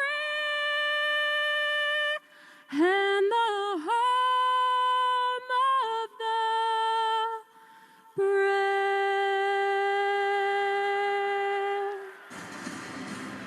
Jose David Flores brings the lineup card out for the Red Sox. Peyton Tolley on the mound for the Sox. Nick Martinez for the Rays. We're under the new roof at the Trop. Sox trying to level this 3-game series at a game apiece. Injury report brought to you by CVS. CVS knows that where you get your medicine matters. That's why CVS is by your side right when you need the most. Welcome to CVS, the official pharmacy of the Boston Red Sox. Garrett Whitlock is back. That's a great thing. You expect that Jake Bennett is going to start tomorrow. He'll be activated, and who knows who goes down. Today, Anthony Siegler goes down, but we have missed Garrett Whitlock. This team is not the same without him. I mean, Slayton has been dominant, but he gives up the big homer the other day. This bullpen is at its very best with Garrett Whitlock in it. Well, it's a great thing having Whitlock back if you have the lead. That's been the hard part, is getting that 7th, 8th, 9th inning, giving the ball to Slayton, Whitlock, and Chapman with the lead, because it just hadn't been there that often, which that means they don't throw as often. Sometimes they can come in. We've seen it be a little rusty, not have the command. Whitlock wasn't as good in his rehab start, where I think it was 21 pitches, just 10 strikes. So that's something to pay attention to when he comes into the game, but I think you have all the faith in the world in him that he'll be just fine. You know what? Well, it's interesting. Nick Martinez, we talked about him from the top. We'll get into Tolle in a minute. This Red Sox team is so much better when they take a lead. They breathe. They take it easy. They feel like there's momentum going downhill. Don't you think the top of the first every night now is so important? It feels like every night we come to the ballpark and it's a 1, 2, 3, 10-pitch first inning for the opposing pitcher. It is. You want to put the defense on their heels. You want to put the starting pitcher on his heels. Just create a little fear in them, a little, I don't know, just lack of confidence. 1, 2, 3, Nick Martinez, and as we have a hat trick here, this is the loudest stadium on earth with the least amount of fans. But look, you score first, you win a lot of games. The other team scores first, you lose a lot of games. It's pretty simple. Here come the Rays. Nick Martinez takes his spot on the mound, a former teammate of Will Middlebrooks. We'll get into that as the broadcast goes along. It's a late arriving crowd here in St. Pete. Moffrey Feeling brought to you by Moffrey Insurance. Peace of mind, that's the Moffrey Feeling. Visit MoffreyInsurance.com. What do you got tonight, Will? I like Wilson Contreras. He's going to get on the plate. He's going to force Martinez to get that fastball, that two-seamer over the plate. Who knows? Maybe he sits on a changeup. Like I said, righties hit a lot better against Martinez. I'm going to go with the righty Contreras today. Give me Cedon Rafaela to go deep tonight. How about tonight's starting lineups? The starting lineups brought to you by Morgan & Morgan, America's largest injury law firm. Leading off, Jaron Duran. He'll be in left field, followed by Cedon Rafaela. He'll play center. Batting third, Wilyer Abreu. He'll be in right. In the cleanup spot, Wilson Contreras. He'll play first base. Batting fifth will be Masataka Yoshida, the DH. Batting sixth, Mickey Gasper in there again, catching Tolle. Batting seventh, Caleb Durbin. He'll play third. Batting eighth will be Isaiah Kiner-Falefa. He'll play second base tonight with Marcelo Meyer batting ninth and playing shortstop. With the Tampa Bay Rays leading off, Yandy Diaz. Circle him, highlight him, don't let him beat you. He is a monster. Batting second, Junior Caminero. He's been cold but still a threat. He'll play third. Batting third, Chandler Simpson back in there after sore thumbs kept him out of the starting lineup. He'll be in left field. Batting fourth, Ryan Valade. He'll play first. Austin Slater will bat fifth and play right field. Batting sixth, Cedric Mullins. He'll play center. Batting seventh will be Ben Williamson. He'll play short, followed by Nick Fortes batting eighth and catching. And Richie Palacios will play second base, batting ninth. That's your Morgan & Morgan starting lineups. And here comes Jaron Duran into the left-handed batter's box. Nick Martinez, the right-hander who's had a brilliant start to his season, is on to face Duran. Sox and Rays. Here we go. First pitch is right there on the outside corner. 6:40 p.m. 89 degrees outside, 70 degrees under the tarp here. Newly renovated Tropicana Field. 0-1 to Duran, who comes in 208 with 10 homers. The pitch is a ball up and away. And it is 1-1 to Duran. Martinez at Fenway Park back on May the 10th, 5 2/3, allowed only 1 run on 7 hits. He will lean heavily on that changeup. 1-1 to Duran. The pitch, swinging a foul back, elevated a little bit. Cut fastball, and it's 1-2. That was a cutter there from Martinez. He's going to be two-seam. Obviously, the changeup is first secondary pitch he likes to go to. Cutter. He does have a four-seam he'll go to here and there as well, just to elevate. Cedon out on deck. 1-2 the pitch. Swinging a high fly into center field, but it hangs up for Cedric Mullins. He comes on the run. He's there to make play. 1 down. Well, good two-strike changeup. from Martinez, just off the plate, down and away from Jarren Duran. Put a decent swing on it, considering where the pitch was, but right at the center fielder. So Jarren now 0 for his last 11. Time and Temp brought to you by Plymouth Rock. Auto and home insurance made for Boston sports fans. PlymouthRock.com/Red Sox. Here is Zaydan. 3 for his last 8. He has just been fabulous this year. 286 with 5 homers. The pitch is popped up. Foul side of first. Does Valade have room? He does. On the warning track over there. Yet another slow start in the top of the first. Quickly 2 down. Well, 4-seam fastball, center cut right there. Right, and that's what the changeup does to hitters. It makes you late on 91 miles an hour right down the middle. Here comes Wilyer Abreu, who does hammer off speed. He has not slugged enough lately. 278 with 7 homers, 29 RBIs. Pitch is a little bit high to him. Ball 1. Abreu hit a homer 8 days ago in Baltimore, but 2 home runs in a full month for him. 1-0 pitch is popped up. Another really uninspired top of the first inning for the Red Sox. Martinez sends the Sox down in order. 7 pitches. They're gone. Peyton Tolley to the mound after this. Scoreless in the Shaws and Star Market. WEEI Red Sox Radio Network.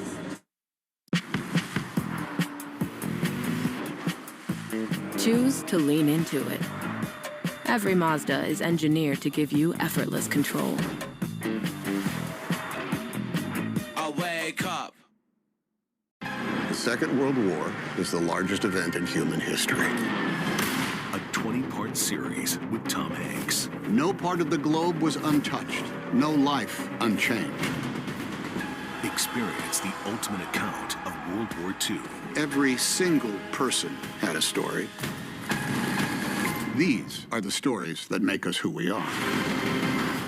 Listen to World War II with Tom Hanks on Apple, Spotify, or wherever you get your podcasts. For blueberry muffins, blueberry pancakes, and blueberry smoothies, fresh blueberries are on sale at Shaw's and Star Market. Hey, it's Lou. Today through Thursday, get blueberries by the pint for just $1.49 each when you use the digital coupon limited to 4. Find this and other fantastic deals plus reward points and recipes when you use the Shaw's Deals and Delivery app. Short on time? Order online for free curbside pickup or get delivery. Don't miss out on pint blueberries on sale through Thursday. Shaw's and Star Market, the official supermarket of the Red Sox Radio Network. When you own your own business, you need to keep things moving. Need to book a last-minute flight? Earn a $300 travel credit to cover that.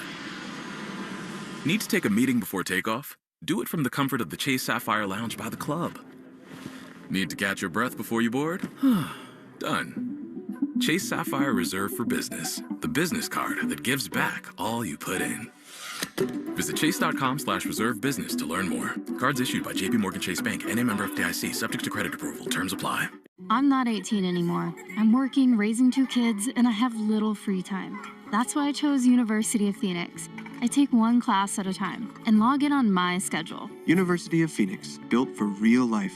Get started at phoenix.edu. Star Market, WEEI Red Sox Radio Network.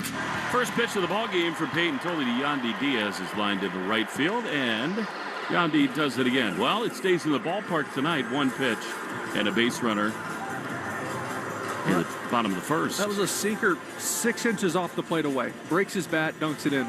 He can't get out every game. That's 23 games in a row on base for Yandy. That leads Major League Baseball. When you're hot, you're hot.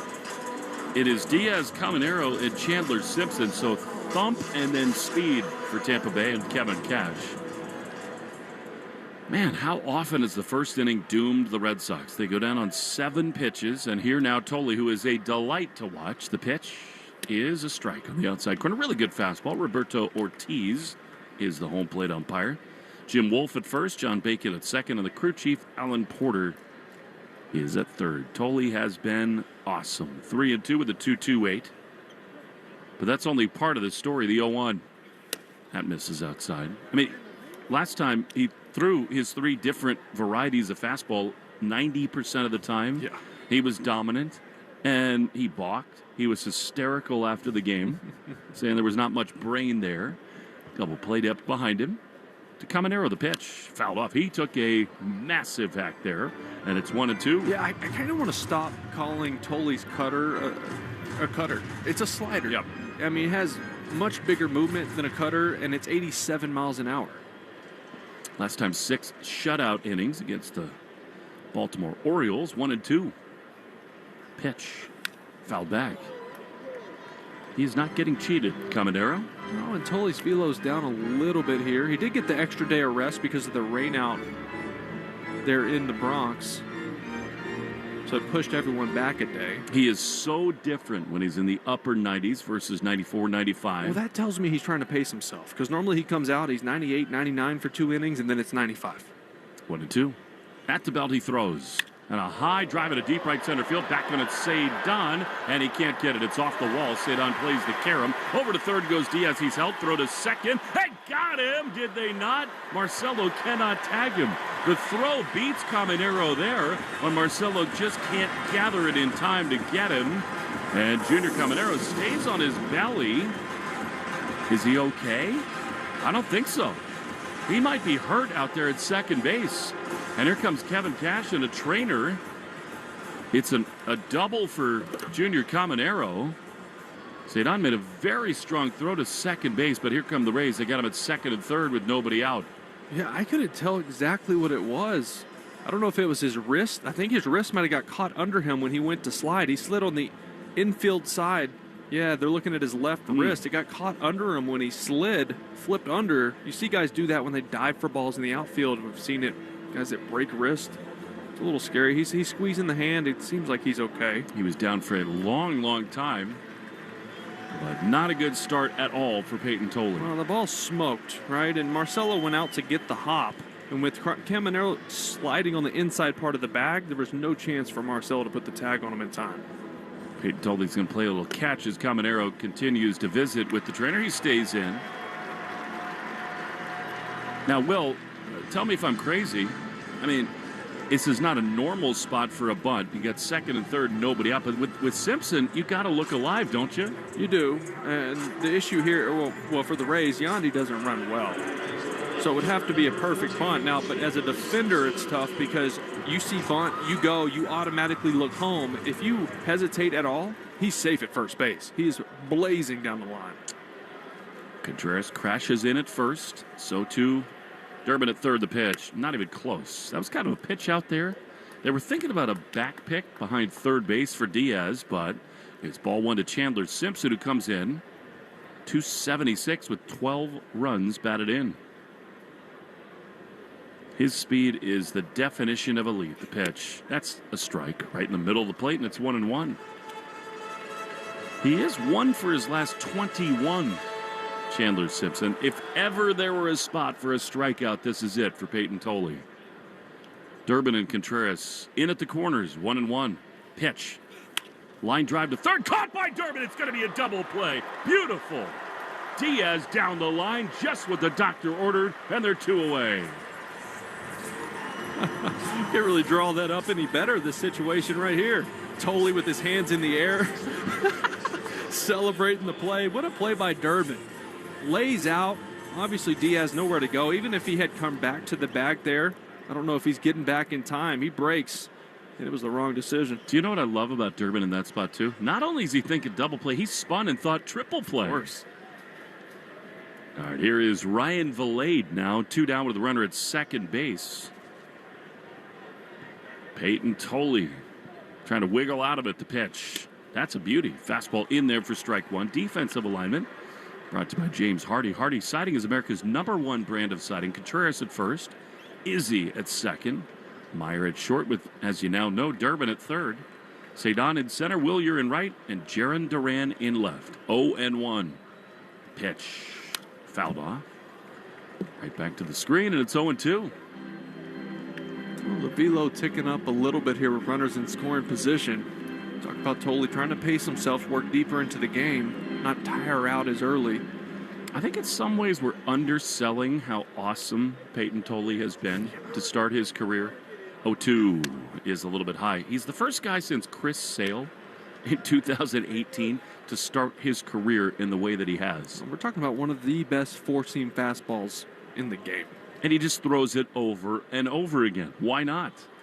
1-2. He looks to second. He throws, and a swing and a pop-up on the right side. What a job by Peyton Tolley. Mickey Gasper in foul ground, drops the ball. What is Peyton Tolley doing over there? Get out of the way. They dropped the last out of the inning. Both Contreras and Tolley were too close to that play right there.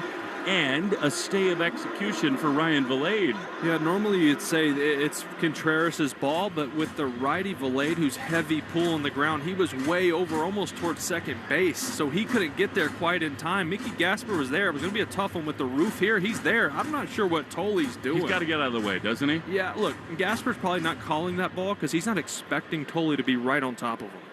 1-2. So, another chance here. Valade waits the pitch. Here's a little blooper on the right side. Contreras plays a hop. He's got a flip to Tolley, and it's not in time. Over to first base, an infield hit. I don't know if Peyton was late to cover. It was kind of a knuckleball looper on the first base side. Red Sox thinking about it, but they will not look. First and third now with 2 down. Yeah, that's one of those where Contreras is playing way over. The ball comes off the bat. That's totally not knowing where his defenders are. He was thinking that ball was going to be fielded by Izzy at second base. Contreras will cover, so he did get a late start going to first base. Just 2 misplays in a row. Can't happen. You know, we love Peyton Tolley. He's hilarious. He's so fun to watch. He does all this stuff on the mound that gets national news. He's got to just stand on the mound in that spot. Yeah, on the pop-up. Yeah, absolutely. Yeah, that ball goes up. I know in that case, I felt like he knew Contreras couldn't get there, but you have to trust your catcher to make that play. I mean, it's happening right in front of you. I know you're looking up, but you can feel the catcher there. He's got to get out of the play. So here we go now. Austin Slater, who's really struggled offensively. They do give Mickey an error, which, well, I mean, you get it. It hit his glove. He's got to make the play, but the pitcher's on top of him. 6'7", 280 ran into him. But that's I think tough. That's just the way the game is scored, even though it is unfair. I mean, the things they give hits, we'll see. You're not kidding. First and third, 2 down. Big sequence for Tolley. The pitch is fouled off on the first base side. Peyton is a cult hero in Boston. I mean, this guy who in 8 starts, 3-2 with a 2.28 ERA, 33 hits in 47 and a third innings, 0-1. First and third, they lead the pitch. Fouled off, first base side. He will just continue to lean on the heater. He has to. I mean, 2 pitches in a row. Slater has not shown that he can catch up. He was very late. So you kind of just want to elevate more because as a hitter, you get in this count, you can feel how late you are. You know how explosive the fastball is. You try to speed up. That's how you can get chase above the zone. This dude came up from Durham yesterday. He was in AAA. He's behind 0-2. At the corners, the Rays lead. 2 down in the bottom of the first. Tolley throws, and instead he checks in over at first. I'd be a little surprised if Valade were taken off here, don't you? Yeah, I would. Don't want to run into an out here in the threat. Tolley sets. The 0-2 is dropped by Gasper, and because of that, Valade on a cutter that was dropped is up to second base. It was a 4-seamer, but he definitely got around it and yanked it down and in. Gasper tried to get to it, couldn't obviously corral it. Shouldn't that be a pass ball? Yes. Yeah, it hit the middle of the glove, but that's one of those at 97, tough, but when it hits the middle of your glove, you got to squeeze it. So now a hit would likely give the Rays 2 runs. Huge sequence early, 1-2. From Tolley. He throws and a swing and a foul on the first base side. You know, and look, Mickey's been good at the plate. I get it. You want the bat in there. You're trying to generate offense, but at what expense defensively? He's not throwing guys out. He's not your best defensive catcher. That's Narvaez. Well, and also it's a lot of walks and singles. Right. Not slugging. 1-2. Tolley's ready. He throws and a swing and a grounder towards short. Marcelo's got it. He gloves. He throws to first in time, and the inning is over. Nice job by Tolley to work around an error and a little misfortune. We go to the second inning scoreless in St. Pete on the Shaw's and Star Market. WEI Red Sox Radio Network. choose to lean into it. Every Mazda is engineered to give you effortless control. I wake up.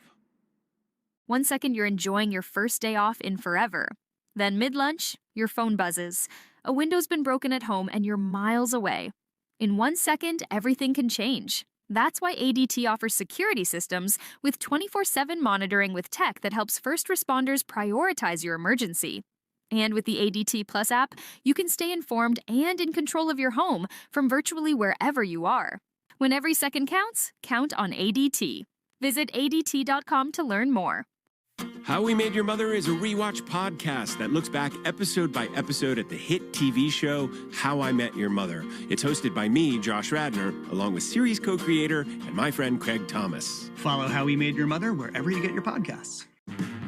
Whether you're headed to Fenway, the beach, the mountains, or just cruising around Boston, it's always better in a Ford SUV, like Ford Explorer, our most popular model with seating for 7.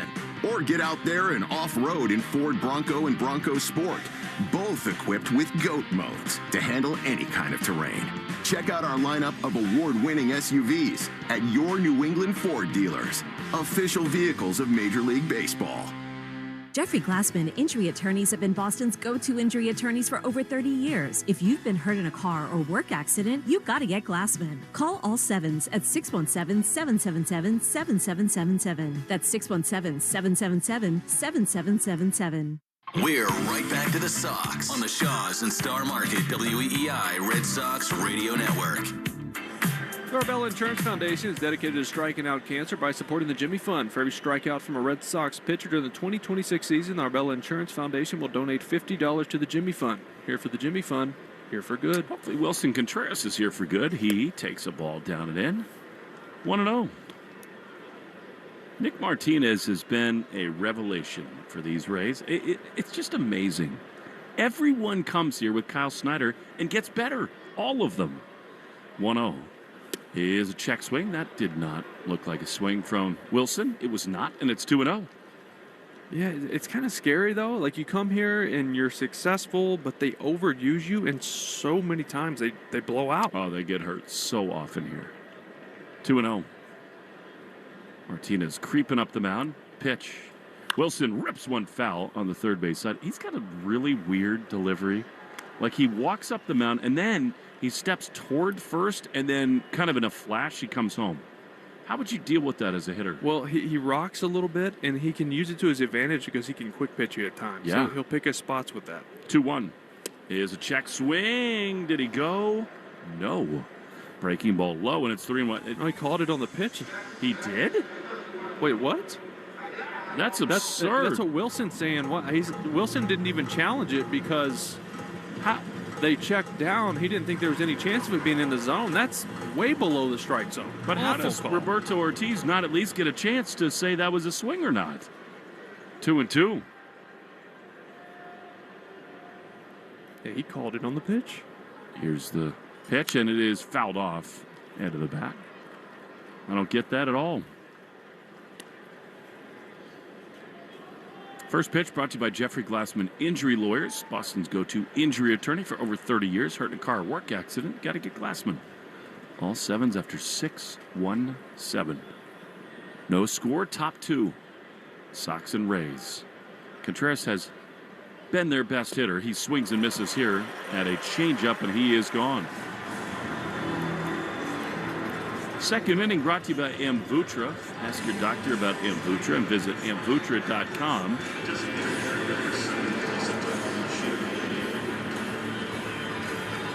You know, well, there's so many reports swirling in the national media about ownership getting involved, trying to get more hitters here. Do we know what to believe at this point? I don't at all. I never do. Here's Marcelo waiting. Actually, here's Yoshida, left-handed batter. Pitch is a little bit outside. They had a great shot of Marcelo in the dugout.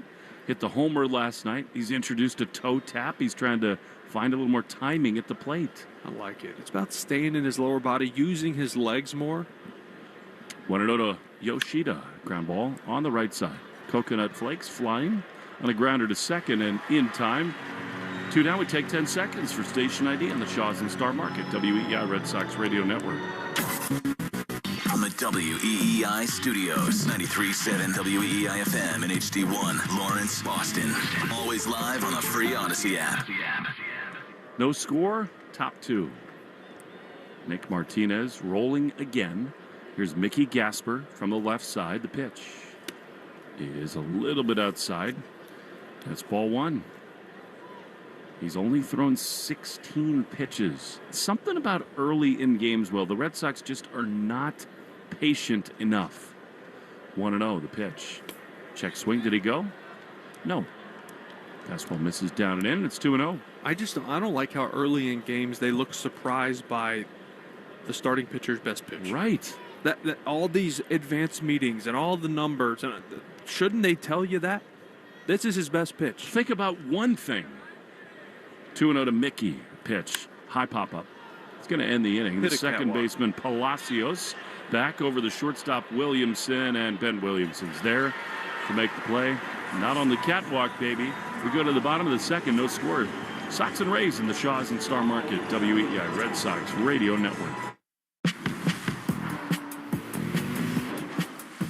Choose to lean into it. Every Mazda is engineered to give you effortless control. Wake up. What's up, little psychos? I'm Investigator Slater, host of the Psychopedia podcast. Psychopedia is a true crime podcast delivering raw, real, and absolutely gripping episodes every single week. I dig deep to uncover fascinating details of heinous true crime cases while exploring criminology and psychology theories. I take you into the absolute darkest corners of the human psyche, my favorite territory, and present cases like you've never heard them before. Follow and listen to Psychopedia everywhere you get your podcasts. Ouch! Check from behind. Man, that's gotta hurt. I'd hire Morgan & Morgan if I were them. What? Yeah, Dan, America's largest injury law firm. They serve up justice, ice, cold, law. Know what I mean? I guess. Their gloves come off when they fight for you. Okay. I'm talking a settlement slap shop. Shouldn't we be talking about the game? Yeah, Dan. Morgan & Morgan. Proud partner of the Boston Bruins. Injured? Dial Pound Law or visit forthepeople.com for an office near you. Summer is finally here, and there's nothing like going to a game and treating someone special to a day at Fenway Park. Ace Ticket is the official ticket partner of the Boston Red Sox, which means you always get the best seats at the lowest prices, all backed by Ace Ticket's helpful customer service. Ace also has tickets to this summer's hottest concerts and all the World Cup matches. The New England Patriots schedule is out now, and Ace Ticket has seats for all home and away games. Call 1-800-MY-SEATS or visit aceticket.com right now. Hi, this is Peyton Tolley. You're listening to the home of the Red Sox on WEEI. Peyton Tolley facing Cedric Mullins as we go to the bottom of the second. Scoreless in St. Pete. Peyton winds. Infield in on the corners, and a fastball misses in for ball 1. You have to for Mullins. Peyton Tolley has just been a total marvel for the Red Sox. Mullins always looking to play small ball. He drives one high and foul on the first base side. Out of play, and it's 1-1. That ball went up behind the plate, and Tolley stood on the mound and threw his hands up in the air like, I'm not getting in the way of this one. You gotta love the guy. he is going to be one of the all-time favorite players in Boston history with the way he's gone, his personality. 1-1 pitch popped up. Shallow left field, long run for Durbin in foul ground. Caleb is on the run. He's there to make play. Not easy, one away. Not easy at all. You start thinking about the bullpen over there. Like, you're going to hit the mound, step on the plate. Are there people? It's a nice play. And with all that said, you're fighting the circus tent up there. It's the same color as the baseball. What a place. You know, it's funny, Will. The more you watch Durbin, the more you appreciate his defense. Yeah, absolutely. He is awesome at third. All right, one down. Scoreless. Here is Ben Williamson, who takes a strike on the inside corner. Here for blueberry muffins, pancakes to blueberry smoothies. Ooh. Fresh blueberries on sale at Shaws and Star Market. Pint blueberries are $1.49 each when you use a digital coupon limit 4. Pint blueberries. Now here's a ground ball back to Tolley. He runs it most of the way to first, flips horseshoe style to first, and they're 2 down. You got me on that one. Of those things, what would you rather have? Blueberry muffin, blueberry smoothie, or just a pint of blueberries? Blueberry pancakes. Kidding me? Blueberry pancakes. I like chocolate chip myself. Yeah, but I mean, if I can that wasn't an option. If I can get blueberries at Shaw's, I'll make them. Sure. Here's a pitch to Nick Fortes that misses outside, ball one. Do you make pancakes? We do. We do pancake Sundays a lot down in Florida in the off season. Florida. 0-1, I should say, to Nick Fortes, 2 down. Here's a high fly into right field. Anything in the air is going to be caught by Willier. It is. Inning over. Making banana pancakes. We go to the third inning, no score. Get Jack Johnson in the booth when we return. Sox and Rays on the Shaw's and Star Market, WEI, Red Sox Radio Network. Gone South has been a podcast about crime in the American South. But for our new season, we're widening the lens. Follow and listen to Gone South Season 5, wherever you get your shows. Arbella Insurance has been doing business in the New England community for over 35 years. They're your friends, your neighbors, and fellow Boston fans. They do the wave at the ballpark together and get stuck in the same Sturo Drive traffic. At Arbella, being your neighbor helps them provide you with the coverage you need to drive, live, or run a business in this part of the country we call home. Arbella, here for Boston fans, here for good. Choose to lean into it. Every Mazda is engineered to give you effortless control. I wake up. Ford is here for those who build America. Those who believe that giving everything we've got today will pay off tomorrow, who will drive America forward for 250 years to come. If that's who you are, you value what we value. Now offering employee pricing, American value for American values. Go to Ford.com or your local Ford dealer for more information. Diving stop. Nothing gets through. And nothing stops leaks like North Shore adult diapers. That's total lockdown protection for even the heaviest control problems. Try North Shore adult diapers at northshore.com. And focus on life, not leaks. Rich, Ken, and Ted, weekday afternoons 2 to 6. Now, back to the Shaw's and Star Market, WEI Red Sox Radio Network. Caleb Durbin leads it off as we go to the top of the third. Red Sox and Rays scoreless, and Caleb takes a strike on the inside corner. I had a really interesting conversation with Durbin, who comes in $190, but he's been much hotter of late at the plate. A homer, albeit against a position player. 23 runs batted, and he's been much better at the plate. Pitches up and in. He said his mindset now is keeping the handle of the bat, the knob, down the first base line when he comes through the zone. It's looked that way. Sure, whatever works. Hitting's about feel. 1-1. Here's the pitch.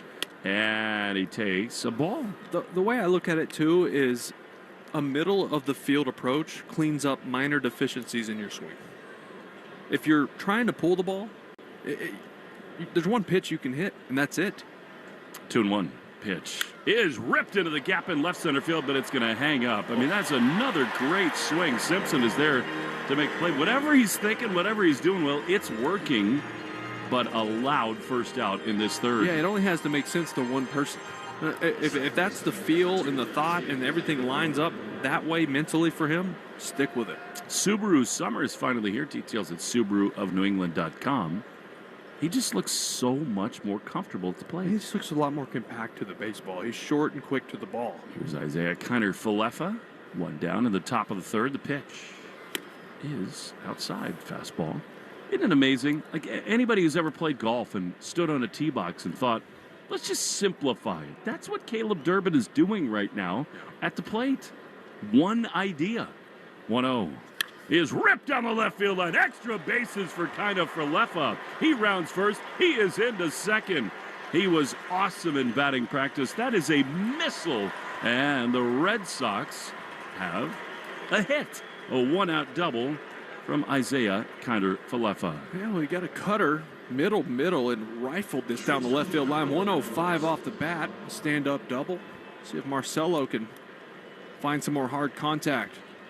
Doubles for Diabetes brought to you by American Diabetes Association, and in part by the Mass Health Connector. Find the right plan for you and your family. Go to mahealthconnector.org. Marcelo, very open about the work he's put in.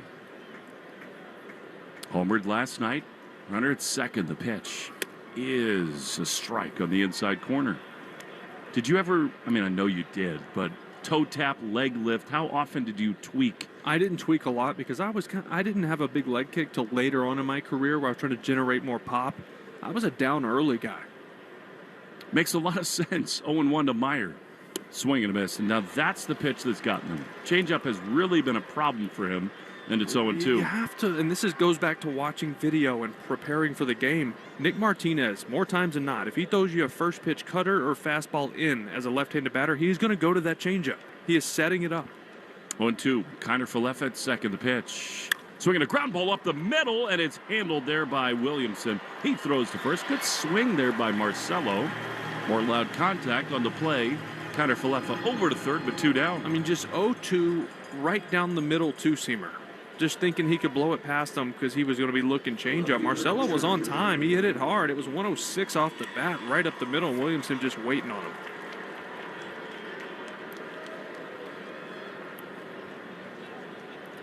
The seventh batter of the game brought to you by Jeffrey Glassman Injury Lawyers. Hurt in a car or work accident, you got to get Glassman. Call all sevens after 617. Here's Durant. He swings and misses. There's another nasty changeup, 0-1. Yeah, and look, Martinez changeup, what makes it so good, literally the second best changeup in all of baseball behind Christopher Sanchez in Philly. It looks just like his fastball. It's straight. It looks exactly like the heater. 0-1. Swing and a miss. Now there's the fastball. It's just such a hard thing to combat. 0-2. Right, and you have to pick up on these tendencies, right? All right, he throws a changeup. You're way out front. He comes back with a fastball up in the zone because it plays up. It plays like 95, 96 after all the soft 78 mile an hour changeups. Kiner Falefa, who doubled, is at third with 2 down in the top of the third. Duran hit a hard fly ball to center his first time, behind 0-2. Long set, the pitch, outside. You keep talking about this, and I think you're so right. These Red Sox hitters need to be in the dugout together, talking about exactly what you're discussing. What is this guy doing to us tonight? And I'm not saying they're not. I'm not in there. I can't tell, but that's needs to be the case. 1-2. He is in the dirt. Really good stop there by Fortes. Saves a run, and it's 2-2.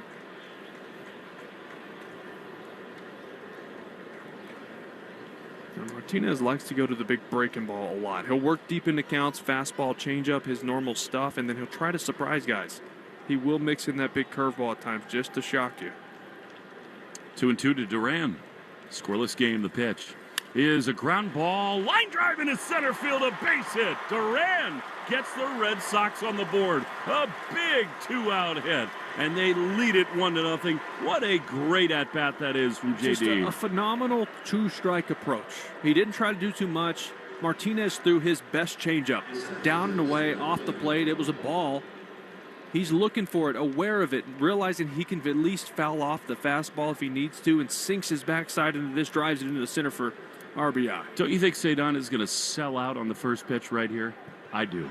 Duran runs. The pitch is driven deep to right field. Slater on the warning track is there to make the play, and the inning is over. However, Duran, hungry like the wolf. The Red Sox get a run. We go to the bottom of the third. 1-0 Boston on the Shaws and Star Market, WEEI Red Sox Radio Network.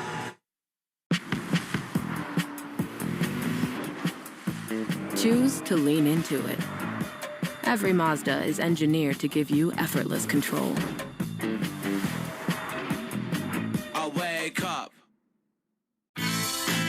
Hi, this is Jill Schlesinger, CBS News business analyst, certified financial planner, and the host of the Jill on Money podcast. Beginning, middle, or end of the year, it's always a great time to take control of your financial life. And the Jill on Money podcast is here to help. Your questions make it possible for me to provide unconventional and entertaining insights on your money and, more importantly, on your life. Follow and listen to Jill on Money wherever you get your podcasts. The all-new Amazon Ember art line with Fire TV. Choose from 10 custom frames and over 2,000 free works of museum-quality art. Or display your own personal photos, all on a matte screen designed to look like the real thing. Brilliant 4K QLED immerses you in every moment, while Alexa Plus makes finding your next watch effortless. Find the perfect balance between art and entertainment. The Amazon Ember art line with Fire TV. It's not just a smart TV, it's an art TV. Separate subscriptions may be required. Viewing experience is subjective and may vary with content. Award-winning country music icon, Joe D. Messina. Live in concert, Saturday, June 20th, 8 p.m. Great Cedar Showroom at Foxwoods Resorts Casino. On sale now at foxwoods.com and Ticketmaster.com. Don't miss Joe D. Messina. Live in concert. WEEI on the go? Just download the Odyssey app. Now, back to Red Sox baseball on WEEI. First pitch to Richie Palacios drives him to the ground right up at the helmet, high and tight, ball one. And actually, Peyton just apologized to Richie Palacios. Slipped out of his hand. Well, Mr. Palacios could smell that baseball. It was that close. Right under the nose. Goodness gracious, look out. Not the guy you want to get drilled by, especially not up there. It was 93. What do you think about the velo tonight? I think he's pacing himself. I think he's, when guys got in scoring position, it was 96, 97. I think he wants to work deep into this ballgame. Did you ever get hit in the head? Yeah, a couple times, if you couldn't tell. I can. The 1-0 pitch has popped up foul on the third base side. It's better to say I think so, but I'm not sure. I don't remember. I never got hit where I was like I got a concussion or anything, but I got hit hard a couple times. I've started this new habit where every time we go to a ballpark, I leave jackets everywhere as Palacios swings and fouls one off on the first base side. Like maybe I'm concussed. Did you fall recently? You know, big tree fall hard. The Yankees laundered my jacket. I was expecting it to be, it's a large now. Maybe it's a medium. And I left my green jacket in the booth last night, too. You walked into the ceiling here yesterday. It's a good point. They did a lot to improve the truck. They did not raise the roof. Here's a swing at a foul. Back to the screen. And it remains 1-2. Well, when you come in our booth, step one, duck. Cut a hole in the box. 1-2. Red Sox and Rays in St. Pete. Boston ahead 1-0. A line drive foul on the third base side. And it's 1-2.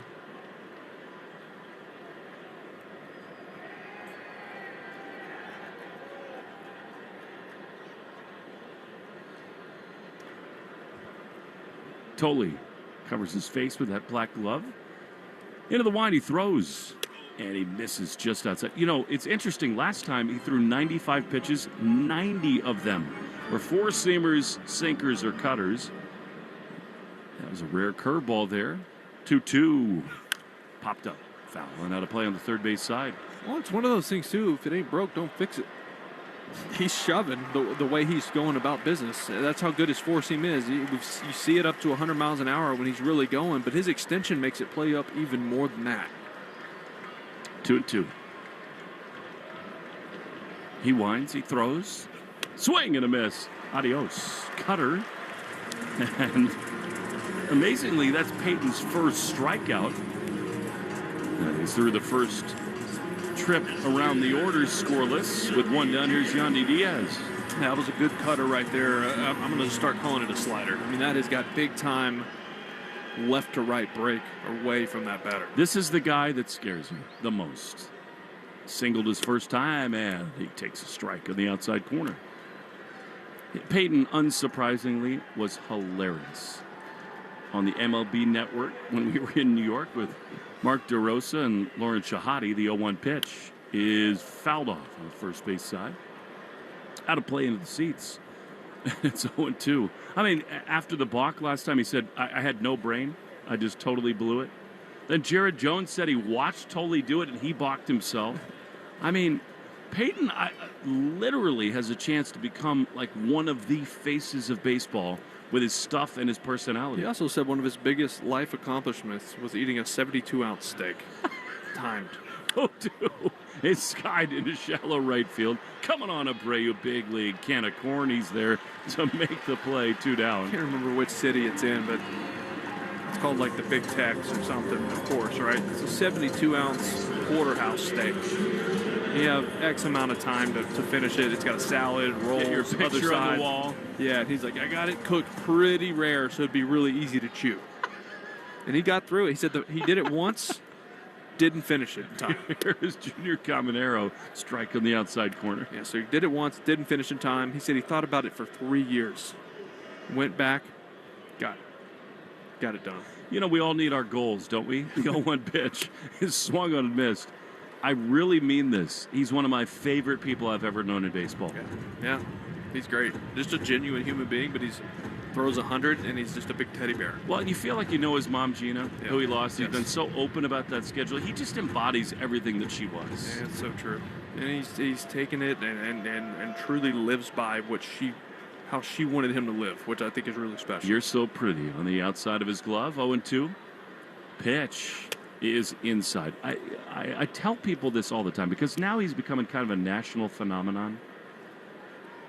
People ask me, is he really this funny? And I say yes, and then I have to add a caveat because it is the most important thing. The 1-2 is swung on and missed. He got a breaking ball in the dirt. Curve. Adios, Caminero.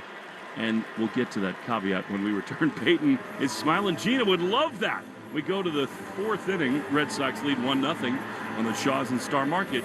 WEI Red Sox Radio Network. Choose to lean into it. Every Mazda is engineered to give you effortless control. I wake up. I'm Sally Helm with the podcast History This Week. In each episode, we serve as your eyes and ears into history's biggest events, major elections, world wars, scientific breakthroughs. But we also bring you into the smaller, behind-the-scenes stories, the unsung heroes, secret meetings, even personal grudges that changed the course of history. Listen to and follow History This Week, an Odyssey podcast in partnership with the History Channel. Available now for free on the Odyssey app and wherever you get your podcasts. For blueberry muffins, pancakes, to blueberry smoothies, fresh blueberries are on sale at Shaws and Star Market. Pipe blueberries are $1.49 each when you use a digital coupon. Limit 4. Shaws and Star Market, proud to be local since 1860. Treat your taste buds to the unforgettable flavor of delicious birthday cake with Birthday Cake Extra Strength 5-Hour Energy Shots. A decadent swirl of buttery vanilla cake with a frosting-like sweetness and a dash of sprinkles. Plus the iconic sugar-free 5-Hour Energy blend of B vitamins, nutrients, and caffeine. Sip the classic and comforting taste of birthday cake. Get a Birthday Cake 5-Hour Energy Shot today. For more information, visit 5hourenergy.com. If you need tires, think Town Fair Tire. Thinking name brands? We have them all. Thinking price? We beat the competitors. Free services? We have those too. For the guaranteed lowest price, nobody beats Town Fair Tire. Nobody. Town Fair Tire. The Greg Hill Show, weekdays, 5:30 to 10. Now back to the Shaws and Star Market WEI Red Sox Radio Network. Wilyer Abreu leads it off in the top of the 4th inning. Sox lead 1-0. Abreu trying to find a little slug. Comes in 276 with 7 home runs. Nick Martinez winds, he throws, and Abreu takes a ball inside. Is it as simple as the fact that Abreu's swing has just gotten a little long? I think he needs a day off. He looks tired to me. He's playing every day. 1-0. Contreras out on deck. Pitch. Swinging a line drive up the middle, caught by the shortstop Walls. They played him absolutely perfectly for 100 years, Will. That's a hit. I mean, Walls, actually it's Ben Williamson, the shortstop, who was just almost right behind the second base bag. Shaded perfectly up the middle. Yeah, cutter down and in. It actually got in on the hands a little bit. It didn't crush it. 79 off the bat, but so often you see ball go up the middle, you automatically think hit. Not today. Here's Contreras, who struck out his first time. Isn't he your Mafre feeling? He breaks his bat, will chopper to short. Second baseman Palacios has it, throws to first, and on 3 pitches, 2 down. That would not have happened had Wilson used a bat from Cape Cod Lumber. They got the next project you'd need lumber for, ccl.com. And here is Yoshida-san. 2 down, bases empty. Sox got a run on a Duran base hit in the 3rd. Pitch. Strike. You can see how Martinez is successful. His cadence, his motion, his timing, it's just totally different on the mound. And he just throws anything in any count. Part of me would just go up there and just sit on his changeup. Yoshida lines one into left field. That's a 5-pitch inning, and the Red Sox are retired in the top of the 4th. 1-0 Sox. By the way, that 3rd inning was brought to you by Citgo, a club you'll want to get into. Club Citgo. Download the app now and instantly save 23 cents a gallon on your first fill-up. Peyton Tolley is going to smile when we come back for the bottom of the 4th on the Shaws and Star Market WEI Red Sox Radio Network. I'm Dr. Hrini Bhatt, host of Hidden History. Every Monday, I go where history gets uncomfortable. Vanished civilizations, doomsday prophecies, and events that science still can't fully explain. Listen to and follow Hidden History, available now wherever you get your podcasts. Want to win free groceries for a year and great prizes like $500 in Shaw's gift cards? Enter the Shaw's and Star Market Grand Slam Summer Sweepstakes. Plus, your child could be a junior broadcaster at a Boston baseball game. Official rules at Shaw's or starmarket.com/Grand Slam. At Meineke, our goal is doing car care right. That's why our independently owned and operated Meineke locations offer multiple financing solutions to help you keep your car on the road. Whether it's tires, brakes, engine repairs, or an oil change, Meineke has you covered. Fix now, pay over time with financing solutions that provide customized options for you. Schedule an appointment by visiting Meineke.com and you'll be surprised how much we can help. Trust your key with Meineke. Meineke, doing car care right. Choose to lean into it. Every Mazda is engineered to give you effortless control. Wake up. You know what you can trust? The protection you get when you bundle home and auto insurance with Progressive. You know what you can't trust? Everything else, apparently. Like when you saw that article that said that thing you eat every day is a superfood and great for your gut health. But then 30 seconds later, a different article warns you to avoid it and it's taking years off your life. Well, which is it? Kind of a big difference there. Anyway, bundle home and auto insurance with Progressive for reliable coverage in a reliably unreliable world. Progressive Casualty Insurance Company affiliates and third-party insurers. Not available in all states or situations. Power on speed. Peyton Tolley and Chandler Simpson as we go to the bottom of the 4th inning. Corner infielders crash in. Chandler bunts it right in front of the plate. Gasper picks it up with a bare hand. Throws to first in time. Beautiful play. They were ready for it. The McMahon, and there's one away. Yeah, I think Chandler Simpson wanted Tolley to make that play. It would have been a little slower developing. Dead and right in front of the plate. Fastball top of the zone. I love that Tolley recognizes what he's trying to do, and that's the hardest pitch to bunt. Still got it down, but Gasper, goodness, great. Don't you think that is Mickey's play, though? Absolutely, right in front of him, yeah. Nicely done. Here's Ryan Vilade. You know, the dirty secret about these Rays, they have slowed down big time offensively over the last couple of weeks. Pitch to Vilade with a grunt from Tolley, misses outside, and it's 1-0. Not happy with that. Velo's starting to tick back up here over the last 3 or 4 batters. Starting to see more 96, 97. Quick pitch coming, 1-0. Ripped down the left field line. Fair ball. That's extra bases for the Rays. As Duran plays it off the carom throw to second, not in time. And it's a stand-up double for Ryan Vilade. Well, not a bad pitch. Cutter in on the hands. Is right on the corner of the plate inside to Vilade. He just obviously timed up for the fastball so he could be a little early on that. Got the head out, landed about a foot fair down the left field line. You know, it's interesting, Will, watching this guy kind of pitch and navigate his way through a lineup the second and third time. There has been more secondary stuff the second time for Peyton. 1 out. Runner at second, tying run. 1-0 Red Sox in the 4th. Peyton at the belly, throws. Fouled. Austin Slater looks so late on fastballs, doesn't he? Yeah, he does. There's been a lot of foul balls from him the last 2 nights. Because of that, don't you stay with velocity? I 100% would. And if you do throw off speed, you got to be down below the zone. 0-1. Pitch. Fouled back. He was timed up more there on a fastball. Yeah, that to might, the screen. That might change the thought process a little bit as he's starting to get a little more timed up. But even then, you can go cutter in on the hands. Chad Tracy shoulder to shoulder with Andrew Bailey in the third base dugout. Sox lead 1-0 in the bottom of the fourth in St. Pete. Pitch is popped down the right field line. Long run for Abreu toward the pole. It's out of play. Oh, he crashes into the netting and the wall. Willier is okay. A foul ball shy of the wall, and you hope that Willier did not crush himself running into that wall. Oh, that scared me so much. You get down in that corner, and there's the wall that's maybe, what, 3.5 feet tall? Thank God for the netting.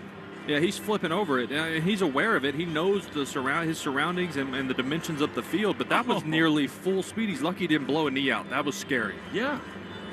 And one of their most valuable players. You know the thing about Willier he loves so much, he has one speed. I mean, that's what makes him as good as he is, but that was close. 0-2 is popped up on the left side. Meyer and Durbin come together. Caleb calling everybody off. He is underneath it, looking up into the white sky. He makes the play, and they're 2 down. It would be catastrophic to lose Willier Abreu. Yeah, he is, although not slugging a lot lately, he's still one of the main guys producing for this offense. League leaders brought to you by Azek Exteriors, the leader in exterior trim moldings. Willier Abreu is very near the top of the list of all defensive fielders in terms of runs saved. Here's Cedric Mullins, left-handed hitter, and he takes off the plate inside, ball 1. Wouldn't be surprised to see Mullins try to drop something down right here, even with 2 outs. That's what they do. Well, Contreras is back, so if he wants to take it with him, that would be the way to do it. 1-0. This is inside. Cutter from Peyton. And it's 2-0.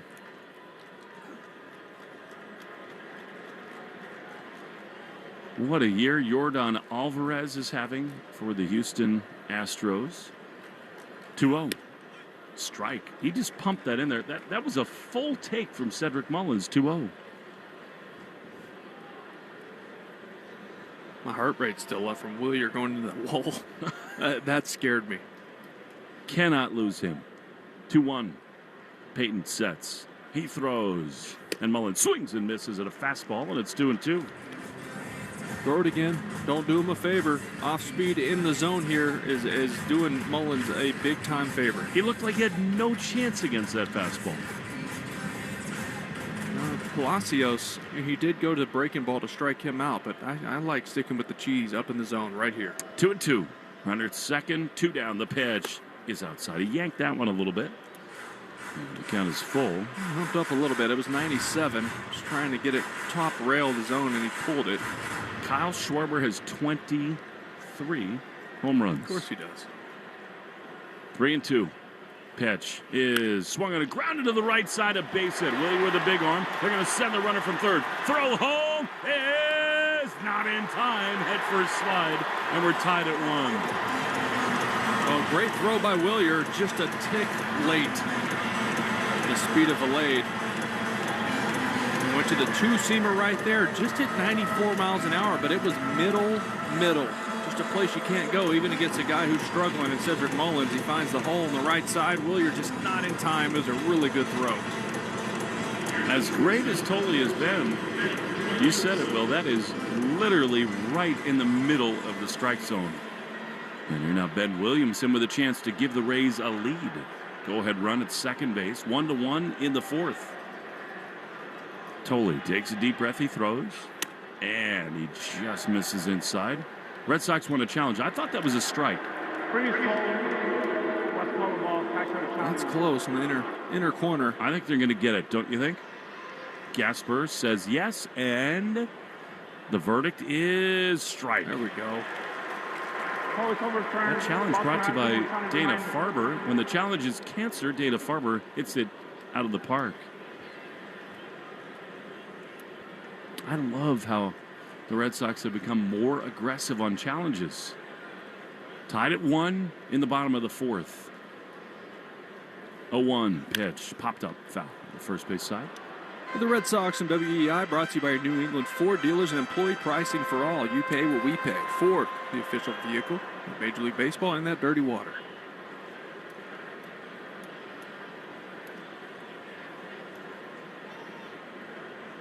No balls, 2 strikes to Williamson. Tolley throws. And a breaking ball misses down and in. It's such a fascinating thing, Will, to me.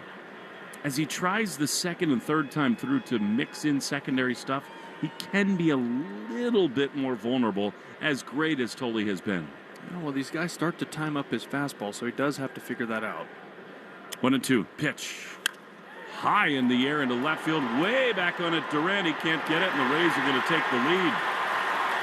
Mullins around third. He comes home to score, and Ben Williamson puts the Rays ahead 2-1.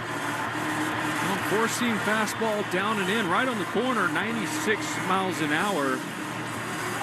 But it just looked like Williamson was looking for exactly that. As he split the outfielders in left center, Tampa takes the lead. You know, it's interesting, Will, because the numbers, the underlying stuff of Peyton Tolley says that his fastball is elite. He's been among the greats in the game, and yet you played this game. If you know the guy's just going to throw you something hard every time, you start gearing up for it. All right, here's Nick Fortes, right-handed hitter. High chopper to third, and he can't get it. Durbin at third, and it's going to score another run. That is such bad luck for Tolley, and it's 3-1 Tampa. Sliding foot first into second is Fortes, a double on RBI, and the Rays lead by 2. You said it, bad luck. The cutter up and away. He hit it right into the ground, and it bounces all the way over Caleb Durbin at third base. Really nothing he could do about that unless he was 7 feet tall. And again, you get in this spot now when the Rays lead. Now they're going to play small ball and put a ton of pressure on you. The Red Sox offense has got to find a way against Martinez to push back. They trail by 2. Here's Richie Palacios, left-handed hitter, and ground ball to second should end the inning. Connor Falefa goes to a knee, throws to first in time. Inning over. Some loud contact and some bad luck for Peyton Tolley. We go to the 5th inning, 3-1 Rays in the Shaws and Star Market, WEI, Red Sox Radio Network. Choose to lean into it. Every Mazda is engineered to give you effortless control.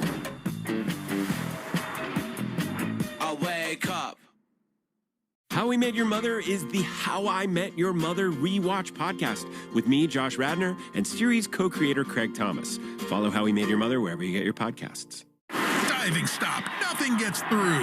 And nothing stops leaks like North Shore adult diapers. That's total lockdown protection for even the heaviest control problems. Try North Shore adult diapers at northshore.com. And focus on life, not leaks. It's baseball season in New England. Sox fans emerge from hiding, their instincts roused by a call. Hot dogs here! They roost between Lansdowne and Jersey Street, their primitive chants heard for miles. Let's go, Red Sox! Colorful creatures, aren't they? To witness these traditions is truly remarkable. New season, same Sox fans. Here's to a great year. Mass Mutual, official partner of the Red Sox. Learn more at massmutual.com/Red Sox. This is the story of the one. As a maintenance engineer at a beverage manufacturing plant, he starts his day knowing every line is ready to run because Grainger delivers the industrial-grade products he needs to keep mixers, conveyors, and packaging equipment moving. With Grainger's vast selection of bearings, belts, and motors, he keeps operations running smoothly, so nothing grinds to a halt. Call 1-800-GRAINGER, click Grainger.com, or just stop by. Grainger, for the ones who get it done. Ask your smart speaker to play 93.7 WEEI. Now back to Red Sox baseball on WEEI. Mickey Gasper leads it off for the Red Sox in the top of the 5th. They trail 3-1 in St. Pete. Nick Martinez throws, and Mickey makes a pitch that misses outside, ball 1. Peyton Tolley got hit really hard in that inning. 4th inning brought to you by Cars for Kids. Donate your car today. carsforkids.com. And, of course, that is Cars with a K. A pitch miss is actually called a strike on the outside corner, 1-1. I think a big part of the problem with Tolley today is the velocity just down a little bit. And he got an extra day, too. I really think it's an ongoing, really interesting debate, Will, about can you get away with throwing fastballs all the time. The 1-1 is inside to Gasper, 2-1. You know, I'm actually looking at his fastballs from today. He's averaged 96.1 on his fastball. That's exactly what he is today. So he's not down. So, but instead of him throwing really hard at the beginning and then 94 later in his outing. 2-1 is skied down the right field line, hit very well toward the pole, on the track at the wall. He leaps and makes the play. Austin Slater just robs Mickey Gasper. He put a charge into that thing, but a high fly, and there's one away. You know, it looked like a routine fly ball off the bat, and it just kept on carrying down the line, and you're thinking, okay, this might have a shot to bang off the wall. It would have. Had he not gone up and just stolen that one. That was a heck of a play. Really good play. Here's Caleb Durbin. Lined out to left his first time. Nick Martinez was fired up with that grab. Here's the pitch. And his fastball misses outside, 1-0. Well, it's simple. The Red Sox need to hit more. It's pretty simple. It's exactly what it is. The margin for error is so slim with this team. 1-0 to Caleb. Pitch. Swinging a high fly into left field, hangs up, and Simpson is there to make the play. 2 down. Well, a couple good swings, which is promising. I mean, nothing to show for it, so it doesn't really matter. But at least they're starting to get more balanced, hard contact off of Martinez. Hopefully they can start to put something together. To bring up Kiner Falefa. Doubled and scored the Red Sox only run.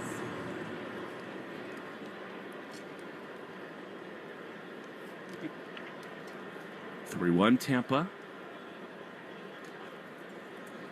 Pitch is a strike. Did you ever do what Kiner Falefa is now doing, which is essentially he sells out big time? I mean, he literally almost leaves his shoes to try to swing the bat. 0-1. The pitch is a little outside. So I would sell out early in counts a lot, first pitch, especially if a pitcher has a really good pitch, like the changeup. You pick one or the other, you sell out. If you get it, you hit it out of the ballpark. If not, it's 0-1. 1-1. 2 down, top 5. 3-1 Rays. The pitch inside. He had an awesome batting practice today. It was corner to corner, launching balls all over the place. You know who else did was Carlos Narvaez. Yes, he did. A good chat with him. Hopefully he starts to get in there a little more. He had so much defensively. 2-1.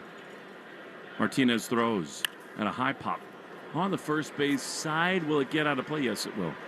You know, I think Carlos is such an interesting story.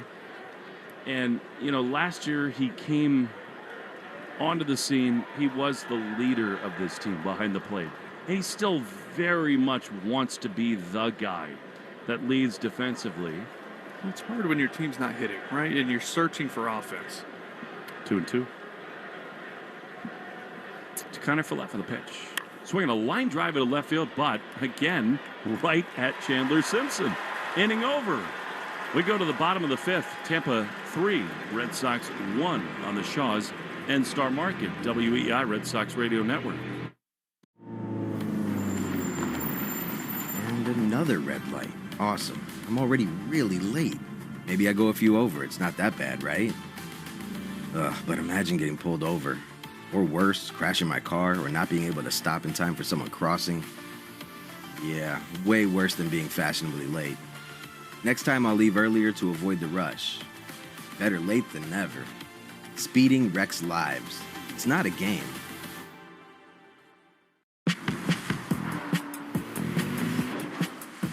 Choose to lean into it. Every Mazda is engineered to give you effortless control. I wake up. Hey, this is Richard Deitch, the host of the Sports Media Podcast. If you're interested in what's happening with all the places where you consume sports, the Sports Media Podcast has you covered. I've been turning down interviews all week. Hoda Kotb reached out, Oprah, George Stephanopoulos. So I said no. I was booked on the Deitch podcast before the Taylor Swift phenomenon. I must live up to my responsibility. Listen wherever you get your podcasts. This is the story of the one. As a maintenance engineer at a beverage manufacturing plant, he starts his day knowing every line is ready to run because Grainger delivers the industrial-grade products he needs to keep mixers, conveyors, and packaging equipment moving. With Grainger's vast selection of bearings, belts, and motors, he keeps operations running smoothly, so nothing grinds to a halt. Call 1-800-GRAINGER, click Grainger.com, or just stop by. Grainger, for the ones who get it done. Indeed presents hires you can't afford to get wrong, like customer service associate at a dry cleaning shop. Yeah, hi. I'm here to pick up my suit. Ah, yes. Here you go. There must be a mistake. This is too small. It shrunk a whole lot. Look on the bright side. Now you have a suit you can gift to a child. This is the time for sponsored jobs. This is what happens when you don't sponsor your job on Indeed. Next time, get matched with quality candidates with Indeed sponsored jobs. Visit Indeed.com/hire now and sponsor your job today. The Christian Arcand Show, weekday afternoons starting at 6. Now back to the Shaws and Star Market, WEEI Red Sox Radio Network. On to the bottom of the fifth, the Rays lead the Sox 3-1. Yandy Diaz takes fastball up and away for ball one. What a weird game. What a weird season. Red Sox seem to just not catch many breaks so far. 110th pitch has come home as Yandy takes a cutter that's high, and it's 2-0. 110th pitch brought to you by 110 Grill, gluten-free dining done right. Visit any of their 33 locations all throughout New England. Yandy takes a ball up and away. Tolley kicking at the dirt on the front slope of the mound. Not happy with the location of that pitch. And it's 3-0. Obviously, you got to pitch this guy careful, but Tolley, I mean, he's a bulldog. He wants to go right after him. He goes after him here in a fastball in the corner, 3-1. It really must annoy Tolley to give up the tying run to Austin Slater, who's been struggling so much. Here's a pitch that is a ball outside. So Yandy Diaz draws a leadoff walk.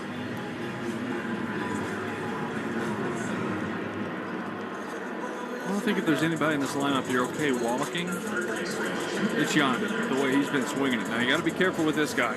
You don't want to get this guy hot. He has been pretty cold here over the last, we'll say, 15 games or so, Junior Caminero, but looking a little better. Pitch. Strike on the outside corner. That's a really good curveball from Peyton. He terrifies me all the time. Yeah. Subaru of New England scoreboard. Subaru summer finally here. Details at SubaruofNewEngland.com. Double play depth behind Peyton. 0-1 the pitch. Ripped into left field, but it hangs up. Duran comes on. He's there with a little slide to make the play. And there's one down. I'm with you. I think Camanero's about to get red hot again. Well, it's a matter of look time. good. When you're a hitter like that, and this is a superstar in the game. He's young, tons of power. We've seen it firsthand at Fenway last year. It's a 30 home run player. And when he's been cold for a couple weeks, you got to believe he's going to get white hot. You know, Chandler Simpson, you got to always think about the bunt. Caleb Durbin crashes in at third. Diaz at first, the pitch. That is a fastball that just misses inside. Ball one. When you were playing third base, when you were in the big leagues, who was the hitter that you feared the most as an opponent? Feared? Yeah. Well, I mean, there's big righties, Paul Konerko, Encarnacion, Batista. Those were never fun. 1-0 pitch. That's a strike on the outside corner. But the most uncomfortable guy, you won't believe this, Ichiro Suzuki. Because you have to play him in just like Chandler Simpson because he could perfectly bunt. He was a wizard with the bat, but he would see me come in and he would almost smirk at me like, I'm aiming for you. And he would take it out of the glove and smoke it at me. 1-1 is a strike on a fastball. Ichiro, I've gotten to know him a little bit. He's so delightful. He's one of the all-time great players ever to put on a uniform. Would he kind of wink at you? He wouldn't wink, but he would look at you like, I see you and I'm aiming for you. He's that good. He could inside out any pitch and just hit it wherever he wanted. And he knew I was in on the grass. It would take away from my range. One out, bottom 5. The 1-2. Strike 3 called. Good fastball from Tolle, and they're 2 away. Yeah, 97 on that one. Dotted down and away. Simpson couldn't take his bat off his shoulder. Second strikeout. You know, Ichiro's still involved with the Mariners. Like, he plays catch every day with Julio Rodriguez. He is an incredible ambassador for the game of baseball. He threw a first pitch like 2 years ago, and it was 90 miles an hour. What? How old is he? I bet you he's just about 60 years old, maybe late 50s. You don't think so? I would say like 50. 2 down. Here's a swing and a miss by Ryan Villiat. 50 is about right. 52. 52. 0-1. So he was 50 when he threw at 90 miles an hour. You know, he's such an appreciator of the game, too. He goes to the Hall of Fame all the time. Puts the white gloves on with John Shostakovsky. Checks out Babe Ruth's bats. 0-1, swing and a miss, a fastball, and it's 0-2. He would carry his own bat in like a platinum case. I've said this 100 times, but I mean it.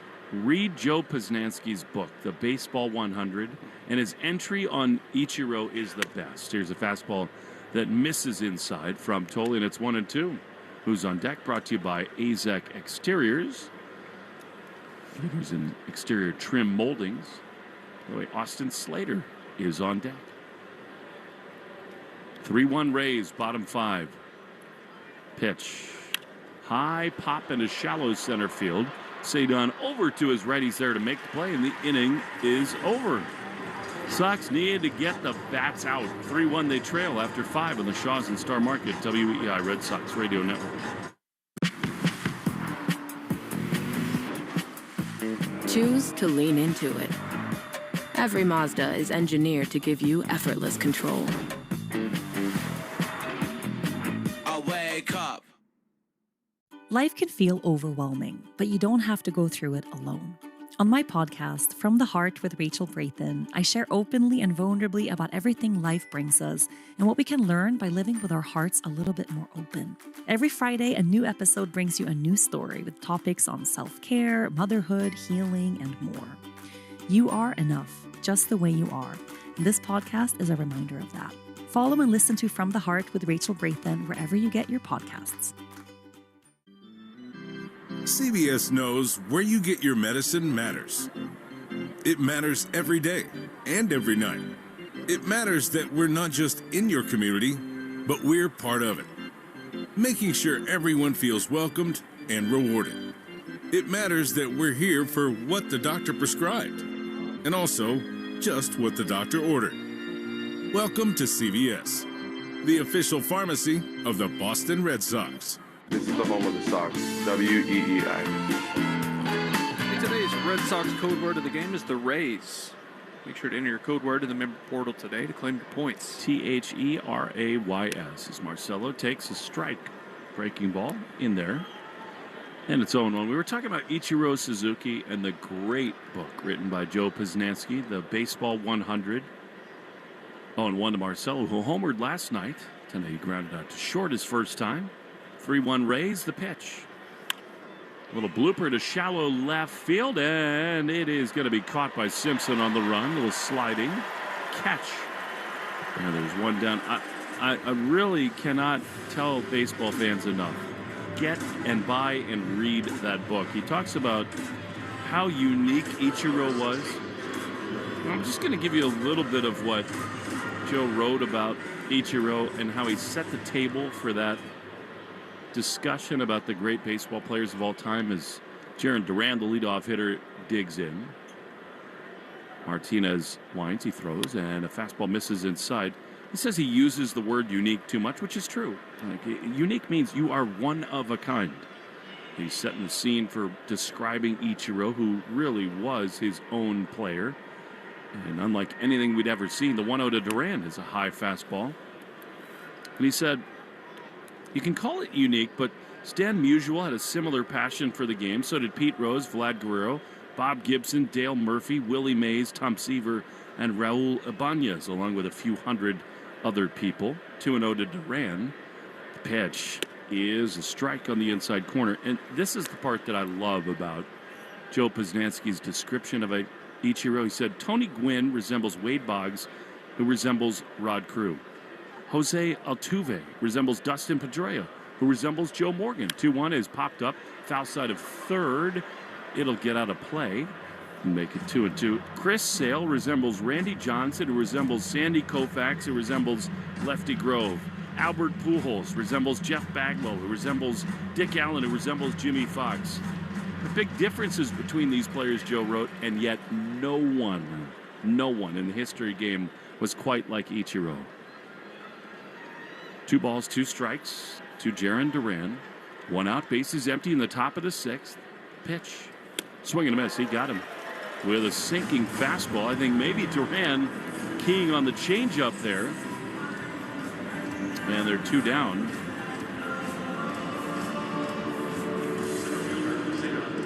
You know, the thing about Ichiro, you talk to the people who played with him and played around him.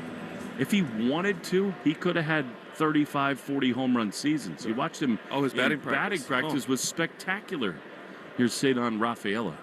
Pitch to him with 2 down is a strike on the outside corner. Think about the amount. Did Cedon challenge that? He did. He did. Well, here comes the verdict. And it's definitely a strike at the bottom of the zone. ABS challenge brought to you by Dana Farber. And the challenge is cancer. Dana Farber hits it out of the park. When he was 20 years old, Ichiro in the Japanese Pacific Coast League hit .385. Here, Cedon takes a check swing at a breaking ball. Did he go around? Yes, he did, and it's 0-2. It's crazy to think about what he had. Almost 1,300 hits in Japan. He had over 3,000 here. Special. Over 100 career homers, 117, I believe. Well, and just the definition of a pure hitter. Yes. 0-2 to Cedon. 2 down in the 6th. 3-1 Rays. Pitch. Swinging a ground ball up the middle, and it's backhanded by the second baseman. Throw to first, and it is in time, just ahead of Cedon down the first base line.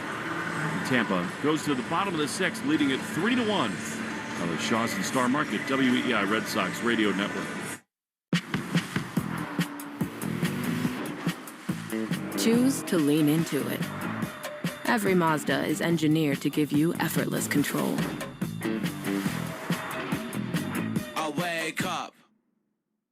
The podcast Campus Files is back with more stories of scandal, crime, and intrigue on college campuses. Campus Files, available now wherever you get your podcasts. Near you. The odds of a foul ball knocking over your perfectly balanced tray of nachos? Astronomical. Dude, watch the nachos. We don't know what's going to happen on a trip to the ballpark, but we do know the chances of falling victim to online crime are 1 in 4. You and your family need Aura with scam protection, fraud monitoring, and parental control features. Protect everything your family does online with Aura. Go to aura.com/baseball to start your free trial today. The 1 in 4 statistics is based on research conducted by Javelin Strategy and Research. No one can prevent all identity theft or monitor all transactions effectively.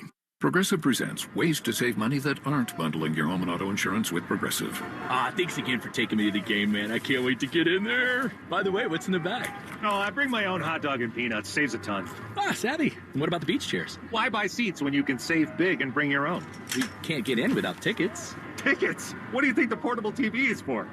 Don't save money pretending to go to the game. You could save hundreds by switching to Progressive. Get a quote at Progressive.com. Progressive Casualty Insurance Company, affiliates, and other insurers. Not available in all states or situations. For blueberry muffins, blueberry pancakes, and blueberry smoothies, fresh blueberries are on sale at Shaw's and Star Market. Hey, it's Lou. Today through Thursday, get blueberries by the pint for just $1.49 each when you use the digital coupon limited to 4. Find this and other fantastic deals plus reward points and recipes when you use the Shaw's Deals and Delivery app. Short on time? Order online for free curbside pickup or get delivery. Don't miss out on pint blueberries on sale through Thursday. Shaw's and Star Market, the official supermarket of the Red Sox Radio Network. Jones and Keefe. Weekdays 10 to 2. Now back to the Shaw's and Star Market WEEI Red Sox Radio Network. Win free groceries for a year with the Shaw's and Star Market Grand Slam Summer Sweepstakes. Plus, your child can become a junior broadcaster. Enter now at shawsandStarMarket.com/Grand Slam. What is it? Land Scram? Yes. Here's Austin Slater who takes a pitch outside for ball 1. By the way, We almost had a tarps off with Lou Merlone. Almost. I think he's going to wait for the Red Sox to hit to do that. Peyton Tolley on the mound. He throws a strike on the outside corner, a little cutter. If we take the lead, I'll take mine off. Yes? It's easy on radio, nobody can see it. I bet you that might get captured. Here's a ground ball to short. Marcelo's got it. He gloves. He throws to first in time. And there's one away. Checking the game score. Brought to you by Veg ER. Official emergency veterinarian partner of the Boston Red Sox radio network, Veg ER.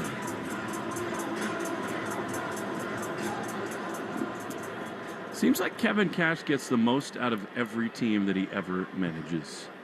They lead 3-1, one down, bottom six. The pitch.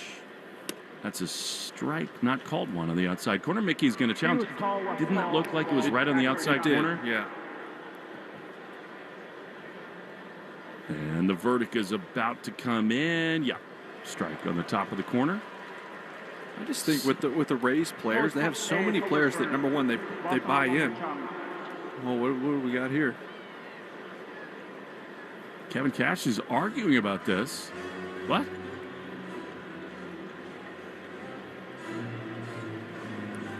I don't know if he was questioning the timing of it or how many challenges the Red Sox had. But didn't they do it immediately? They did. Now, on the video board out in center field, it says the Red Sox are out of challenges. That's They've why. not lost two, though. That's why. No, they lost one. It was Cedon. Here's the pitch, and it is just inside, almost worthy of another challenge. But that is a ball, and it's 1-1. Yeah, the board's wrong. The only one that they lost was Cedon last inning, last half. Here's a swing and a foul back to the screen. You know, Peyton Tolley made a couple mistakes in that fourth inning, but overall he has pounded the zone once again. He has. I feel like he's lacked that power fastball here and there, the 99 that you would see in big spots from him. It's been a lot of 94 to 96. 1-2 pitch popped up left side of the infield. Durbin's going to say to Marcelo, you can take it. At shortstop, Marcelo's there to make the play. Well, that's something to monitor, don't you think? I mean, they're trying to get him ready to be a guy every fifth day, got the extra day rest, but he's totally aware of the fact that he's got to adjust to this big league lifestyle, and I'm with you. He does not have his A-plus fastball tonight. Only, 4 swings and misses, I believe? Here is a pitch to Ben Williamson that bends in there for strike one. So not nearly as much swing and miss. That's a fact. But these Rays have a lot of guys that are short to the baseball. He's working quickly. The 0-1. Rip foul. Third base side. Yeah, and I was saying earlier, the Rays always have a group of guys who buy into their philosophy, whatever that may be. It's put the ball in play. It's use your speed, put pressure on the defense. And it's almost like they surrender to who they are. They realize this is who we are. This is how we're going to win. If we're going to do it, you got to buy in. Here's a chopper softly hit on the third base side. Durbin's got to hurry. He bare hands. He throws the first. No chance, though, to get Williamson. There's been a lot of that tonight for Tolley. Just bad luck. And a dribbler down the third base line, and the Rays have a 2-out base runner. I think you're on to something, Will, where the stadium stinks, the clubhouse, they've done better here in Tampa. But like the family waiting room is a hallway in the clubhouse. Outside of it, they get guys here who totally buy into what they're doing in Tampa Bay. It's kind of a magical culture in that way. Here's Nick Fortes. And Tolley throws a strike on the outside corner. They get guys to buy in and believe in what they're doing here. Well, they get a lot of players that are either really young, just came up through the minor leagues, or they're guys that are claimed off of waivers.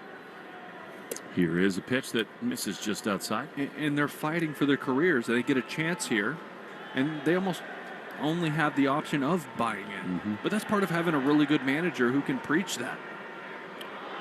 2 down, 3-1 Rays, bottom 6. 1-1 to Fortes.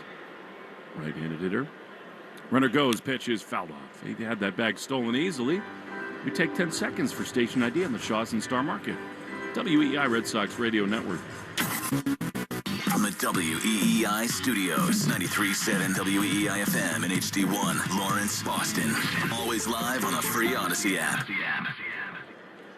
Bill Fleming, Will Middlebrooks, Mark Hayes, and Joe Braverman back at the flagship WEEI. The 1-2 hit him.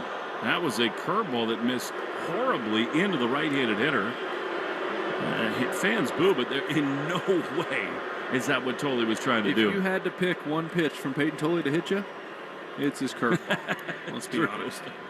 Yeah, just trying to get it down and in, making sure he didn't leave it over the plate. Went right off of the left shin of Fortes. You know, Will, this third time through the order, he's thrown more of the secondary pitches. Yeah. What have you seen from him? He just hasn't had the command of them. The changeups have been uncompetitive, arm side off the plate. And then the curveball there obviously missed by 3-4 feet. Isn't that the most important thing that he can do going forward? Yeah, and we've seen spurts of it where it has been in the zone. He's stolen strikes early with it. He's still not going to throw it a lot. But in games like this where he doesn't have that power put away swing and miss fastball, which we haven't really seen much of tonight, then he's going to have to lean in those pitches a little bit more. You're not always going to have your best hitter. I think that is the ongoing discussion with him where, you know, it's the case for every pitcher. A third of the time you're going to have your A+ stuff. Middle of the road, another third, and the other 30%, like, you're just not going to have it. Here's the pitch, and Richie Palacios fouls. A cutter straight back to the screen, 0-1. It's different with Tolley, though, because of what you're talking about, where he's got to have electricity on his fastball to thrive almost every night. Yeah, the two-seamer's down almost a mile an hour. The four-seamer's barely down half a mile an hour. 2 on, 2 out. 3-1 Rays, the 0-1. He is ripped into center. Come on, Cedon on the run. He is not going to get there. On the hop, he leaps and throws to home, not in time. It's an RBI hit, and the Rays lead it 4-1. That's what you're talking about. Another fastball, and the Rays ready for it. They lead by 3. Yeah, it's his four-seamer. It's 95 miles an hour. He's just not getting it past the short, compact swings from these Rays hitters. Another one dunks in right in front of Cedon. He makes a good throw, just a touch late. Well, now you're in huge trouble. You're down 3, and here's Yandy. He has singled, he's walked, he's flied to right. And right now, Yandy Diaz is going to take as violent a swing as you've ever seen him take. He's trying to put this game to bed. Pitch is a strike on the inside corner. Really good sinker there, and it's 0-1. Yeah, 8 curveballs today from Tolley. I don't remember the last time he threw that many. Casper out in front of the plate, trying to configure his defense here. Tommy Canley warming for the Red Sox in their bullpen. Sox in danger of losing this series to the Rays. Bullpen report coming up here. 0-1 pitch. Swing and a miss. Now that was a really good cutter from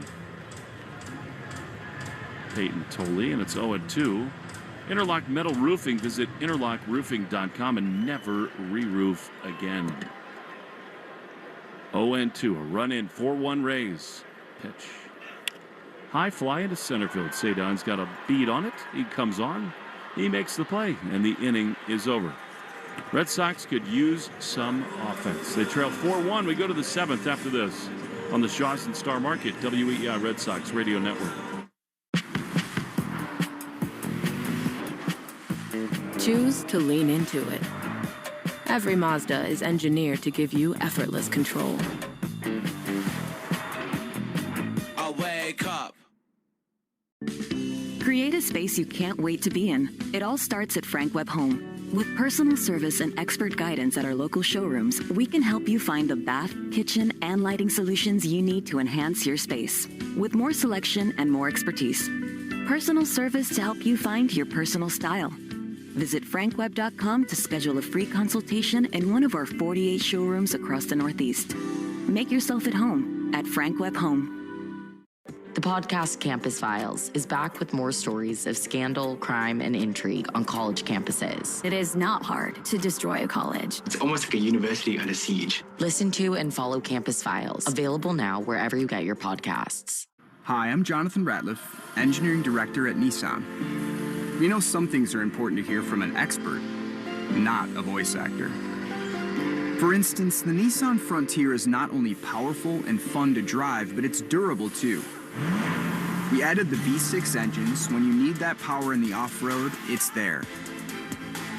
I know, we've tested it a lot. Now get out there and find your Frontier.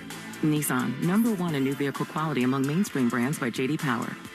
Well-qualified buyers get 0% APR on the 2026 Nissan Rogue, Murano, Pathfinder, or Frontier, excluding S-Trim. For J.D. Power 2025 US IQS award information, visit jdpower.com/awards. Awards based on 2025 model year. Example, 0 down payment, 60 months financing at $1,667 per month per thousand financed. Frontier S-Trim 1.9% APR for 60 months at $1,748 per month per thousand financed. Actual down payment may vary. Subject to in-back credit approval. Not all buyers qualify. Dealer contribution may affect actual price set by dealer. Contact dealer for details. N6/30/26. You're listening to live play-by-play action of the Boston Red Sox on the Shaw's and Star Market WEEI Red Sox Radio Network. The Arbella Insurance Foundation is dedicated to striking out cancer by supporting the Jimmy Fund. For every strikeout from a Red Sox pitcher during the 2026 season, the Arbella Insurance Foundation will donate $50 to the Jimmy Fund. Here for the Jimmy Fund, here for good. Looks like Peyton Tolley's been told he's out of the game. Here is Wilyer Abreu leading off the top of the 7th. Pitch from Martinez is a strike on the outside corner. Peyton was good, not great tonight.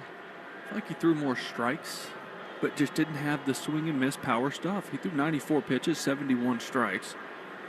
Sox trail 4-1. Wilyer drives one high and deep into right field. This thing is pounded back of the track at the wall. It is off the wall. Wilyer rounding first, throw to the second, not going to be in time. A standing double.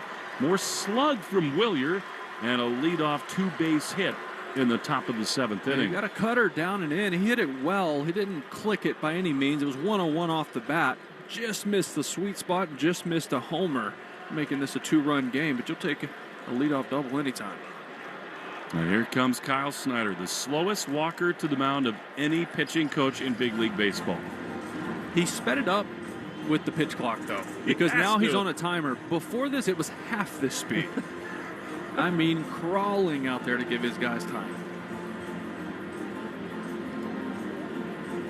Get you caught up on the Subaru of New England scoreboard. Subaru Summer finally here. Details at SubaruofNewEngland.com. What a ball game last night in San Francisco. The Washington Nationals and Giants battled into the night. Big time 4-run rally. The Nats, with Paul Taboni at the helm, beat the Giants late in the game. Did the Nats lead baseball in runs scored? Yes. What? Well, James Wood is a bona fide superstar. A beast. All right, here's Wilson. Sox need a jolt right here. They trail 4-1. Contreras 0 for 2 tonight. 61 pitches by Martinez. He misses with number 62 down and away. 7th inning, 62 pitches. I mean, he has constantly been in the zone and pitching to contact early in counts. The hard hit balls have been right at people. Kevin Kelly is warming for them in the pen. 1-0 pitch. Swing and a miss. He was selling out there. Good changeup, but it's 1-1. I feel like when you face Martinez, you can. It's uncomfortable. I get it, but you can pretty much sit changeup. And at some point in the at bat, you're going to get it, and it's going to be a hittable one. He likes to throw it in the zone. Mariners are in Baltimore. They lead the O's 3-1. That game in the top of the 6th inning. 1-1 to Contreras. Pitch. Swinging a high pop-up behind second base. Coming over to make the play, Valade from first. And there's one away. You know, Will, there just comes a time in a season where you say, the offense is not good enough. They make it so easy on pitchers, so few pitches thrown, especially early in games. I mean, 64 games in? They kind of are who they are. Here's Massa, who grounds one on the right side, backhanded, dropped by Valade. He flips underhand after a gather to the covering pitcher Martinez, and they're 2 down. You come into the season and you say they're at least 1, maybe 2 right-handed hitters short. And I think as you get further and deeper into the season, this is the 65th game. Their deficiencies are glaring every night. And sure, you don't have Roman Anthony, you don't have Trevor Story. Romy Gonzalez is on the mend. They do not have enough pop in the offense. Here's Mickey Gasper, the pitch. Strike on the outside corner. Well, it's frustrating, too, as a fan of this team, where you come into the season with aspirations of winning the division and competing for the division and being one of the better teams in the American League, and then the lineup, the guys they've been rolling out there, either not performing or guys that you feel like should be in AAA. 0-1 pitch. High fly down the right field line, hit very well, but onto the warning track, back to make the play is the right fielder Slater, and the inning is over. But no, microcosm right there, not enough bolts in the lineup. Stretch time in Tampa, brought to you by Jeffrey Glassman Injury Lawyers. Hurt in a car or work accident? Got to get Glassman after 617. Call all sevens. Bullpen time for the Red Sox. Tommy Kahnle coming on, 4-1 Rays in the Shaws and Star Market, WEEI Red Sox Radio Network. Choose to lean into it. Every Mazda is engineered to give you effortless control. I wake up. Hi, my name is Lloyd Lockridge, and I'm the host of a new podcast from Odyssey called Family Lore. In this podcast, I'm going to have people on to tell unusual and sometimes far-fetched stories about their families. I've heard my whole life that she invented the margarita. And then, we're going to investigate those stories and find out how much of it is true. He gets a patent 1 month before the Wright brothers. Oh my God. Please follow and listen to Family Lore, an Odyssey podcast, available now on Apple Podcasts, Spotify, or wherever you get your shows. Get that Amex Gold Card ready. I'm too tired to cook. We feeling Five Guys or the Cheesecake Factory? Both. Earn up to $120 a year in statement credits at participating partners. Up to $10 each month when you pay with the Amex Gold Card. Learn more at americanexpress.com/explore-gold. Enrollment required. Terms apply. For blueberry muffins, blueberry pancakes, and blueberry smoothies, fresh blueberries are on sale at Shaw's and Star Market. Hey, it's Lou. Today through Thursday, get blueberries by the pint for just $1.49 each when you use the digital coupon limited to 4. Find this and other fantastic deals plus reward points and recipes when you use the Shaw's Deals and Delivery app. Short on time? Order online for free curbside pickup or get delivery. Don't miss out on pint blueberries on sale through Thursday. Shaw's and Star Market, the official supermarket of the Red Sox Radio Network. Want to listen to WEEI on the go? Just download the Odyssey app. Now, back to Red Sox baseball on WEEI.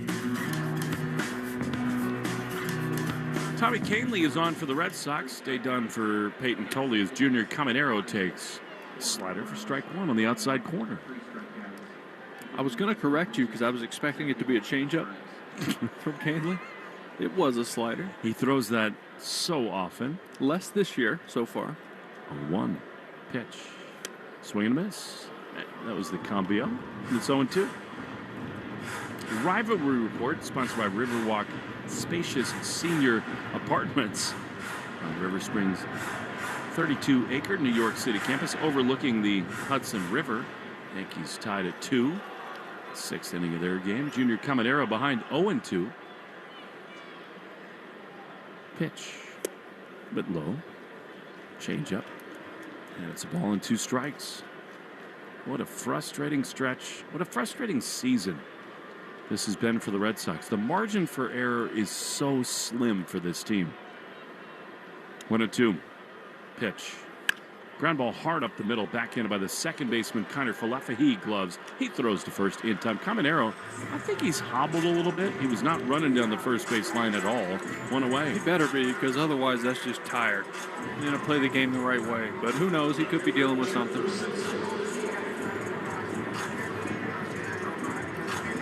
Stay tuned after the game for the Nissan post-game show. Hurry in and bring home a winning deal at the Nissan Summer Sales Event. Now's the time to get behind the wheel of a Nissan Rogue, Pathfinder, and Frontier. Here's Chandler Simpson, the burner from the left side. The pitch to him is a strike on the inside corner. And you said it throughout his start tonight, Will. Is it as simple for Peyton Tolley? He just did not have his A-plus fastball? Yeah, well, you're just accustomed to seeing him getting at least 10 swings and misses. I think he had 4. 1-1 pitch. Ground ball to first, foul. Excuse me, he had 6. Had a couple in that last inning. Tommy Kahnle has changed his setup a little bit. He holds the glove kind of about a foot off his belt. is a talker. He is a character on the mound. 0-2 to Simpson. Got to be ready to come down the mound here. Pitch is a check swing on a changeup that misses outside. It's 1-2. I wonder if it's different with a runner on second base, because I'm looking at the camera and I can, or the screen, and I can see the grip in his glove perfectly. He must hide that when there's a runner at second base. So what's coming right here? You're looking Looks at like the a monitor. 1-2. It was changeup, swung on and missed. You know, Simpson is gone for out number 2 in this bottom of the 7th. These pitchers, they do need to alter the way they hide the baseball with the guy behind them. And maybe Canley just kind of protects the ball against his belt buckle when somebody's on base. We'll have to see. Just don't let anyone out there. You don't have to worry about it. It's a good plan. Here's Ryan Valade, right-handed hitter. 4-1 Rays in the bottom of the 7th. 3 runs in the 4th changed this game for Tampa. A strike on the outside corner. Good fastball. Check of the game score brought to you by Veg ER. For Pets, the official emergency vet group of the Red Sox radio network. 0-1. 2 down, bases empty. Tommy Canley takes a deep breath. The pitch. Low. Change up. Did not go. Valade, and it's 1-1. Well, only 1 walk between both teams today. Yandy had one. That walk brought to you by North Shore Adult Diapers. For the heaviest control problem, visit northshore.com. 1-1. Pitch. Ripped into left field. That's a base hit. He tried another changeup. It hung right there, and Valade, who's looked awesome today at the plate, has his 3rd hit. And he's aboard with 2 down in the 7th. You can pretty much go up there and just hunt the changeup from Canley. How many was it that he threw consecutive changeups a couple years back? It was a ton. How do you do that as a hitter? You just wait and sit soft? You have to, but what makes his changeup tough is his arm speed is still really quick, and it's almost like a splitter, the way it comes out of his hand. Here's Austin Slater, right-handed hitter. He drives him foul on the first base side. But the 4-seam's 92, 93. The changeup's 88, so it's not a big difference. It's almost like a hard split, and it's the downward action that gets him swing and miss and ground balls. No balls, 1 strike. 4-1 Rays. 2 down, 1 on in the bottom of the 7th. Pitch foul back. Slater had an A-plus swing right there, but right back to the screen, and it's 0-2. Well, 2 fastballs to start this count right here.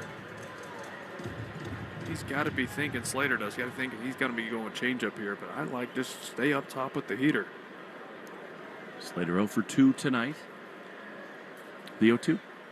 He did stay with the fastball. Actually, it was a changeup there, and Slater got a piece. It's 0-2. It's just not, Canley's not throwing 96 like he used to, so it's just not a big enough spread for it to be as effective for swing and miss. It does have some good movement on it, though. No balls, 2 strikes. Valade leading at first. Pitch. Little soft ground ball is going to be a hit. Durbin is going to come on, try to barehand, no chance. He throws behind the runner at second. That got him in a rundown. Valade is in a pickle. Marcelo flips to Kiner Falefa. They tag him out. Tremendous. And the inning is over. Baseball-y, high IQ baseball play right there. And started by Durbin, right? Absolutely. Comes in, looks like he's going to make the barehand play to first base, catches the base runner around the bag. He had no choice but to go to third, get him in a rundown. Very nice play. See if the Red Sox can pay it off. 4-1, we go to the 8th on the Shawson Star Market, WEI Red Sox Radio Network. Choose to lean into it. Every Mazda is engineered to give you effortless control. I wake up. When the stakes rise and the lights get bright, that's when you find out who can really swim. Deep Waters is a new UFC podcast from CBS Sports. Every Monday, myself, Dean Thomas, alongside with legends of the sport, Chris Weidman, Jorge Masvidal, and Dustin Poirier, bring you inside the octagon like no one else can. Deep Waters, new episodes every Monday. Watch on YouTube or listen on Apple, Spotify, and everywhere else you get podcasts. Carpal tunnel syndrome, heart failure that doesn't improve with common medicines. These are some signs and symptoms associated with ATTR-CM, or the cardiomyopathy of ATTR amyloidosis. a serious heart condition with symptoms that get worse over time.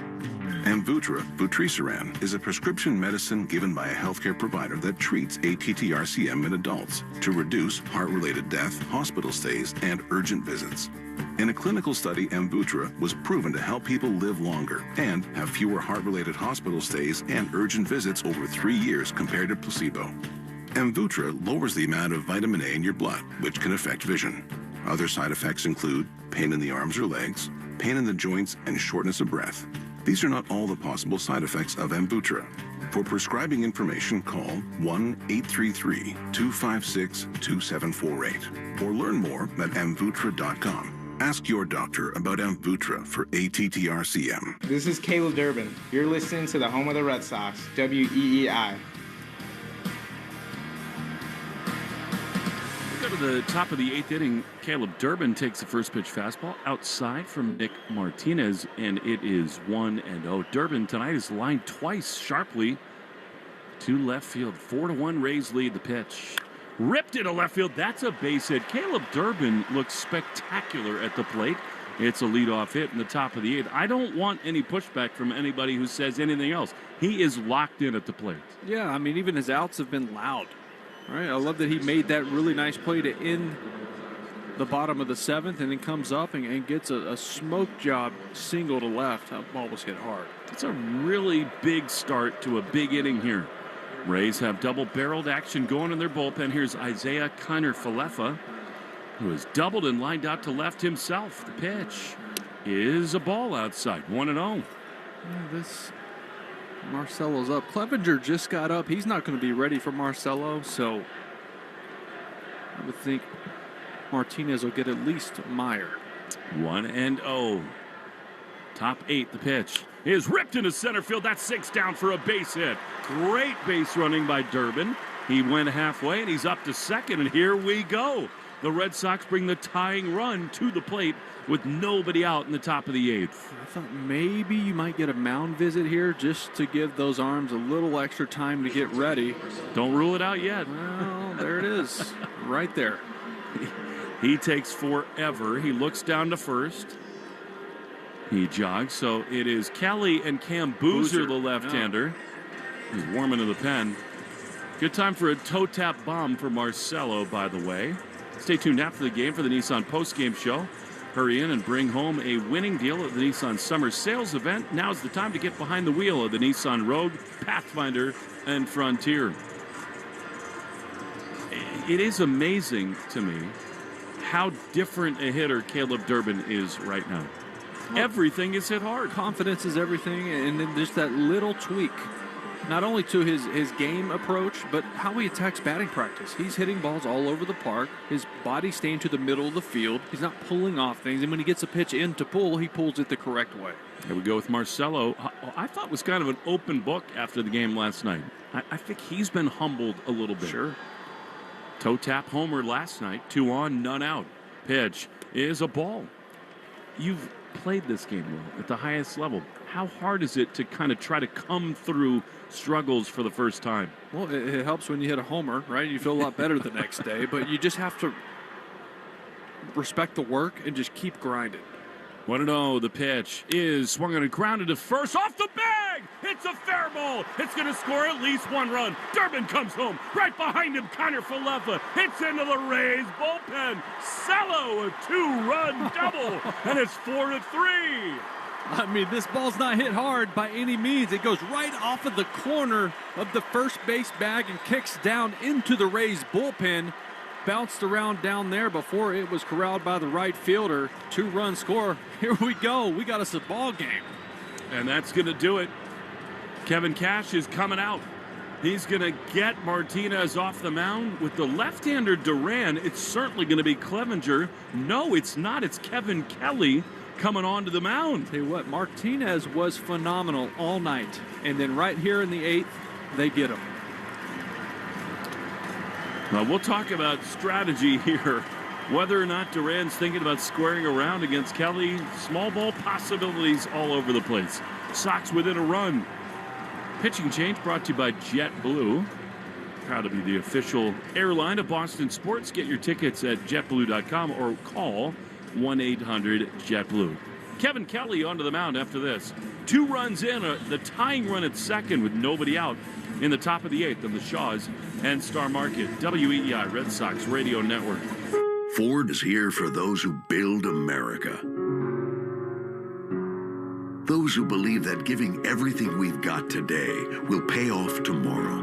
Who will drive America forward for 250 years to come. If that's who you are, you value what we value. Now offering employee pricing. American value for American values. Go to Ford.com or your local Ford dealer for more information. Arbella Insurance has been doing business in the New England community for over 35 years. They're your friends, your neighbors, and fellow Boston fans. They do the wave at the ballpark together and get stuck in the same Sturrow Drive traffic. At Arbella, being your neighbor helps them provide you with the coverage you need to drive, live, or run a business in this part of the country we call home. Arbella, here for Boston fans, here for good.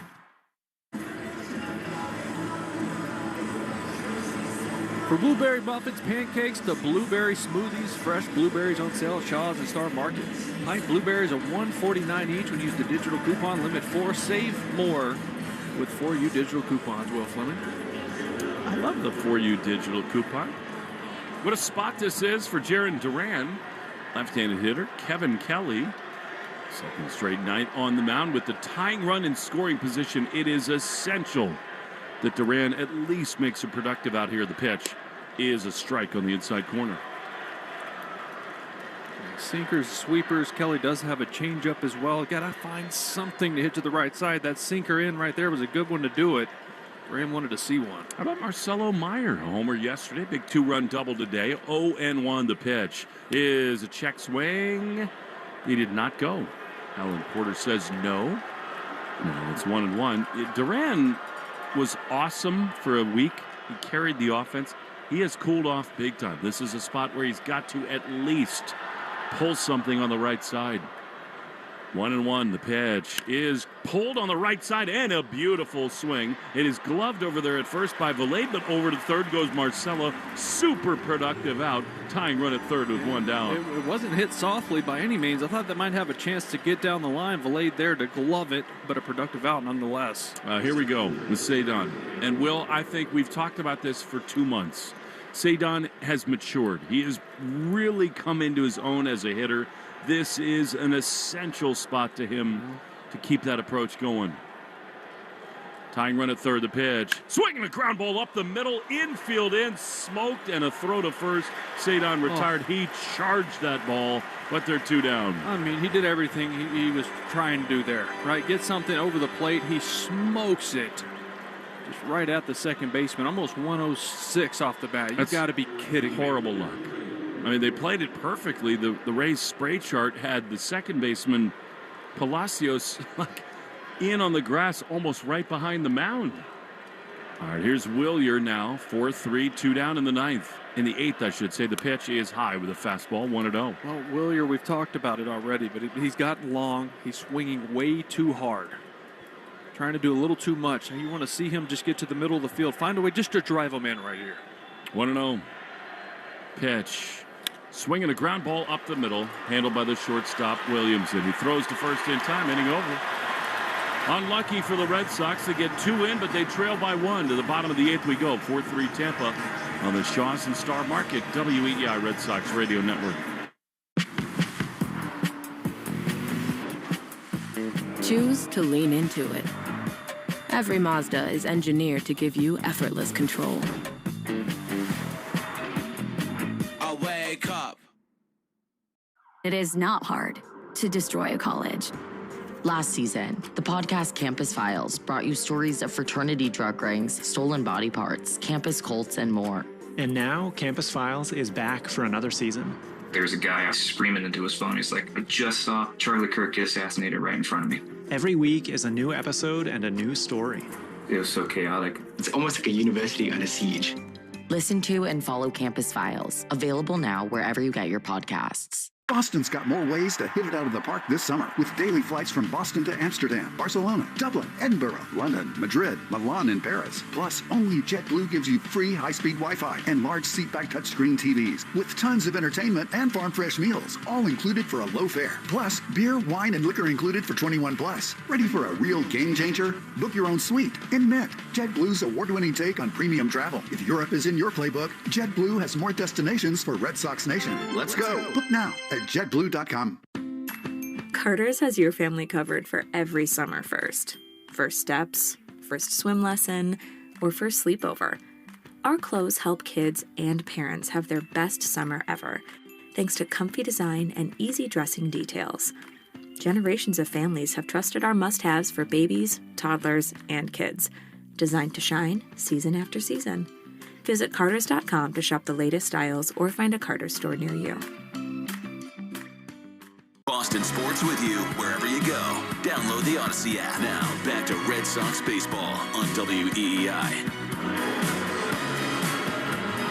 Something we do not see all that often. Garrett Whitlock is on just off the IL in a game the Red Sox trail 4-3 as we go to the bottom of the 8th inning. Cedric Mullins leads off, and he swings and misses. Garrett had one rehab appearance.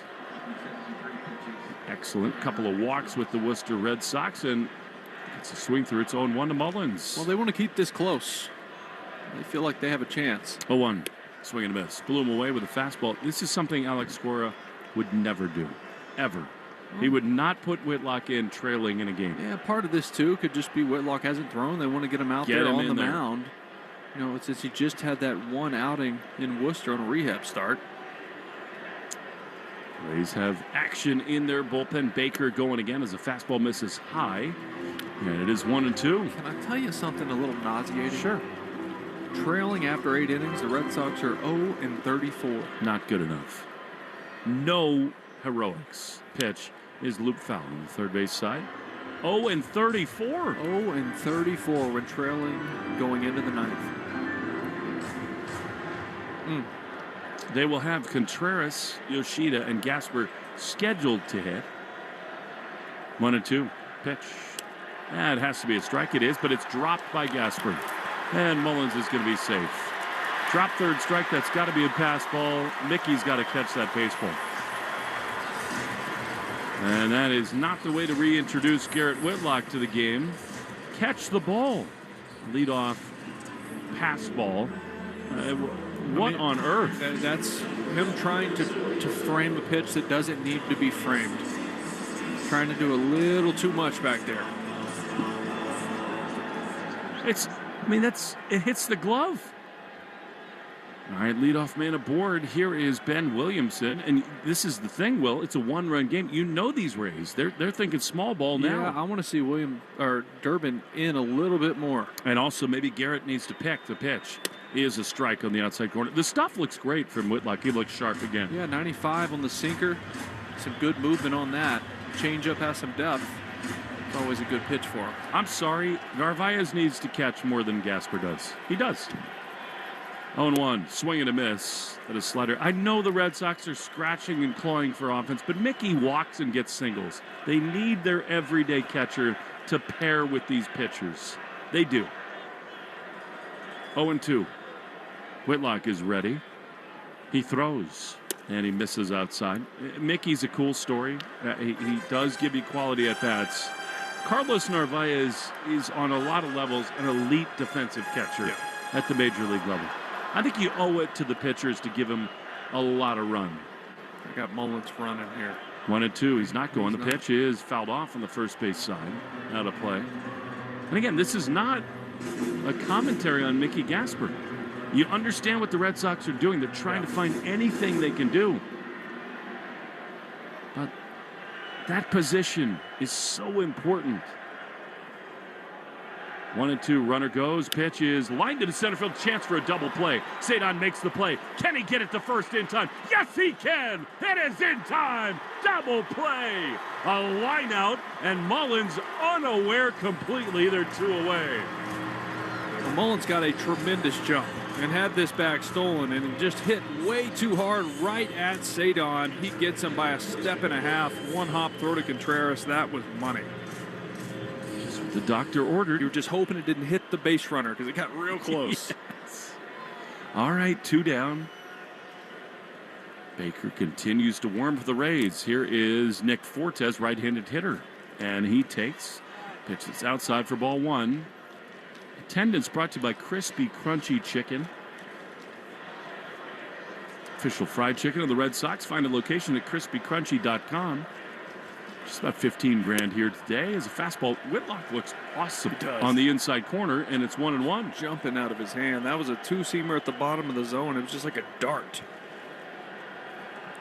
2 down, bottom 8, 4-3 Rays. Pitch. Popped up. Will it stay in play? No. Behind the seats, and it's 1-2. Now Aroldis Chapman up, going through his towel drill, starting to get loose just in case the Sox can find a way to tie this thing up.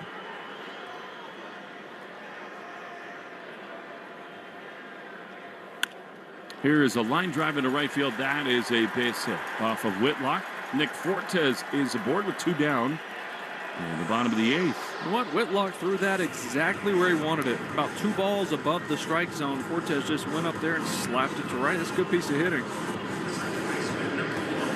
Again, the Sox will have Contreras, Yoshida, and Gasper due up. Trying to keep it a 1-run game. And here is Richie Palacios. 2 down, 1 on. The pitch from Whitlock. Beauty. Hey, this is as good as he can look. I mean, he's literally hitting every spot with every pitch. Strike 1. Yeah, even on the base hit. Exactly where he wanted it. Tip your cap. 0-1 the pitch. Popped up foul on the third base side. We got the tarps off behind the third base line. The left field foul pole. Almost a full section tonight. You said if the Red Sox get the tying run in scoring position, you will tarp off. Did I say that? I think you said that. I said if they take the lead. Almost. Lou did have his shirt off in the TV booth. Yeah, that's a hairy back. 0-2. Soft grab on the right side. Really got to hurry Whitlock. Nice play by Contreras. Whitlock covers. He hops on the bag, and the inning is over. Red Sox down a run. We go to the top of the 9th. 4-3 Rays on the Shaws and Star Market. WEEI Red Sox Radio Network. Choose to lean into it. Every Mazda is engineered to give you effortless control. Wake up. Hey there, I'm Kendra Adachi, and my show, The Lazy Genius Podcast, helps you be a genius about the things that matter and lazy about the things that don't, and you get to decide what matters. I'm not here to tell you what to do. I'm here to give you a new way to see. Episodes of the Lazy Genius Podcast are full of compassionate time management tips and permission slips to do what makes sense for you. New episodes drop every Monday. Follow and listen to the Lazy Genius Podcast on the free Odyssey app or wherever you get your podcasts. Get that Amex Gold Card ready. I'm too tired to cook. We feeling Five Guys or the Cheesecake Factory? Both. Earn up to $120 a year in statement credits at participating partners. Up to $10 each month when you pay with the Amex Gold Card. Learn more at americanexpress.com/explore-gold. Enrollment required. Terms apply.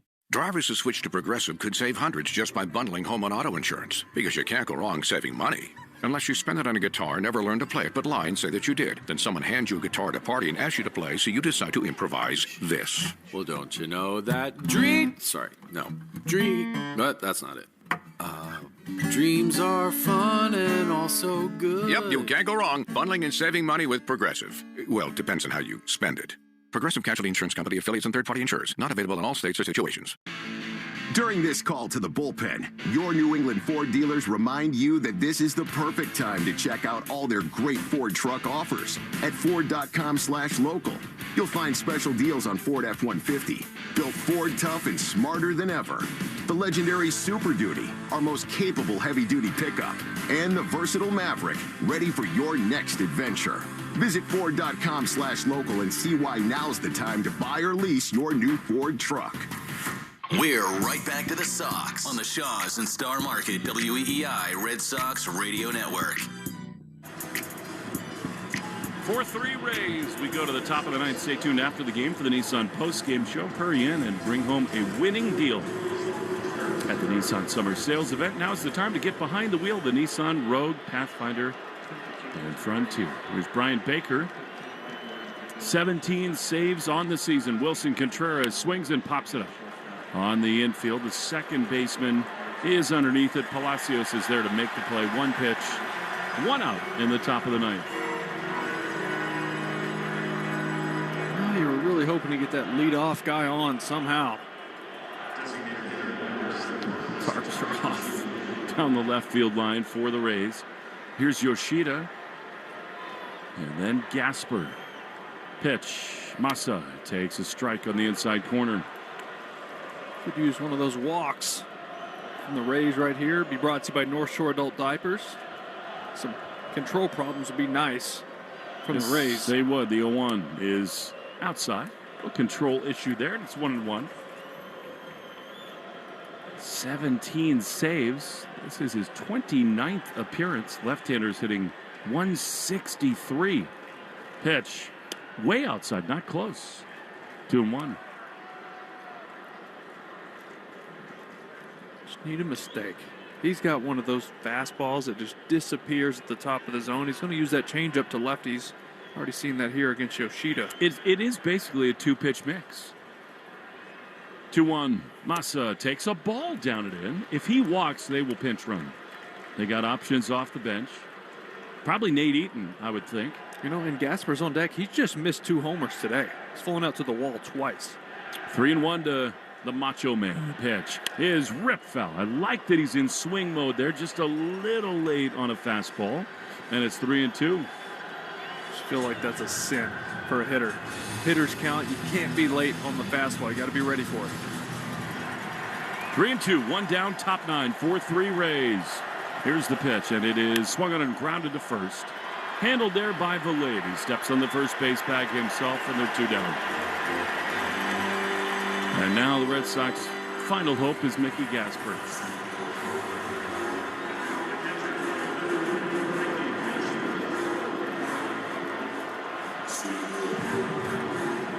To your point, Gasper 0 for 3. A couple fly balls deep into the outfield.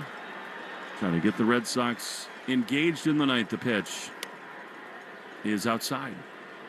Change up, and it's 1-0. Austin Slater robbed him. Nice play jumping up against the wall earlier in the game, and then his last at bat flew out right against the wall. 1-0. Pitch.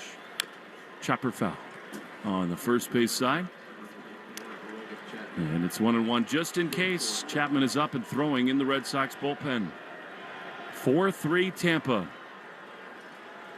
Sox in danger of falling 11 games below 500. 1-1 the pitch. Swinging a foul. Sox down to their last strike. The offense just is not good enough. Now they're trying to scratch and claw and stay in this game. 1-2. Caleb Durbin would be next. Baker throws. Mickey takes outside. A change up. And it's 2-2. Only 6 hits tonight. Yeah, no walks. They had 6 base runners last night. 4 hits, a hit by pitch, and a walk. When they don't walk, they lose.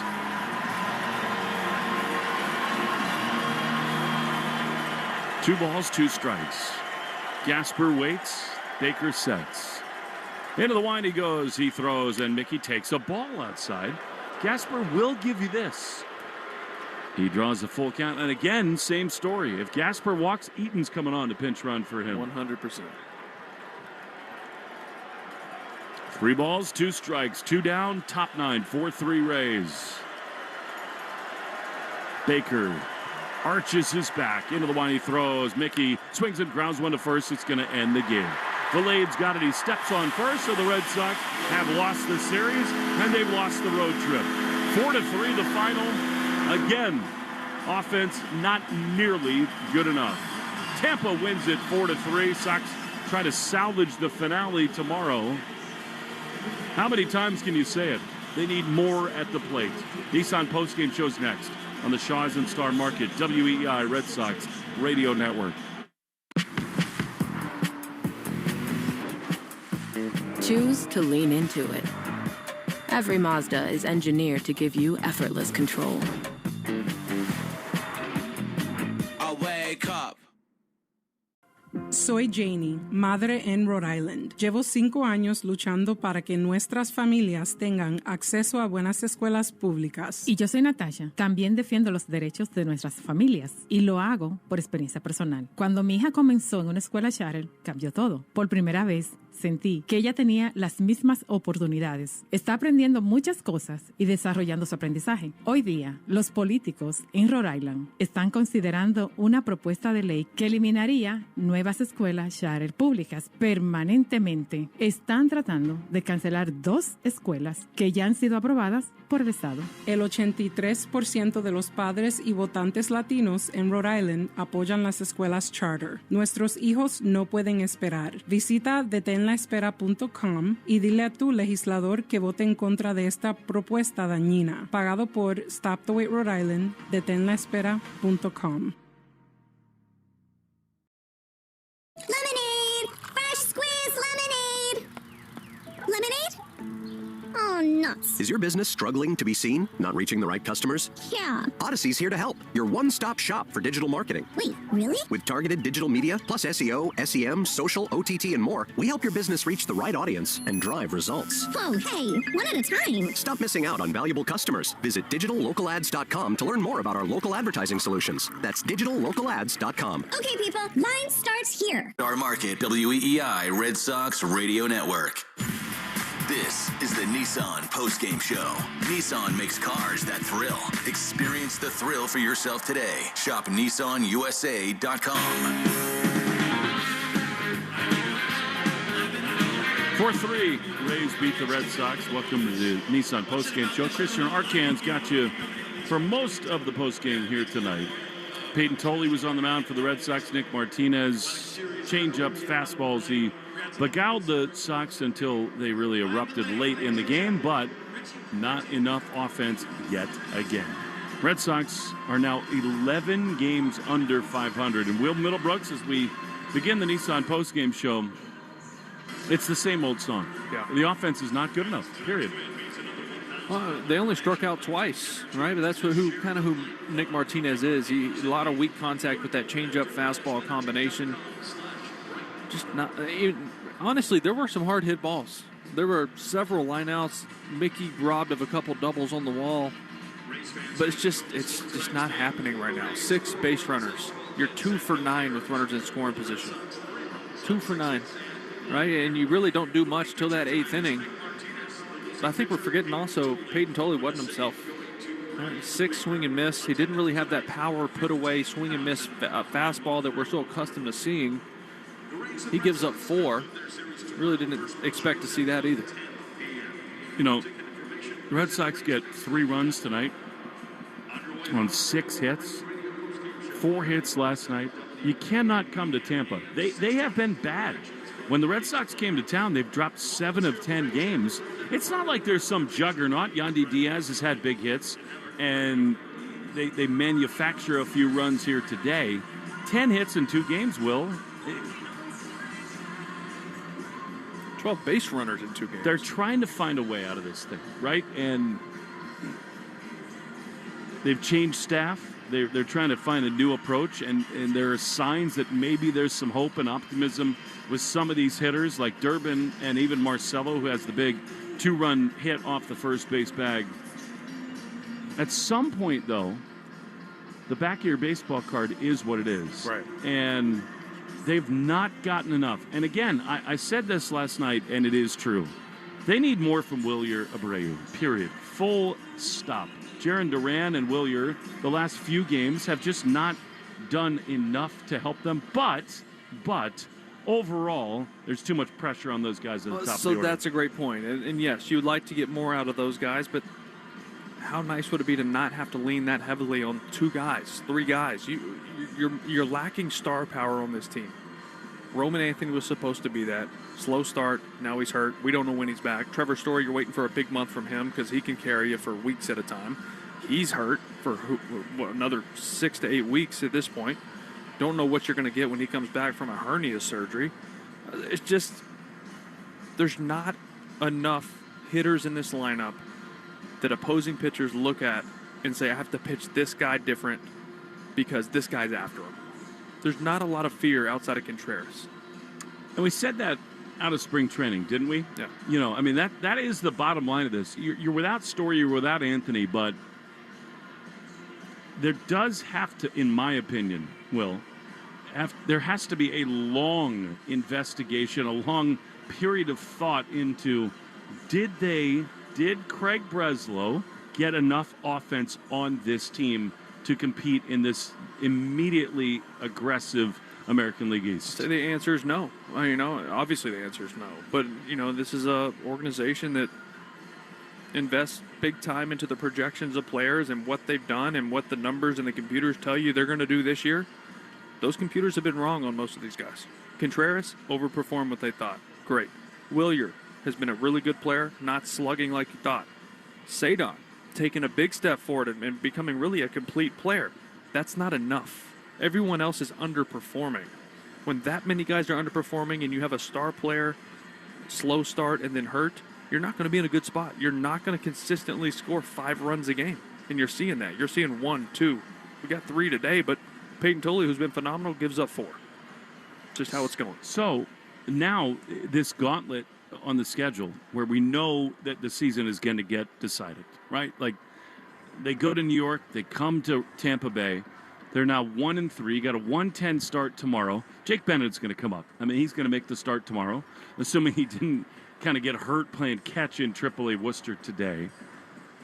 How many times can you push the ball down the line and say, when are they going to get hot? I mean, this season is getting away from the Red Sox. They are 11 games below 500 in the best division in baseball. Yep. And now you're trying to salvage a finale here in Tampa to go 2-3 on a road trip. They're on pace to win 68 games. This is a team you're talking about winning 90 games before the season started. Predictions are whatever they are, but you're disappointed. And the fan base is disappointed. This team's disappointed. Everyone involved is. And at this point, I'm running out of answers to help try to figure out what is going on. Guys are just underperforming for whatever reason. No doubt about it. 4-3 Rays. Tampa gets 12 hits. Sox gets 6. Martinez the winner. Tolley gets the loss. Brian Baker's 18th save. It was quick. Took 2 hours and 10 minutes.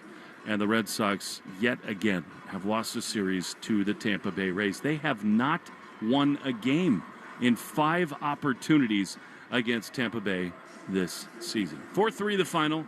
Christian Arcan's got the Nissan postgame show after this. Thanks to Mark Hayes. Thanks to Joe Braverman back at the flagship WEEI. For Will Middlebrooks, Will Fleming saying, thanks for joining us.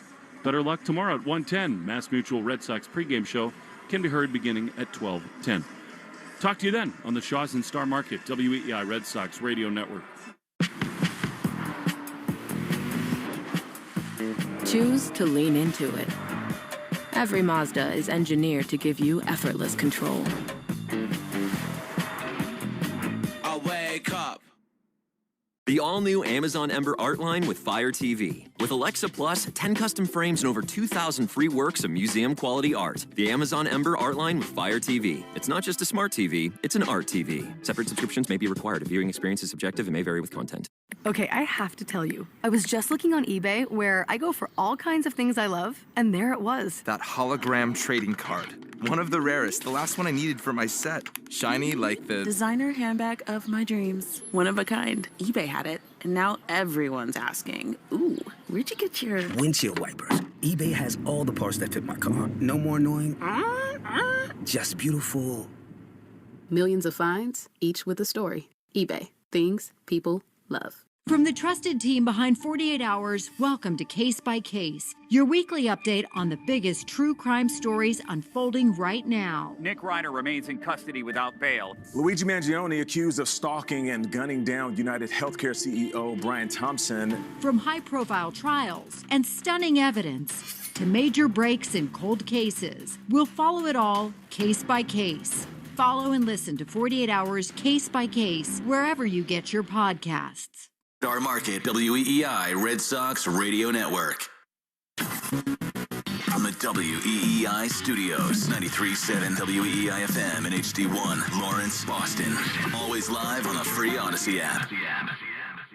Agents who are realtors do more than open doors. They analyze market trends, interest rates, comps. They can tell you about flood zones, mixed-use zones, and decode acronyms like HOA, APR, MLS. They connect you to lawyers, contractors, even Phil, the sewer scope guy. They negotiate, coordinate, advocate for you, close the deal with you, and hand the keys to you. They bring you home. Realtors are members of the National Association of Realtors, right by you. Hi, I'm Jonathan Ratliff, Engineering Director at Nissan. We know some things are important to hear from an expert, not a voice actor.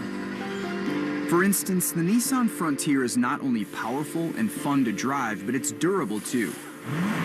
We added the V6 engine, so when you need that power in the off-road, it's there. I know, we've tested it a lot. Now get out there and find your Frontier. Nissan, #1 in new vehicle quality among mainstream brands by J.D. Power. Well-qualified buyers get 0% APR on the 2026 Nissan Rogue, Murano, Pathfinder, or Frontier, excluding S-Trim. For J.D. Power 2025 U.S. IQS award information, visit jdpower.com/awards. Awards based on 2025 model year. Example, 0 down payment, 60 months financing at $1,667 per month per thousand financed. Frontier S-Trim 1.9% APR for 60 months at $1,748 per month per thousand financed. Actual down payment may vary. Subject to NMAC credit approval. Not all buyers qualify. Dealer contribution may affect actual price set by dealer. Contact dealer for details. N6/30/26. You know, over the years, I've seen it all. So now, I'm sharing it all. Join me for Unfiltered Talks with the names you love on my new podcast, On Par with Maury Povich. Follow and listen to On Par wherever you get your podcasts. And Show, weekday afternoons starting at 6. Now back to the Shaws and Star Market, WEEI Red Sox Radio Network. You're listening to the Nissan Postgame Show. Hurry in and bring home a winning deal at the Nissan Summer Sales Event. Now is the time to get behind the wheel of the Nissan Rogue, Pathfinder, and Frontier. Christian Arcand here with you. Red Sox rally back but can't climb the mountain. They lose to the Rays by a final score of 4-3 in Tampa. They have, as you heard from Will Fleming there, already lost this series and lost the road trip. It has been a tough stretch here for the Red Sox, going up against some tough teams in the American League, the Yankees and the Rays, of course, but these are the teams you need to beat, and the Red Sox offense coming up short again. Nick Martinez, excellent for Tampa. He really cruised, only really got in trouble in the third inning, and then a little bit later on, but that third inning had an Isaiah Kiner-Falefa double, and then Jarren Duran singled him home, and that gave the Red Sox a 1-0 lead. Peyton Tolley, pretty shaky, gave up a lot of hits, did not give up a run, though, until the fourth, and that was a Ryan Vilade double followed by a Cedric Mullins single that brought in the first run, tying it up, and that was on a sinker that didn't really sink. After that, Ben Williamson doubled to left, scoring Mullins, and then the catcher Nick Fortes doubled home Williamson, and that was on a cutter that didn't cut. And there you go, 3-1 was the score. Red Sox did rally back, but not before Palacio singled to center to score Williamson on a rally in the sixth inning. Williamson just kills the Red Sox, doesn't he? Eighth inning, Marcelo Meyer with a double after singles from Durbin and Kiner-Falefa. That made it 4-3.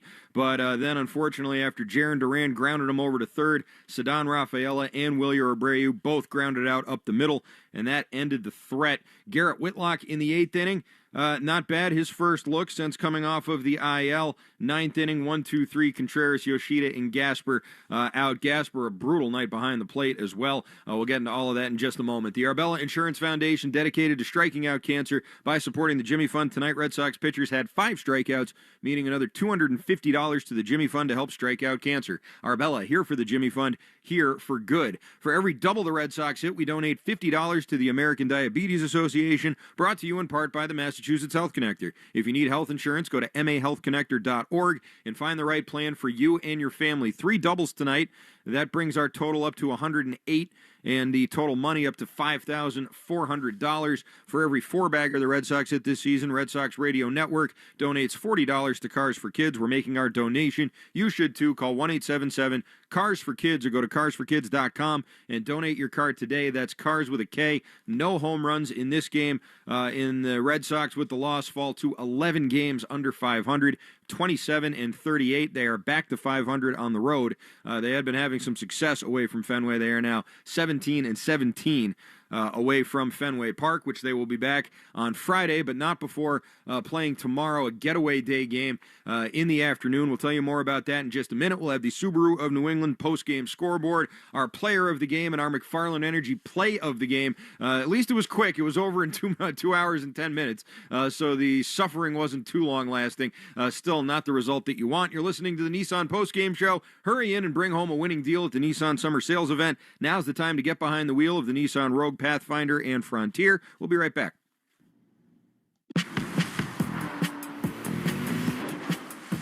Choose to lean into it. Every Mazda is engineered to give you effortless control. I wake up.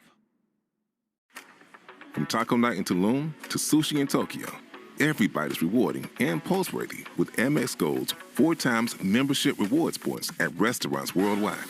Wherever you dine, points are piling up. So bring your friends along for your next course, because it's not all about the posts. It's about the company and the memories. How can gold from Amex sweeten your next food moment? Learn more at americanexpress.com/explore-gold. Terms and points cap apply. Okay, I have to tell you, I was just looking on eBay where I go for all kinds of things I love, and there it was. That hologram trading card.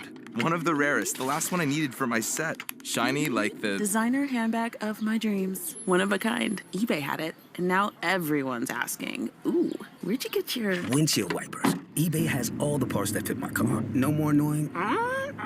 Just beautiful. Millions of finds, each with a story. eBay. Things people love. Gone South has been a podcast about crime in the American South. But for our new season, we're widening the lens. Follow and listen to Gone South Season 5, wherever you get your shows. This is Modelo Especial, a full-flavored golden lager with a crisp, refreshing taste from start to finish. Brewed with time, effort, and determination to get the balance just right. Because when a beer is made right, you can feel it. Modelo Especial, the model for everyday beer. Drink responsibly. Beer imported by Crown Imports, Chicago, Illinois. Finding great candidates to hire can be like, well, trying to find a needle in a haystack, but not with ZipRecruiter. Its powerful technology actively finds and invites qualified candidates to apply to your job. So while other companies might deliver a lot of hay, ZipRecruiter finds you the needle in the haystack. See why 4 out of 5 employers who post a job on ZipRecruiter get a quality candidate within the first day. Try ZipRecruiter for free at ZipRecruiter.com/team. That's ZipRecruiter.com/team. ZipRecruiter. See website for details. BillsHappen.com is not a lender. It does not make credit decisions. Must be 18 years old. Not available in all states. Honey, everything is so expensive, and our bills are piling up. You're telling me credit cards are maxed out, rent is due, and the car payment's right around the corner? We need some extra cash. We should do what my friend from work did. She went to BillsHappen.com and got the money she needed the next day.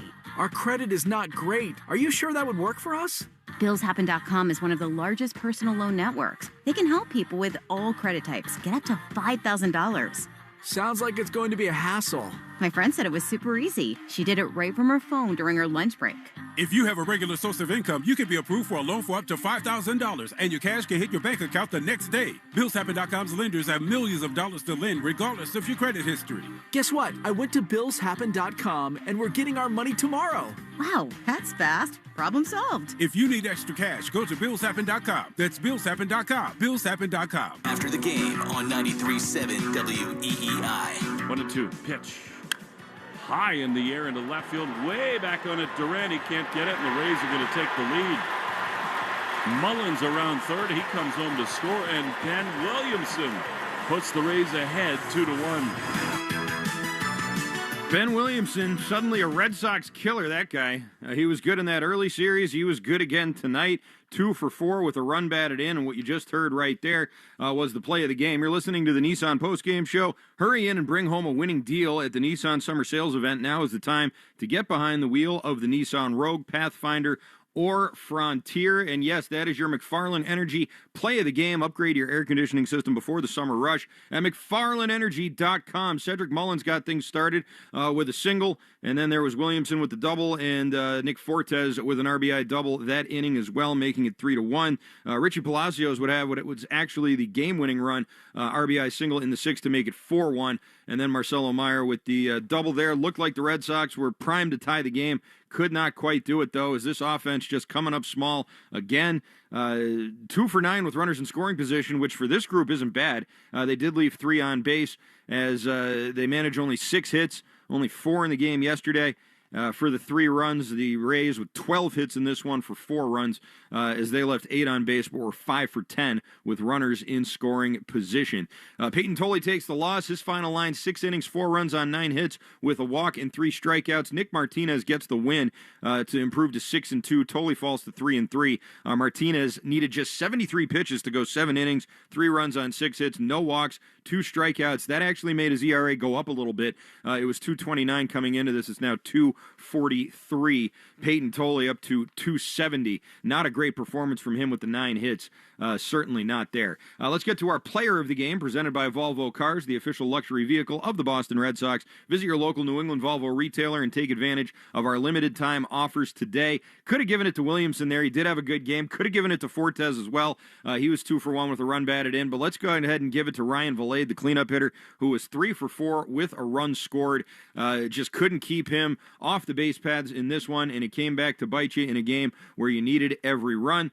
So there you go. And finally, let's take a look now at the Subaru of New England post-game scoreboard. Subaru summer is finally here. Details at SubaruofNewEngland.com. The only final that I have on my board here is the Red Sox and the Rays, and that's because it just happened to fly by so fast with Martinez making quick work of these Red Sox hitters. Still in progress right now. The Mariners up 4-2 over the Orioles, bottom of the 9th inning in Baltimore, as the O's trying to tie this one up. Top of the 8th inning in Miami, the Diamondbacks trail the Marlins 6-3, although they do have the bases loaded with 1 out at the moment. Dodgers all over the Pirates 12-2. Paul Skeens looks like they're on their way to losing another one of his starts, out hitting the Pirates 13-3 in this one. They're in the bottom of the 7th inning in Pittsburgh. Detroit up 2-1 over the Twins, top of the 3rd. In Detroit there, the Guardians trail the Yankees 3-2 in Cleveland. That game in the top of the 8th inning. Bottom 8 in Toronto, Blue Jays and Phillies tied at 1. Cardinals up 7-0 on the Mets. St. Louis looking for their 5th straight win. Braves leading the White Sox 4-3. Bottom 5 in Chicago. Heading into the bottom of the 6th in Kansas City, the Rangers lead the Royals 2-1. Nathan Eovaldi and Stephen Kolek, your starters there. Pretty good matchup. Bottom of the 2nd in Colorado, Rockies up 3-0 on the Cubs. About 20-ish minutes away from starting in Anaheim are the Angels and the Astros. Also a 9:40 start time for the Padres and the Reds at Petco. Oracle Park at 9:45 we'll see the Giants and the Nationals. And at 10:05 in Las Vegas, the A's and the Brewers will get underway. Your final game on the slate. As for the Red Sox, they'll look to avoid a sweep tomorrow. And by the way, that was the Subaru of New England postgame scoreboard. Subaru summer finally here. Details at SubaruofNewEngland.com. As for tomorrow, don't forget to tune into the Mass Mutual Red Sox pregame show. It begins tomorrow at 12:10 on a getaway day. Talk to Mass Mutual today. Feel comfortable about tomorrow. Red Sox will have the day off on Thursday and return to Fenway on Friday to take on the Rangers. Tomorrow, though, it'll be Drew Rasmussen going up against, we think, Jake Bennett, who is expected to be pitching for this team in the rotation very soon. There was some thought that maybe it could be Sonny Gray, but it sounded like at the end of the broadcast there, Fleming pretty adamant that it was going to be the big lefty Bennett. For Will Fleming and Will Middlebrooks, I'm Christian Arkin. Want to say thanks to the guys who got this game on the air tonight. Your executive producer of Red Sox baseball is Joe Braverman. Mark Hayes, our engineer in Tampa. Once again, your final score, the Rays 4, the Red Sox 3. Stick around, Red Sox Review on our flagship station, WEEI, back in Boston. You can get in line to talk about this one at 617-779-7937. And not just about this, but really everything going on with this team right now. It has not been a particularly fun season, but there has been lots to talk about. We'll get to all of that in Red Sox Review again at 617-779-7937. Once again, your final score, the Rays 4, the Red Sox 3. Have a great night, everybody. You have been listening to the Nissan Postgame Show. Nissan makes